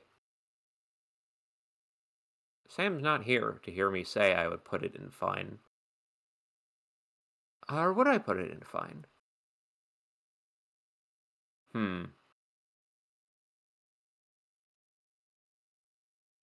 Thank you, Tiamat. Lord Tiamat, no, yeah. It might be better than fine, actually. Might be enjoyable, because I don't... Actually, I don't know if it's better than Octopath Traveler 2. I'm back. Hello. Hi. I've just finished talking about it. I think I'm gonna put it around where Octopath is before or after. It's because it's a good game, but indie game grade, rough around the edges. You know what I mean? Like it's like this could be better, but it's not like yeah. Talk about your sausage now, please. Talk about your. This is the other game that slid in under the bar narrowly. It's still sliding. You're still playing it. Yeah, at the time that I put it on this list, I was about, I want to say 4 hours into Steven's Sausage Roll. I am now 28 hours into Steven's Sausage Roll. Non-stop sausage. Okay. Do you mind if I send you a visual? Sure. Going to be 2. Send me a visual. Okay. The first visual, which I'm sending you now, is this. Let's see. Okay. Open a Steven. browser. Saucy. Steven's Sausage Roll. This is a puzzle game. This is a puzzle game in the purest possible sense of a puzzle game. It is from the Myst school of there will be almost no instructions. You open the game, you go through the menu, and you spawn in the game, and you are this little man, presumably Steven. It's not really specified. You are in a world with a fork. You walk up. There's a bunch of runes with fork symbols on them. You walk up to them. They put you in little puzzle levels where you have sausages and you have grills, sort of the orange things. Welcome to my twisted mind. Yep. You you have like a clunky control scheme where it's like you're on the grid and you have to rotate with the fork in hand. You're like a 1x2 thing, sort of like a 1x2 object. So you have to figure out how to get the sausages are like 4 part because it's 2 tiles long and then it's got a top and bottom. So you have to make sure you get each side of the sausage like cooked, and that's how you complete each level. And you sort of just keep going like that. Um, it's pure puzzle. Like it's pure is the best word I can think of to describe it. It is a puzzle game through and through.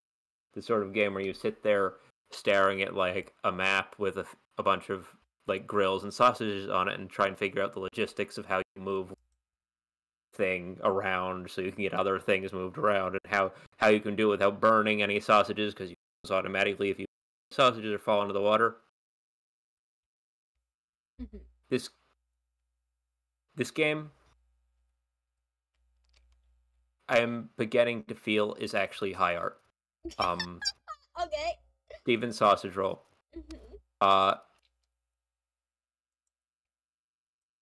When I'm sending you the second visual aid now. Okay. If I can figure out how to yep. There we go. This is actually just a Blue Sky post I made, but like should be able to pull it up. If you can't. That's weird.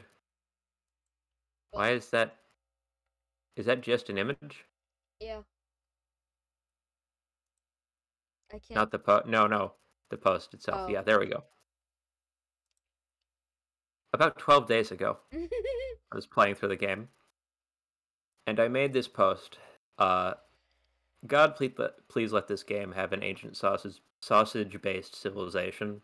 It's already a banger so far, but Secret Sausage people would push it from an 11.5 to 10. 11.5 to an 11.5 out of 10. I don't know why I chose those numbers. That's arbitrary. I did this based on some weird cryptic like the place you're pushing around sausages like a bunch of islands in the middle of nowhere and ruins.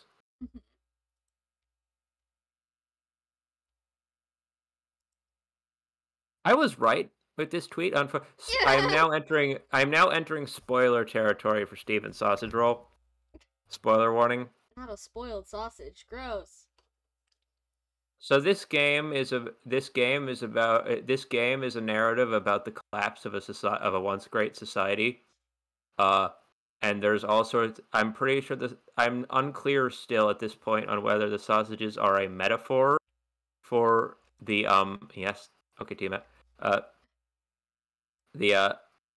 I'm unclear on whether or not the sausages are are intended as a metaphor for the like corpses of the dead, or whether the line about how the people's bodies were numerous and bloated like sausages, and how people were eating their dead when all the resources of the world ran dry.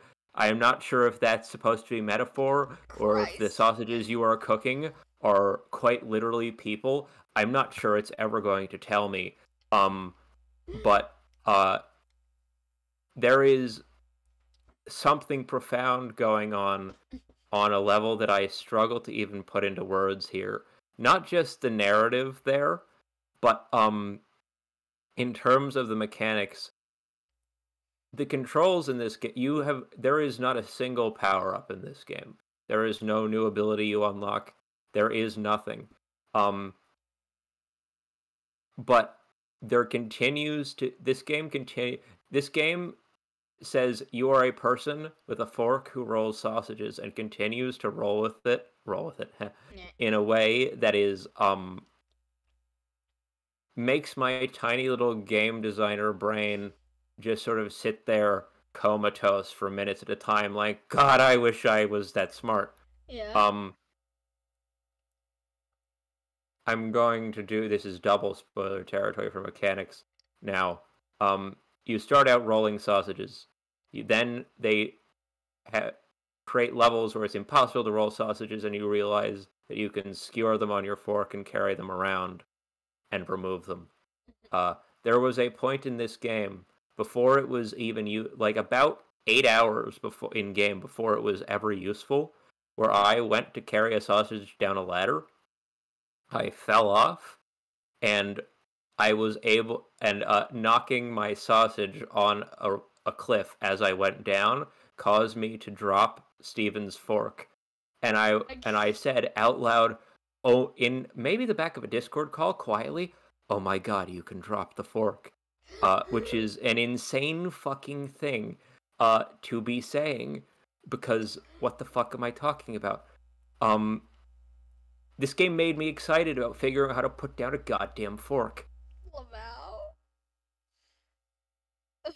It just recently uh in the last in the last section of the game which I am in currently, as the narrative it's telling you about society is collapsing continues, the line between what is a level in the game and the overworld that connects the levels is eroding slowly. I now am the levels sort of cease to be like non-contiguous and everything starts to blend together. It's almost becoming a kind of open worldy puzzle game where you have to take sausages from outside of levels and use them to hold together like columns and bridges that connect different pieces. It's all gonna be sausage by the end.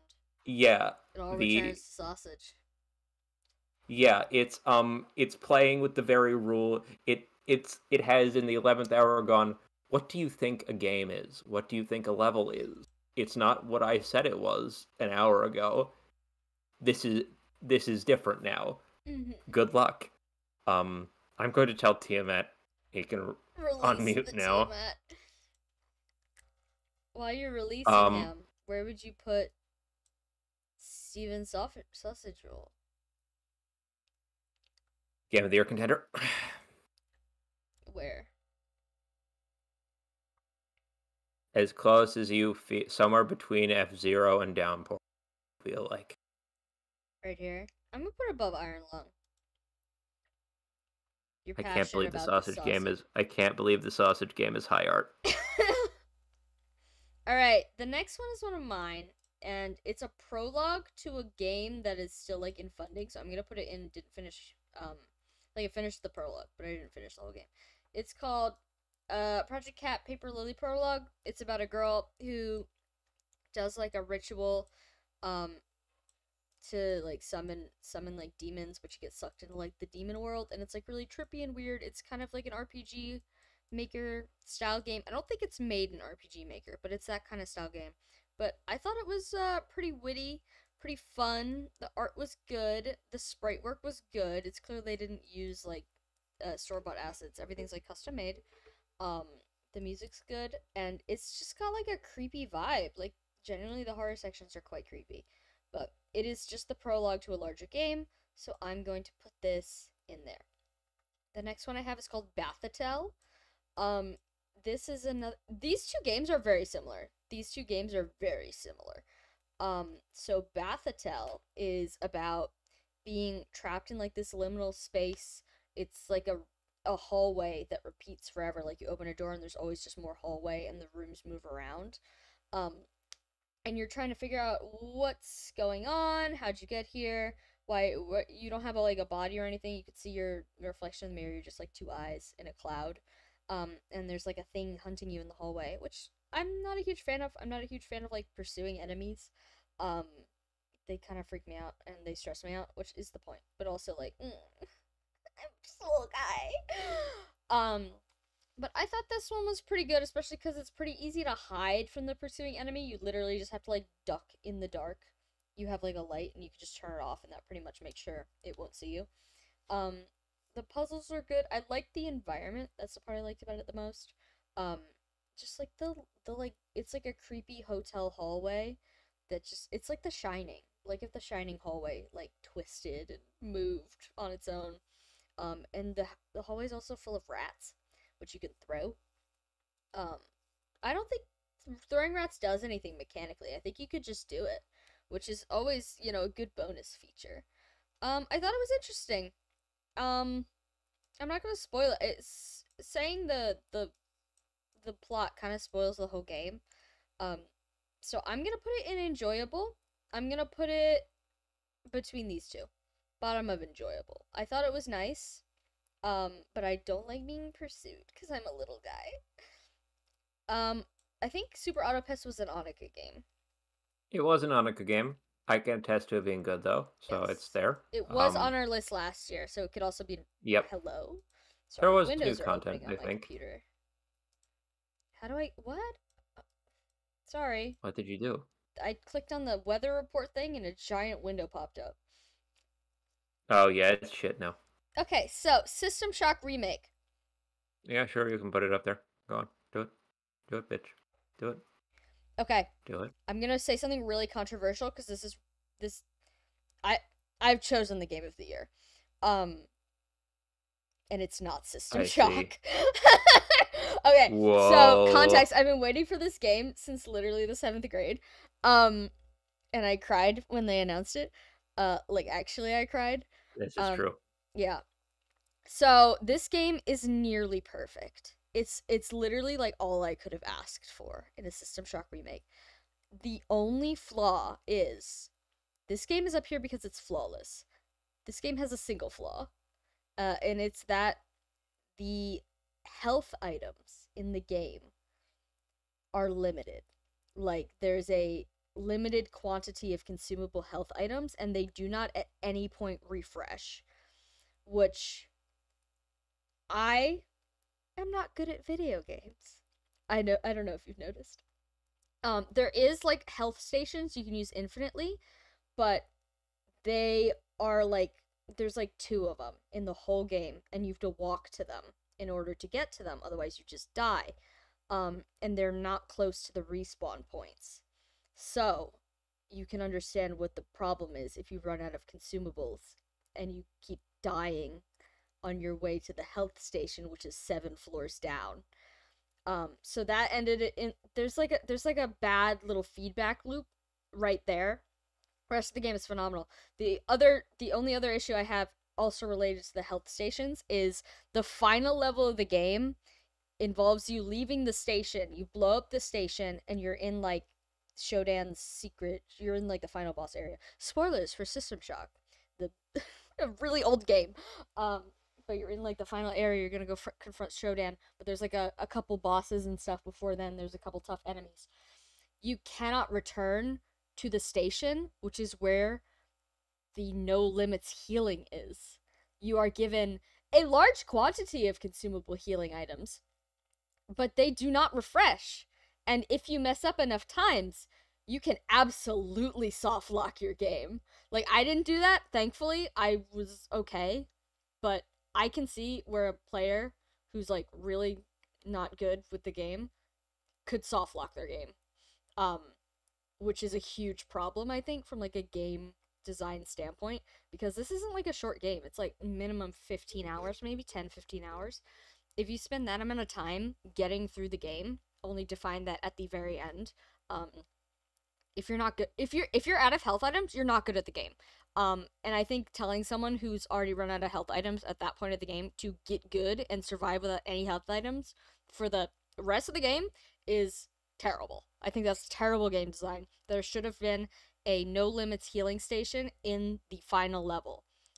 I think that like from a accessibility standpoint, and by accessibility I mean accessible for people who are dog shit at games, that's like inexcusable to me personally.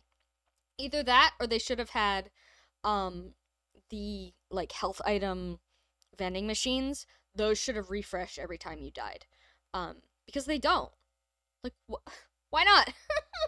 why are you doing this to me? Yeah, but that's everything else about this game. Really, really, really good. Like, the gunplay is great. The setting looks beautiful. Like, the game just looks awesome. And it's really faithful to the original.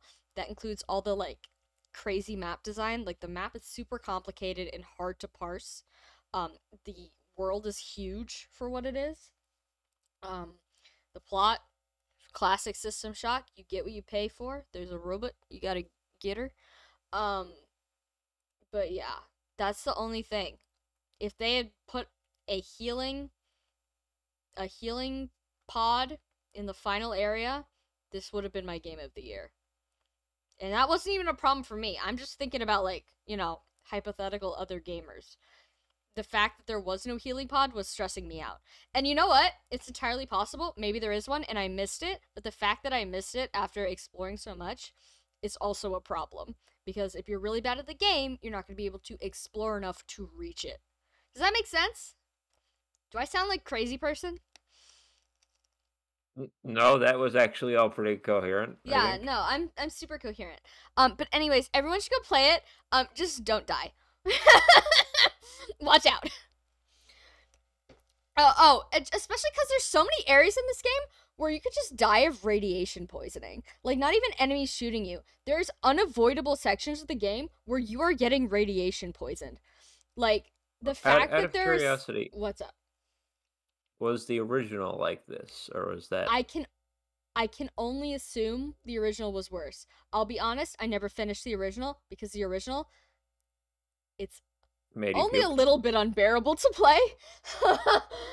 But, like, just the combination of areas where you are required to take damage in order to proceed with the game, combined with the fact that you do not get an unlimited amount of health items to repeatedly attempt those areas, is a horrible combination. A horrible combination. Like, this is not a Dark Soul. I do not have to get good. Give health item, please. Thank you. That is my official Spud opinion on System Shock, the remake. Play it, it's really good. The Void Bang's hard. Putting it right under Pathologic. I played a little bit and then it crashed on my computer. But it remains very good. Underrated Ice Pick Lodge gem. If you enjoy weird little games, if you have the same taste as me, go play The Void immediately, because it is another microcosm of good stuff. And have a computer that'll run it. Well, my laptop runs it great, which is hilarious, because it's the worst of my two computers. For whatever reason, it crashes on my desktop. I still have to figure out why. I assume it's conflicting with something in the background. It's like a 2008 game. Is she a little elderly for games? Okay, Enclosure 3D. I did not finish it. Affectionate. I will not be finishing it. It is a complete game. I understand what they were going for. It's like one of those, it's like an old-fashioned kind of game. I don't know what the genre is called, where you, like, walk around and you have to type stuff in to do it. So, like, talk, person, smell, plant, that kind of thing. Like, you have to physically type it in. I would have had fun with this game. Apparently it's kind of like The Thing, but more supernatural. You're trapped on an Arctic base with a bunch of ghost hunters. The things will presumably be going down. I didn't get that far because I couldn't figure out what to do, and it's such a, like, niche game that there are 0 guides online. No videos, no guides, nothing. I could not figure out how to progress. I would love to progress, but I literally couldn't. I couldn't figure it out.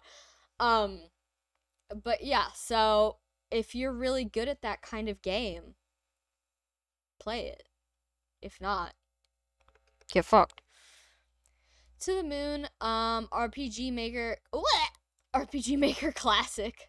Finally played it this year. It's about 2 scientists who can go into people's memories before they die and, like, grant their, like, dying wish in their memories. So they're tasked with sending this guy to the moon. They're like, why does he want to go to the moon? And I'm not gonna spoil the plot, but it's, like, really emotional and sad, like, in an unexpected way. I felt sad. And it's funny too, like, the characters, they've got good banter. I did enjoy it. I'm gonna put it right here. I'm gonna put it right under Amelie. The graphics are definitely, like, after enough of these RPG Maker games, they start to get a little, like, dated, you know. The RPG, they have the same art style, and this one is very much like traditional RPG Maker graphics, like old-fashioned, from the set that comes with the thing. Yeah, if it had, like, more custom art, I feel like I would have loved it way more, but it's you see the same thing so many times and you kind of just stop seeing it in a way, you know? You're just, like, looking at a blank screen, but the story was good, which is what really matters. I can't blame it because it's, like, one of the original RPG Maker games, so I can't be like, it copied it. No, this is the game that a lot of things were copying, but That's my onion. Tell us about Tower Wint. Tower of Winter. That makes more sense. Okay, so I'm gonna need you to reach back a couple hours and just unbank that validation I gave you Okay. when you were talking about the Witch Arena, whatever. Okay. Uh, Unbanks it. You have my okay. forgiveness. Whatever you're about to say. Tower of Winter is a mobile game that is the only mobile game I've ever seen on a banner ad besides a YouTube video I was watching, where I saw it and I went, that looks like if you color shifted Darkest Dungeon to be predominantly blue instead of red. Mm-hmm. That actually looks kind of neat. So I downloaded it, and I didn't play it for several weeks, and then I remembered it was there and tried it out. This is a, I believe, Korean game, mobile game, about, it's a roguelite, I guess, strategy RPG? Not real, no, not strategy RPG, that's not the word. It's like it's like an RPG, but more of a text adventure about climbing a tower. It's you pick a hero at the start of the game. You're climbing a tower, fighting your way through enemies, and everything is sort of done in the form of narration. Like the enemy pulls back his axe like over his head, and it's like, okay, that's going to be the heavy attack that he does. So I should block that one. It's that sort of thing, you know. It just sort of describes at you what's going to happen, and you like use your abilities based on that. So this game, I'm gonna start with all the negatives because then I have to make a sales pitch for it. So this is a mobile game that's free to play. So their monetization is not the best. It's a bit overpriced for they have like you get random items as you sort of go through the tower as loot, and they have like re-rolls, and at the start the re-rolls are free, but the further on you get they cost like the in-game currency, which is like not ideal to me. I don't particularly like that. But in general, it's not like loot boxes per se. Like there's a bunch of characters that you have to buy with the in-game currency, but you just buy them. Like they're just in a shop at the start where you choose a character. So to me, that's like better than the potential black hole forever of, you know, the random dice rolls. It's also, as I said, a Korean game, and this is the part where the Witch Arena comes in. Yeah. I've sent them emails to help them with some spelling mistakes before. Oh, yeah, it's the wording is a little, it's that sort of translation where I know what they meant. You read it and your brain's like, yep, I get it. Let me try and I have my phone right here. Let me scrolling through just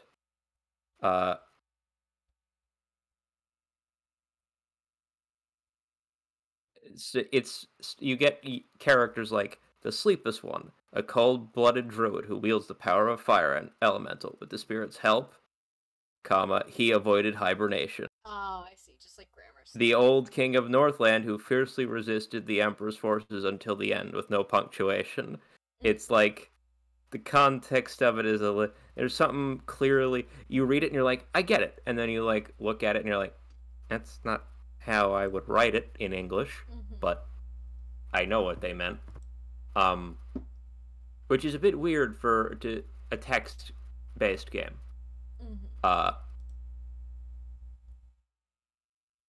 So that's the two main negative things. Is there's a in-game currency, which is either you watch ads, they let you watch ads for it, or pay real money, which is a bit price. I don't know, the price conversion on it is like, and then the translation. I think I've played maybe more of this game than any other game this year, low key. I think every single time since February that I have taken a shit, I have been playing this game. Yeah. This is your premier shit Um game. I see. That's important. I don't know why. What about it exactly? Uh What about it gets you well, things moving? and it's not like that, but like even like I'll my ADHD moments, it is in parallel with Super Auto Pets for like if I'm fucking around and not doing what I'm supposed to, I look down at my phone. It's like I've been playing this game for an hour instead of doing work. This is one of the two games. There's something about it. I don't know if it's the sound design. The sound design is pretty decent. Like the like meaty thwack of like smacking and like it's just images. It's just like images. They like you have like an enemy on the top and you on the bottom and your character like old Pokemon sprite style. They just kind of like shake a bit from an impact, like back and forth, or like they just sort of jump to the right a bit for an attack. It's just very fucking satisfying to play, actually. In a way, it's like a total random crapshoot that I found it, because like, I don't know, it's just fun. What I said about Aces and Adventures and a few other roguelikes, where it's like you really need that loop to like pull you in. I play this. I play runs of this game, like starting a run to death, like about in batches of like 4 to 5 consecutively. It's like crack for my little gamer brain. I don't know what's wrong with me, that it has its hooks into me so much, but it does, and all without spending. Like I said, its monetization is bad, but they do sales on stuff, and I spent like $20 to remove ads once after a few months of playing. That was it. I haven't really spent much money on the game at all. I've probably spent less than you have in like your average, like the same amount of time for just playing like Fire Emblem Heroes or whatever. No offense, it's just like estimates. What I'm like, I don't know if I can morally put it for Game of the Year, but I think I really like this game. Where to?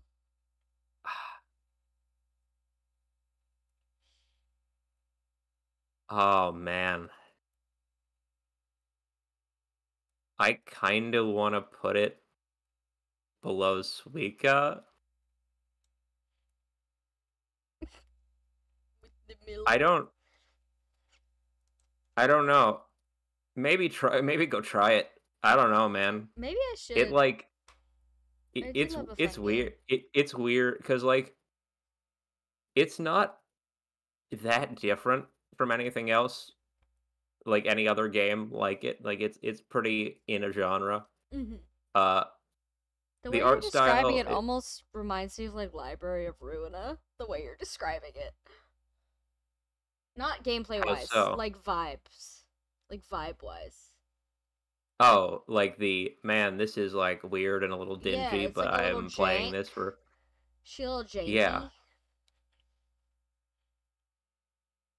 Yeah, no, maybe I'll try it. I've like just quietly put more time into this game than almost any other, I think. That's how mobile games usually end up. You're like, what was my top most played game of the year? And then you realize you play Fire Emblem Heroes for an hour every morning before you get out of bed. You're like, oh. Yeah. Well, that'll be it then. Oh, that's me also. Rogue Voltage. Play the demo. Developed by a friend of Mallows. It's a good game. It's like a turn-based RPG, but you have you're like a grungy tech for. It's like a grungy tech thing where you're like you have to actually like wire together your sequence of attack. You're building like circuits that fire off your weapons each turn. So like it you know how a circuit works, like it Yeah. has a start point and it runs the full like little miniature program. It's a neat concept. Obviously, I didn't finish it because it's just a demo, but it was fun. I could see it getting potentially like wacky the longer it goes because it was a little. It was just starting to get like, okay, I'm having to crisscross the wires now. Where I was, so it's a affectionate. That's you. Oh, now I get to talk about game design that I don't like. So, Really? I am an SRPG stan. We know this. I'm a Fire Emblem girly. I'm a vintage Fire Emblem girly. Valkyria Chronicles, I found it to be very promising from the description and the basics of gameplay, but I was let down by a couple things. Firstly, the thing I like so much about a game like Fire Emblem, and I'm gonna use that as an my point of reference, like my metric, just because that's a game I really like. I know I like Fire Emblem. Nothing you can say to me is gonna make me not like Fire Emblem. And that's the standard I'm gonna hold all other SRPGs to, even if it's not like completely accurate. So one thing I really like about Fire Emblem is that every character, even if they're like a 2-line nobody in game number 1.3, they have something about them that makes you go like, there's someone out there who likes that character and who'll go absolutely apeshit over that character. Because each character, regardless of how much screen time they have, they are unique. And you care about them because they're a part of your army that is usually irreplaceable. Like, obviously, you've got your bench units, you've got your one line. Scrumfuck the Trusty Cavalier is practically a household name. But in Valkyria Chronicles, you have an army. You have a big army of dudes, but they are all the same. Every single one of them is almost completely identical outside of appearance, which is a lot of times superficial. They are not very different looking. And some dialogue they say when they run around the field. None of them have their own stories. There's no supports aside from like the 3 or 4 main characters. There's like a squadron of main characters. Every single other unit you have is completely replaceable. Like, I don't even remember the names of any of the characters that died. I didn't reset once for a single character, which, if you know me, I play Fire Emblem. If I'm not resetting for a character, things are dire. Like, this chapter's going really bad. But, like, this game, I was like, oh, Jeff died? Okay, we can get a new Jeff. It sounds like it's less of an SRPG and just like an SPG. It's a strategy playing you'd game. say that, but like the characters do have personality. Like, they're built like they have personalities. Like, each character has like a selection of positive and negative traits. Like, one character's like allergic to pollen, so they have trouble on outdoor maps, and they're really good at mechanics and they love this thing, but that's never elaborated on outside of like pure gameplay. Like, it is not like the character who's like allergic to dogs and really loves baked goods. You just have to trust the game on that. Like, she doesn't exist as a character outside of those 2 lines of text. Do you agree with the chat? They sound like Sims. Yeah, they're a little Sim-esque. And to compare, like, even a game like Fire Emblem Genealogy of the Holy War is kind of downright notorious for having characters that are cardboard cutouts with faces drawn on them that go "Hua!" once when they die. But the plot around that game involves like the characters. Like, every time you get a character in a Fire Emblem game, they don't just show up in your inventory. They're not just like an item you equip. They show up, they have a context in the area that they're in. Even if you're in like, I don't know, backwater desert town, just wandering around, if a guy shows up, he's gonna be relevant to that situation. He's not just like a guy. Like, he's a villager, he's an enemy, something like that. This game, you literally get your characters from a menu. They don't have any connection to the world that they exist in outside of you are meat to hold gun. Um, and the other reason I did not like this game that much was because it really discourages creative thinking.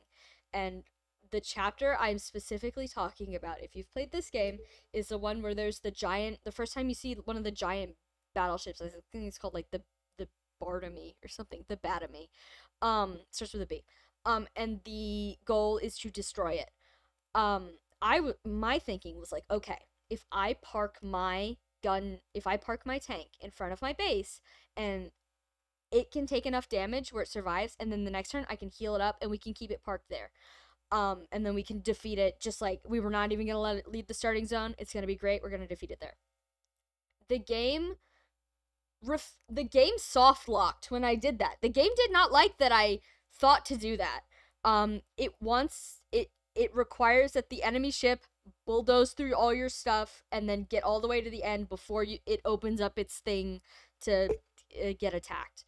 I was like so insulted that the game would not let me take a creative way to defeat this level. I like had to take a break for 3 days.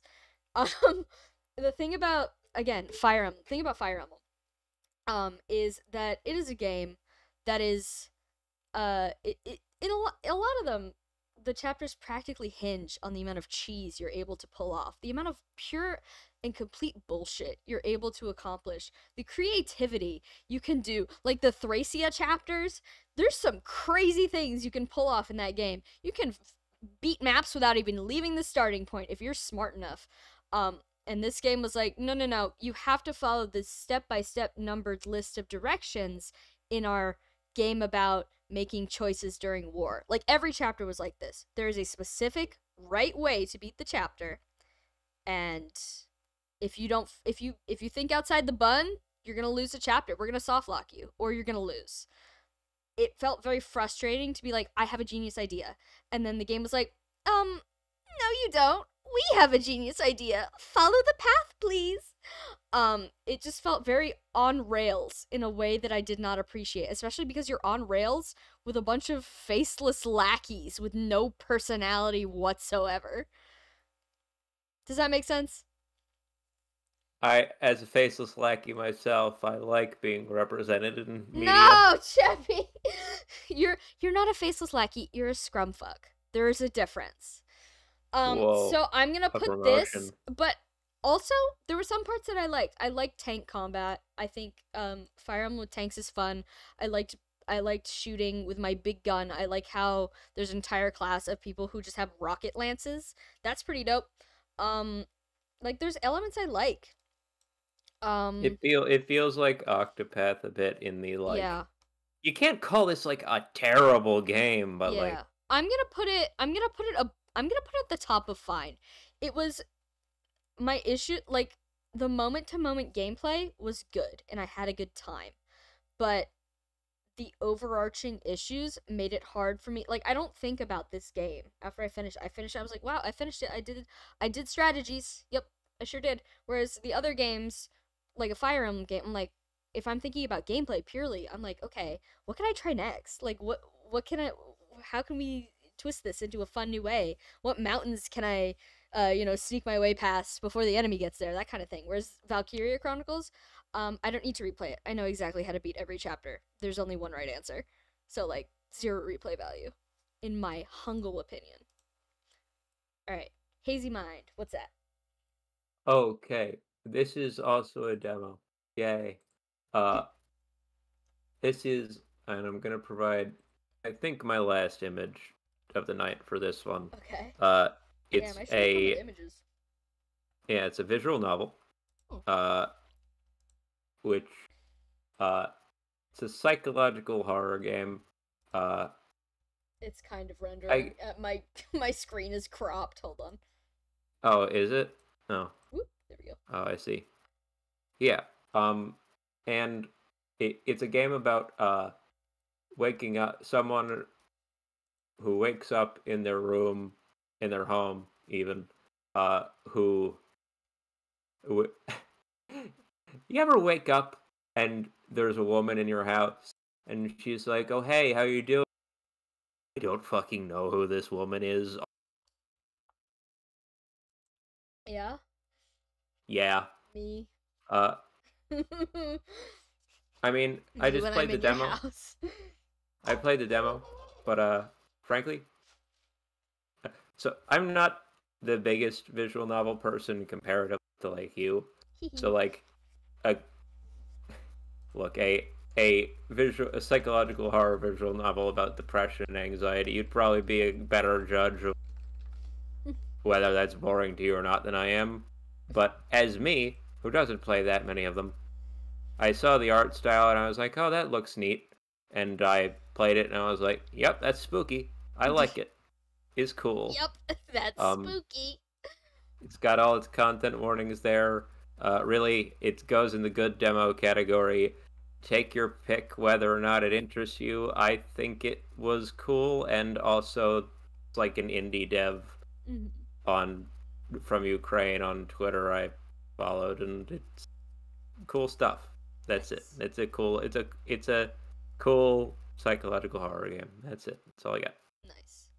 All right, now I get to talk about I another find disappointment. I find the side by side of the next two games extremely funny. Yeah, the next 3 games. Now I get to talk Well, about no, another. but like specific. Look at the names. I know. I don't Dragon's know what the Dogma, third. Dougie don't care. And then the Diofield Yeah. Chronicle. Oh. Triple D. I could make a joke there. I'm not going to. Oops. So, Dragon's Dogma was a game that was hyped to hell and back, specifically towards me, because, as I've said before, if there's one thing I really love, and two things I really love in a game, make a little guy, put him in a situation, and dress up. Which is something this game does have. It has both of those things. I found this game to be the most boring open world experience I have ever played. I do not understand why people go absolutely apeshit over this game. And they do. When I tweeted about it, I was like, I don't get it. Did I miss something? I'm like, no, but it's the best thing ever. I legitimately think you people are insane. This game consisted of walking back and forth between two towns over and over for like 10 hours. There was like 3 locations in this open world that you were like required to visit for the main quest, and everything else was optional. So I did the main quest and I was like, okay, what else is there? And then the game was like, well, that ends the game, bye. Like you can do the post game content, but like the main story, after the main story, the world, like the main city, like fundamentally changes, and like, the world changes. So if you're just like, I'll do the main story and then do the rest of it later, no, you won't. You are going to be shoved immediately into the post game content, which, to be fair, the post game content, I found that actually interesting. I thought the post game dungeon was pretty good. Um and the like post game plot was cool, I guess. But the actual game itself, there was like a montage of characters at the end of the game, like this character played by this guy. And I was like, I literally don't know who 90% of these people are, because they were no way involved in the main quest or were suggested to be a part of the main quest. Um and not that everything has to be a part of the main quest, obviously, but it's just like you go to like 2 or 3 locations back and forth on a road. It's like a boring road. It's not fun. It's not, there's no like wide open vista like, how Skyrim or Elden Ring, you like walk out and there's like this massive world with like landmarks to explore. You get on a path and it's a straight line, and then there's mountains in your way, and then you're at the second location, and then they tell you to go back to It, the the first location. the sort of it's like the field from the first 3D Zelda games, but instead of being a connecting thing, it's just like the game. Yeah. No, literally, like T-Matt said in the chat, he watched me play it. I did the final quest. Like, I beat the dragon. Like, Dragon's Dogma, your whole goal is to find the dragon that took your heart and beat him up. And I found the dragon and I beat him up. And then I was like, was that the game? Like, I feel the entire time I felt like I was in the tutorial phase of the game. You know, when you're like poking around the first city and you're like, ooh, I maybe found the main city, and then they're gonna take me on a cross-country adventure to see all the sights. No, you go back and forth between the first city and the second city over and over and over, and then the dragon shows up, and then you beat the dragon up, and then the game ends. I was baffled. And then I like talked to people and they're like, yeah, you just gotta play it again. I'm like, I'm not playing this again. This is a bad game. This is straight up boring. The only thing I enjoyed about it was that I got to make a little guy. And I got to give him a friend. They let you make 2 little guys. Yeah, no. And then Baldur's Gate 3 did that too. No, literally. Like, the fact, okay, I love, one thing about me that you have to know is I love to draw my OCs when I put them in a little game. I like to draw them in their little dress-up outfits. The only time I drew this character was for the end of the year roundup for games I played with, like, character creators, and I didn't even have, like, when I play a game, you got people who watch me play games on stream know this. I like to I like to do a little fashion show. I'll find a place with nice lighting and I'll take Steam screenshots of like every like little piece of fashion I have. I'll have fun with it. I did not do that for this game. It did not even occur to me to do that because I was having such a boring time. I was just like, is that it? Okay, close game. I didn't even think like, oh, let's model. Like, no. That's how bad it was. It was dire. And I played it for like 20 hours. I'm gonna get not great. I don't get it. I assume the ending was fun. I'm not gonna spoil the ending. The final ending after like the post-game content, me and Tiamat were entertained because I made my character and his character, and what happens between them is fun. But like the game itself, it's not good. I hope the second one's better because the second one looks better, but also this one burned me. I got burned by this one. I assume I got it on sale, so I'm not like pissed that I'm out of money, but like I'm pissed that I'm out of time. Like I remember the movies I was watching on my second monitor more than I remember the game itself, which is bad. Don't play Dragon's Dogma. Dark Arisen. It's not worth it. Just play Elden Ring. That's the moral of the story, just go play Elden Ring. Alright. Talk about this dog pee game. It's so funny to me that like this is maybe the demo I have the least thought on of anything, and it's the last one. It's called Don't Care. It's thematic. I know we're ending the stream on a fart. The last game is also wow. We should have just done like Dark Souls or something last. We should have saved the Pokemon rant for last. Yeah. Okay. Doggy Don't Care demo game. You play as a dog. Your owner leaves. I don't remember the goal exactly, but there's a lot of peeing on things, and you're fucking up the house the second the guy's out the door. You're fucking up the house. It's a stupid physics puzzle game. No, it's a stupid physicsy game, in the vein of a lot of other little like 3-4. You're just in a house. There's a bunch of shit that can be broken in the house. Go nuts. Mm-hmm. It's cute. It's fun. It would probably get old really quick, but like. It's not derogatory. I guess affectionate. It's like I guess affectionate. It was goofy. I'm not sure what the shelf life on it would be. Like if I actually bought it, how long I would go before I'd be bored of it. Like, you know what? It was fun. So. Okay, now we get to talk about the last game on the list. What the hell is this? So this is the Diofield Chronicle. It is. I know. So here's the thing. Sorry. No, I know I watched you play this. You didn't watch me play it because I it's didn't. a Switch game. You heard me. You heard me talk about me playing it. Okay, I think I've mixed this up with another game. Then I have no idea what this is. Go on. So this is, I'm gonna call it a real-time strategy game. But like it's like real time. You're controlling a bunch of little guys. You tell them to go in a direction, and they will automatically attack. And then you can select skills to like do their skills. It is a mobile game in a very convincing costume. It looks like a classic Square Enix JRPG. It's got stunning art. The characters, beautiful. The plot, very anime. Not good. Not good. Confusing. The ending is, huh? It's not great. The soundtrack was pretty good. It's got like skills and stuff you can learn, all that good stuff. It's basically an auto battler. It is a $60 auto battler wearing a lot of layers of clothes. It is a slog to get through. Every chapter, if I would be less dissatisfied with this game if it was faster paced.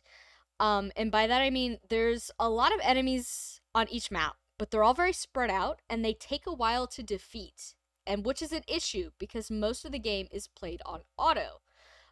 You literally cannot take control of a character's individual attacks. They just go and you wait for their skills to charge, which is an issue if the enemies take a long time to get rid of. And in the later game, it gets a little harder, so you're a little bit more on your toes. And by a little harder, I mean that there's a practically vertical difficulty spike where enemies go from basically being, sacks of garbage to literally impenetrable, and the game makes you grind about it, which is an issue because the gameplay is not fun. The only really good thing I have to say about it, well, hold on. Let me keep doing bad things. The art style, the 2D art is beautiful. I don't know what artist this is, but I think they've done a lot of like Square Enix titles. The characters look phenomenal. The character designs themselves, especially when they're rendered in 3D, because it's a 3D game.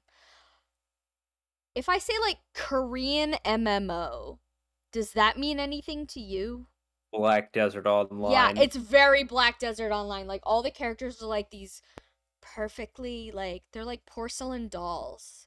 If you pointed a heat lamp at their pasty white face, it would reflect back at you. Yes. The same amount and of there's light. there's maybe like 2 or 3 like big buff burly guys, that kind of thing, and everyone else is like effeminate anime men and the most beautiful woman you've ever seen. But they're just wearing different outfits that are really over designed. The art style, it's extremely forgettable. The graphics look great, but it's forgettable, especially the Switch. For the Switch, it looks really good. The environment, it has kind of like the monastery issue from Three Houses, where between chapters there's like a home base, but it's way bigger than it needs to be, so they make you run around and talk to everybody, and they're all in different places, and it's kind of hard to navigate, and they always want you in there for like half the game. The upgrade system, there's like a bunch of different types of upgrade materials, all of which are dropped by enemies, so that you have to grind too. It's a game that is the words padded for material tattooed on its face. The only good thing I have to say about the game is that, spoiler alert for the DioField Chronicle, there's a female character, don't remember her name, she's like the main female character, or she's like one of the main female characters. She, at like halfway through the game, you find out that she's not like she's set up to be like kind of like the innocent like love interest character. Like she's a princess and she's really innocent and her family is dead and she likes you a lot. And then you find out that she's actually a crazy necromancer, and they commit to the bit. They don't like have her go back. Like they commit and she dies, which I thought was kind of fun. Because usually games are like they don't commit to that. They're like, oh no, she was actually like misunderstood. Like no, she was crazy. She was killing people. She killed her family. But other than that, like the end of the game to me didn't make sense at all. Like there was a twist ending where it's like you were the bad guy the whole time and you've been trying to assassinate the prince and this is finally your moment, where there was zero lead up to that. Zero. The whole time you've been like buddy with the prince. He's like your number one friend unit and you're always like joking and he's like, man, we're so close. And then at the end it's like, but what if you were evil? And then the final cutscene's just you like turning to the camera like, I finally accomplished my mission. You're like, what was that? Hello? Yeah. That's the Dark Urge run.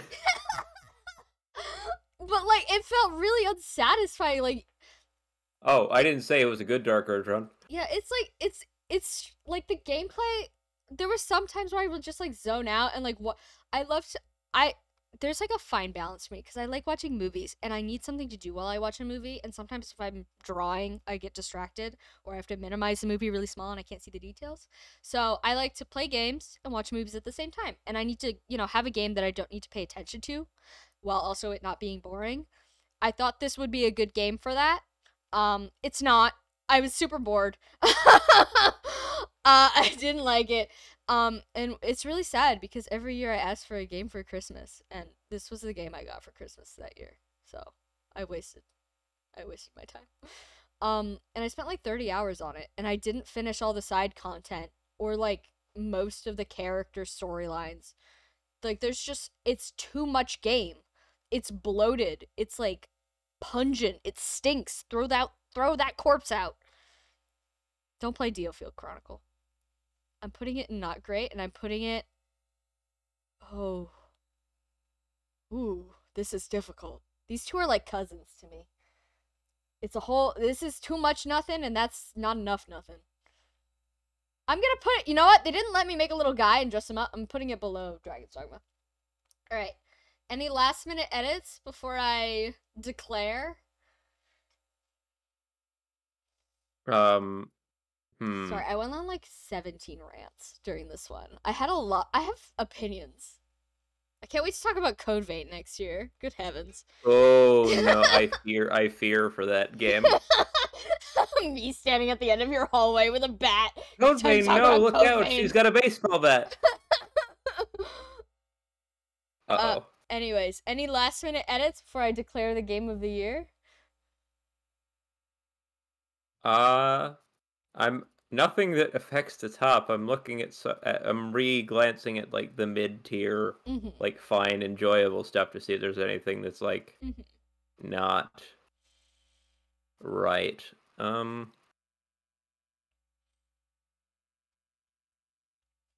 Why does Baldi's Basics say yum on the cover? Sorry, I just noticed. You know what? How about you play Baldi's Basics this year, and then we can Sweep, find sweep, out sweep. why next year. Yeah, try it. Alright. Yeah. Shall I do the honors? Yeah. Alright, so official DT75 channel game of the year, due to having 0 flaws and being a perfectly contained experience, is Growing My Grandpa by the sole developer Yames. Highly recommend. But also, everything in this top 2 tiers, absolutely, you have to play it. Anything below that, like these, yeah, go play them if you have the money and time. The enjoyable ones, give them a whack if they're available. Yeah, if you have money and time, do it. These, pick it up on sale. Don't do it for Annika. Yeah, except maybe Baldi's Basics. Cheppy doesn't like those. And keep a lookout for these. Don't keep a lookout for these. So that was our games of 2023. Man, we had some opinions this year, dude. I can't wait. Were the games? Did we have more games we didn't like this year? Yeah, no, we played a lot of not good. We had more games in the top tier though. I feel like we had a lot of games in the really good section last year. I think last year, or I guess 2022. Last year is 2023 now. But I think the previous one, there was just a giant cloud in the form of like Elden Ring, just like Elden Ring was like. Elden Ring was lurking at the bottom of the thing, like, oh, we already know. who do you think is going? It's like every time another game went to step up towards the top, it was just like. Right. So, anyways, our game of 2023 is still Elden Ring. We really like Elden Ring. No, it is Growing My Grandpa. Definitely play Growing My Grandpa. Oh my god, the name is whack. But I swear to God, one of the best games I've ever played. You have to go play it. And yeah. So, top games, Growing My Grandpa, System Shock Remake, Rain World Downpour, Steven's Sausage Roll, Iron Lung, Baldur's Gate 3, Pathologic Classic HD, specifically the Bachelor route, Bloody Hell, F-Zero 99, and Weird and Unfortunate Things Are Happening. Why you giggle? Pathologic's good. Just staring into his eyes while you say specifically the Bachelor wrote is very funny. You don't like Diddles? Or is he? There is. You don't like Diddles? I didn't say anything about him, good or bad. I just left. That's all. So, following years, prepare for unflattering pictures of Artemi and Clara. Hopefully in HD, because we'll have them in too. Oh God, Tiamat's set off. All right, so thank you so much for coming to the stream. I've almost completely lost my voice. My throat hurts so much. I will be posting our final tier list on Twitter, and I will be posting this on YouTube. If you're that game company that didn't hire me, who put not great, I'm sorry. If you're any game company, like, if your game is good, we love it. Like, hire us. If your game is less good, we can help you make it better. Like, consider. I wanted to like your game. I swear to God. I played it. I don't know how to tell you this, but I think maybe 4 people watched this stream, and less will watch the video. We peaked at like 6, actually. Whoa! Look at us moving up in the world. Most of them were Tiamat. I think Tiamat's logged in on 3 accounts. Tiamat and Tiamat's bots. Yeah, I'm gonna clip some of these and post them as separate little videos, I think, on YouTube, because that Pokemon discussion was enlightened. All right. Okay. Good night, everyone. Thank you so much for coming. Bye-bye.